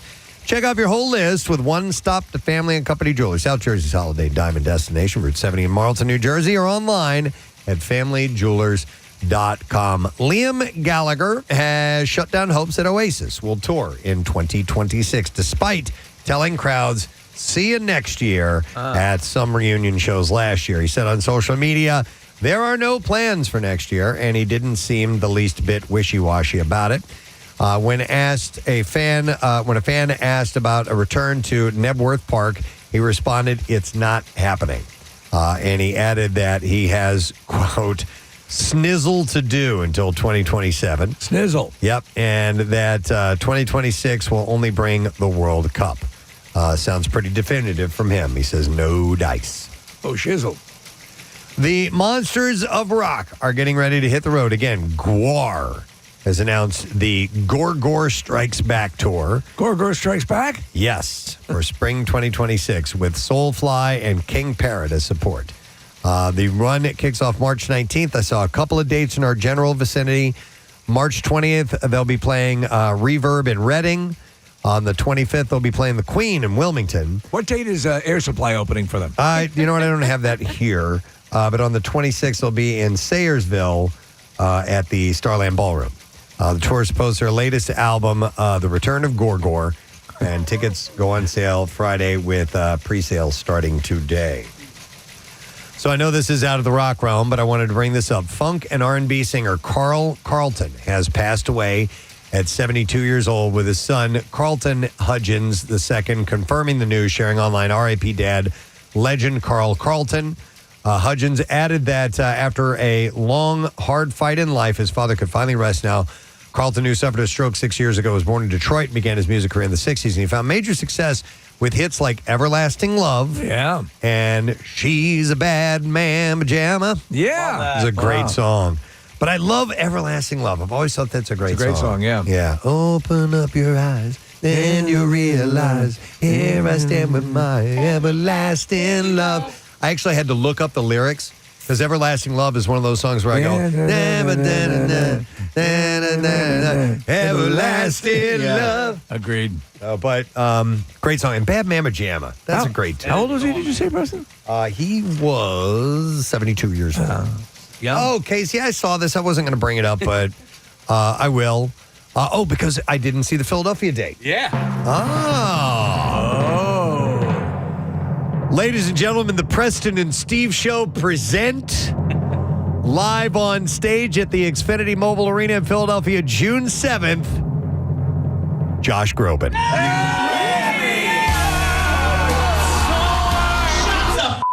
That's right. Josh Groban is coming to town.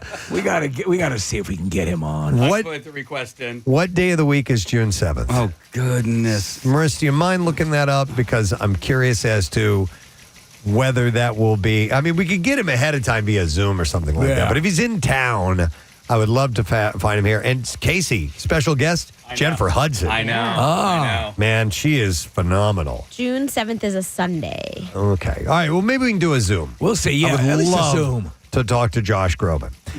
He's also playing. Shut the up! I thought I saw he was playing Hershey as well. Maybe that's that was. I think that was the release that I saw, Casey. But I don't know the date on that. Tickets are available today during a pre-sale beginning at noon, and then the general on sale starts on Friday at 10 a.m. And $1 of all ticket proceeds will be donated to the Find Your Light Foundation. So, Josh Groban coming to town. Yep. You know what? We might be able to get him in because he's doing Hershey on the 10th, which means he'll kind of like be in the general vicinity. Have some days off for a little maybe? while, maybe. Okay. Can we get that one more time? Oh, sure. If you don't mind, Absolutely. I'd love to. You raise me up. Shut the up. Did we tell him that we play that? Of course. He's got a sense of humor. I think he'd get it. Yeah. I think he'd get it. All right, and then one last thing. Tomorrow night is the Pierre Robert Show of Life concert.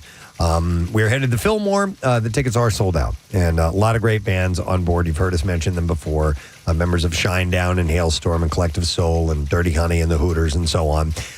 It will be streamed. So if you are interested in catching the show, it's only $10. It's $9.99 via Veeps. It's either an app or a link, and you can go to WMMR.com to get the details. We love for you to witness that, and a portion of the proceeds for the stream are going to benefit Mana, which was really super important to Pierre. Yeah, very much so. So that is tomorrow night. Just a reminder on that. And Ryan has put together some great interviews with Pierre and Brent and Zach of Shinedown, Lizzie Hale, and Ed Rowland so far. You can find those on PrestonandSteve.com. Yeah, so a bunch of different archival pieces. I've been trying to, before Pierre's passing, we were working on beefing up the MM archives. That mission will continue. So, I mean, it's Ed from Festival Pierre in 2008, a visit from Shinedown 12 years ago. So a lot of archival stuff that really hasn't made it to the website. So, they're all up and be viewable. PrestonandSteve.com, WMR.com as well. Excellent. Thank you so much for doing that, Ryan.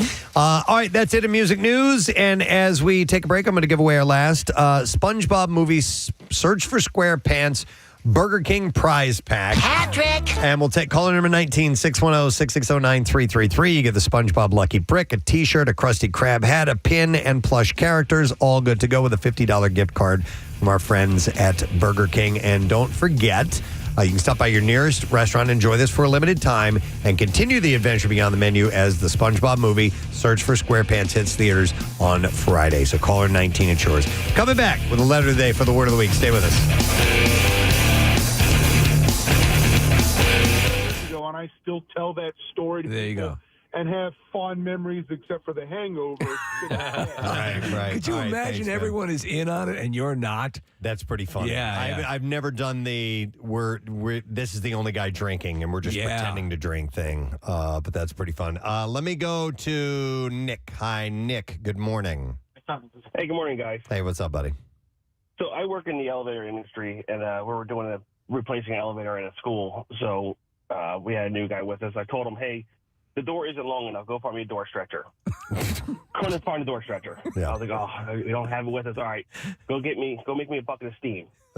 What's that?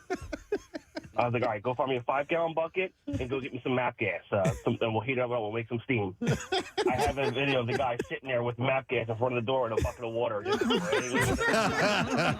me a bucket of steam. Oh, my God. Terrific. I like that. All right, thanks, man. Next is Keith in the commercial fishing industry. I bet there's some stuff in there. Oh, yeah. Hi, Keith. Good morning. Hey, good morning. How you doing? Good, buddy. All right, so you work in that industry, commercial fishing? I played when I was younger. I'm older now. And Okay. Stood at a desk, but back when I wore shoes that Kathy wouldn't approve of,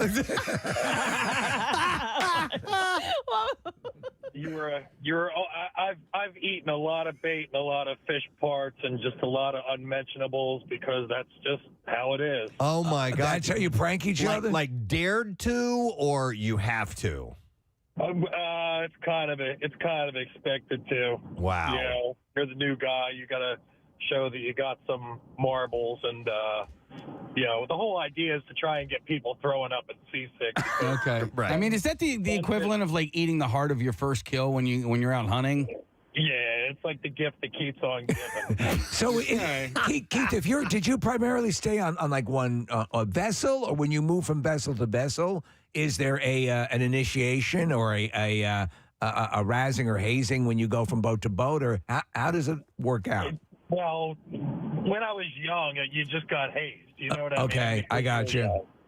So I don't know what it was, but I was the target, and I wasn't a sissy most of the time. Okay. All right, Keith, give us something gnarly that you ate.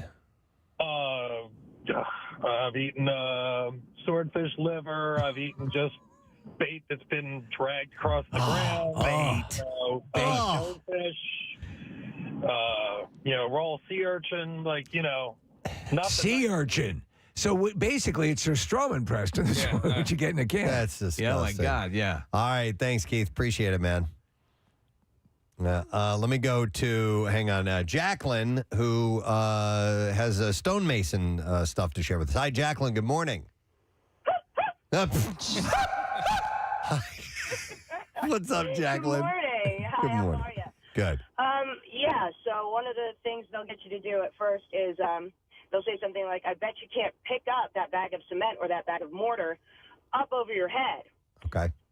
And you usually are able to do it, and then someone will come up behind you with a razor blade and cut the whole bag open. Okay. Oh, no. That's a good one, too. Oh. That's a good one, too. Yeah. And it just spills all over them, right? Yeah. That's luckily, I could not lift it over.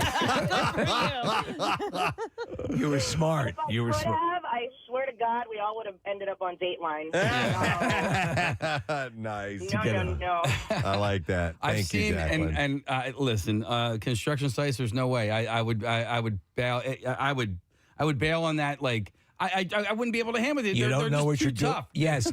A, in case B, you don't want to feel like I'll go get that. I'll go get the bucket of steam. Well, and I know somebody who was in a union and couldn't handle it. Yeah. Couldn't handle how tough it was, the stuff like this that they were doing, and left, got out, went out on his own for years, and then finally, after he knew, I guess he knew what he was getting himself into, knew what to prepare for, and went back and successfully stayed in, went through the apprenticeship and all of that. Tough. If you think about the commercial fishing in the early years of the show, The Deadliest Catch, they had the razzing and that sort of stuff. But I mean, in those situations, like Kathy, if you're on a construction site or whatever, you could literally get a coworker killed if you don't know what you're doing. Yeah. And so, I guess that's a tension breaker. I saw one gag that on the construction site and I don't know exactly what the story is behind it because I just watched the video, but they take a tape measure and they go to measure the guy's face, okay? Yeah. And then they measure from the top of his head down to his crotch, right? Yeah. And then they bring it out. and then they let the tape measure go, and it smashes them right on their nuts. Yeah. It's hilarious, but I don't know what the story is behind it. It just turns into a pendulum. Yes. Gets them right in the balls. I'm going to go to It's too good. Joy. Hi there, Joy. Good morning. Hey, you guys rock. Thanks. Oh, it's Joe. I'm sorry. Hey, Joe, what's going on, buddy? Hey, so basically, back when I was in the Boy Scouts in a venture crew, what you would do with a new kid, you tell them when you got a fire going, you tell them to go get the left-handed smoke shifter out in the woods. And they go out there, and sure enough, they go and look around for about 15, 20 minutes for this left-handed smoke shifter, and it doesn't exist. Yep. I remember going snipe hunting when it was in Boy Scouts. Snipe is a classic. Mm-hmm. Yeah, in fact, there was a Cheers episode about snipe hunting. Yeah. Yep. We'll go over to Brian. Hey, Brian, good morning, sir. Good morning, fellas. Hey, what's up, ladies. buddy? Hey. Hey, when I was in the military, we used to do this thing that the new guys, I was in an armor unit, we used to give them a ball-peen hammer and tell them to go out and check the tanks for soft spots. So they'd be out there hitting a ball-peen hammer on tank armor. Yes.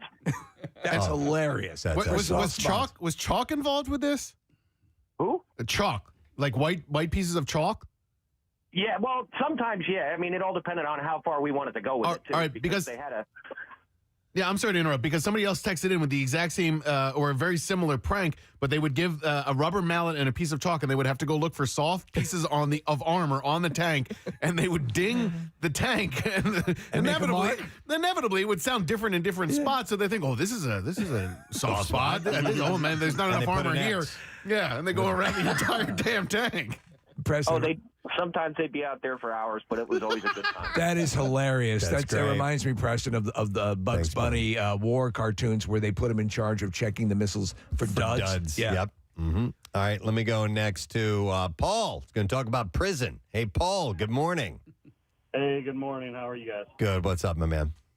Yeah, I worked in a prison for about 7 years, and, whenever you were the new guy, you always got stuck. When inmates came in, you had to do the strip searches. Okay. So they left that detail up to the newbies.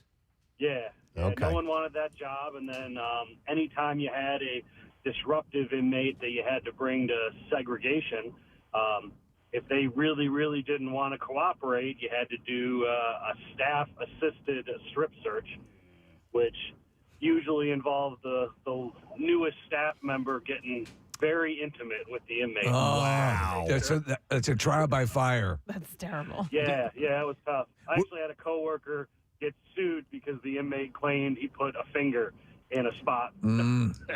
Wow. Interesting. Did you ever prank a newbie by having one of the convicts have one of those endless handkerchiefs in their butts? That would have been hilarious. Thanks, Paul. Appreciate This it. thing won't stop.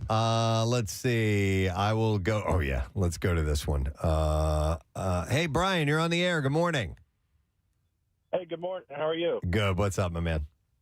So I was an electrician, and I was on a wage job, and I was only 18 years old. Never really been in a bar. So after work, all the guys took me to a bar, and they said, we're going to sing karaoke. Okay. And they said, we'll sign up first so you can see how it goes, and then, you'll go last. I was like, okay. So being a country guy, and, I figured I'd sing Garth Brooks to dance, and, the karaoke starts, and I'm going to kind of waiting for one of the guys' names that I'm working with to go. Papa Roach Scars. 10:39 on this Tuesday morning, the Preston and Steve Show. We're wrapping things up after today's show. And an enjoyable one we certainly had today. We got to play around with Stacko Topics with our yes, we did. Various themes for that feature. And I had a Whopper for the first time in a while, which is nice. Yeah. It was I grabbed one. Krabby Whopper. And it kind of looks like a Krabby Patty. Yeah, so thank you to Burger King for coming by this morning, dropping off all those good eats. The SpongeBob movie Search for SquarePants is out on Friday, and they have this collaboration with Burger King, and you can get these cool SpongeBob-related food items and toys and things. So we appreciate them stopping by today. We had a good time. A reminder about a couple of upcoming events on Thursday. The final Bud Light Thursday night kickoff of the season. Yes. Is with Casey. And Case, where are you going to be? I'm going to be at Skyline Tavern in Chalfont. And I think Ray Koob is going to come by and hang out for a little bit. If not, I apologize for saying that out loud. But I'll be there from 7 to 9. We'll be giving away tickets for the Eagles Commanders game. That is the final home game of the season. This is all courtesy of our friends at Bud Light. And every ticket winner is qualified for the grand prize, an Eagles playoff ticket or a pair of playoff tickets, I should say, upon them, making the playoffs. But man, if they win this Saturday, they'll definitely have a home game after that. So, and then Birdbot will be there. So please come by at least to meet Birdbot. So that's 7 to 9, right? That's 7 to 9. Okay, so before that, if you're interested in winning the last of the Christmas Miracle Passes, you got to stop by Beer Hall Thornton in Thornton, Pennsylvania, 5 to 7. And every 15 minutes, there's going to be a couple of seat winners given away. So join the MM Army there. But that will be your absolute last opportunity to get passes for the event, which is coming up on Friday, which is very, very good. All right, so Matt Cord is not in today. Jen Scordo is, though. Hi, Jen. Hello. Nice to see you today. Nice to see you, too. Good. How are you? I'm well, thank you. You don't sound like you mean you're well when you say that. I am well. I really am. I don't know why Casey said that to you earlier, but he was just saying that. I was a communications major, so I understand communication. He knows how to read the Nonverbal, signs. Yeah. He operates at a higher level. Jen, is this your first crossover with us? This is my first crossover That's with y'all. exciting. I've done one with everybody else along the way, Monday through Friday, but this is my first with y'all. Thrilling, isn't it? I'm happy to be Just here. thrilling. It's kind of like the first time you saw Avatar. You can't believe what you see. Look at that. Yeah, it's amazing. I was very high the first time I saw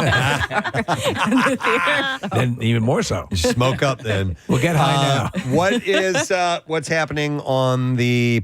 let's do the letter of the day first. Okay. Then we'll find out what you got going on. Here we go. Preston and Steve on 93.3 WMMR. Now, the Daily Letter. And the Preston and Steve Show brought to you today by the letter... A as in adventurous.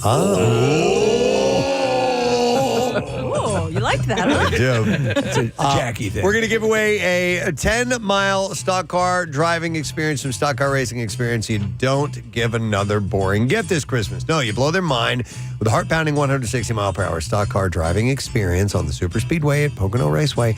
And you can get your gift voucher today at 877stockcar.com. That's 877stockcar.com. Yes, so what are you going to be doing today? So keeping it simple today, we're not going to do the vinyl cut or lame-ass trivia or anything like that, but we are going to do some workforce blocks. I have Metallica, that's Nickelback, and Dorothy for today. Was Nickelback yesterday? Was it? It's listed today. No, I think yesterday was Creed. Creed, that was it. Oh, yeah. Similar vibe. Similar vibe. Similar All right. vibe. People love to hate I it. thought. No, I Creed. remembered that. Nice. All right, well, cool. And then Double Shot Tuesday, of course. Excellent. Yeah. Nice. All right, we'll have a great show today. Thank you. I would like to take a moment and thank our sponsors. Preston and Steve Show has been brought to you today by Dunkin', and the Preston and Steve Show runs on Dunkin'. Also brought to you by Acme Markets, fresh foods, and local flavors. So tomorrow morning's a Wednesday. We'll do the Fox Good Day check-in. And stopping by our studio, we saw him at Camp Out for Hunger. Alex Perlman, Pearl Mania 500, will be in our studio getting ready for his show at Helium Comedy Club.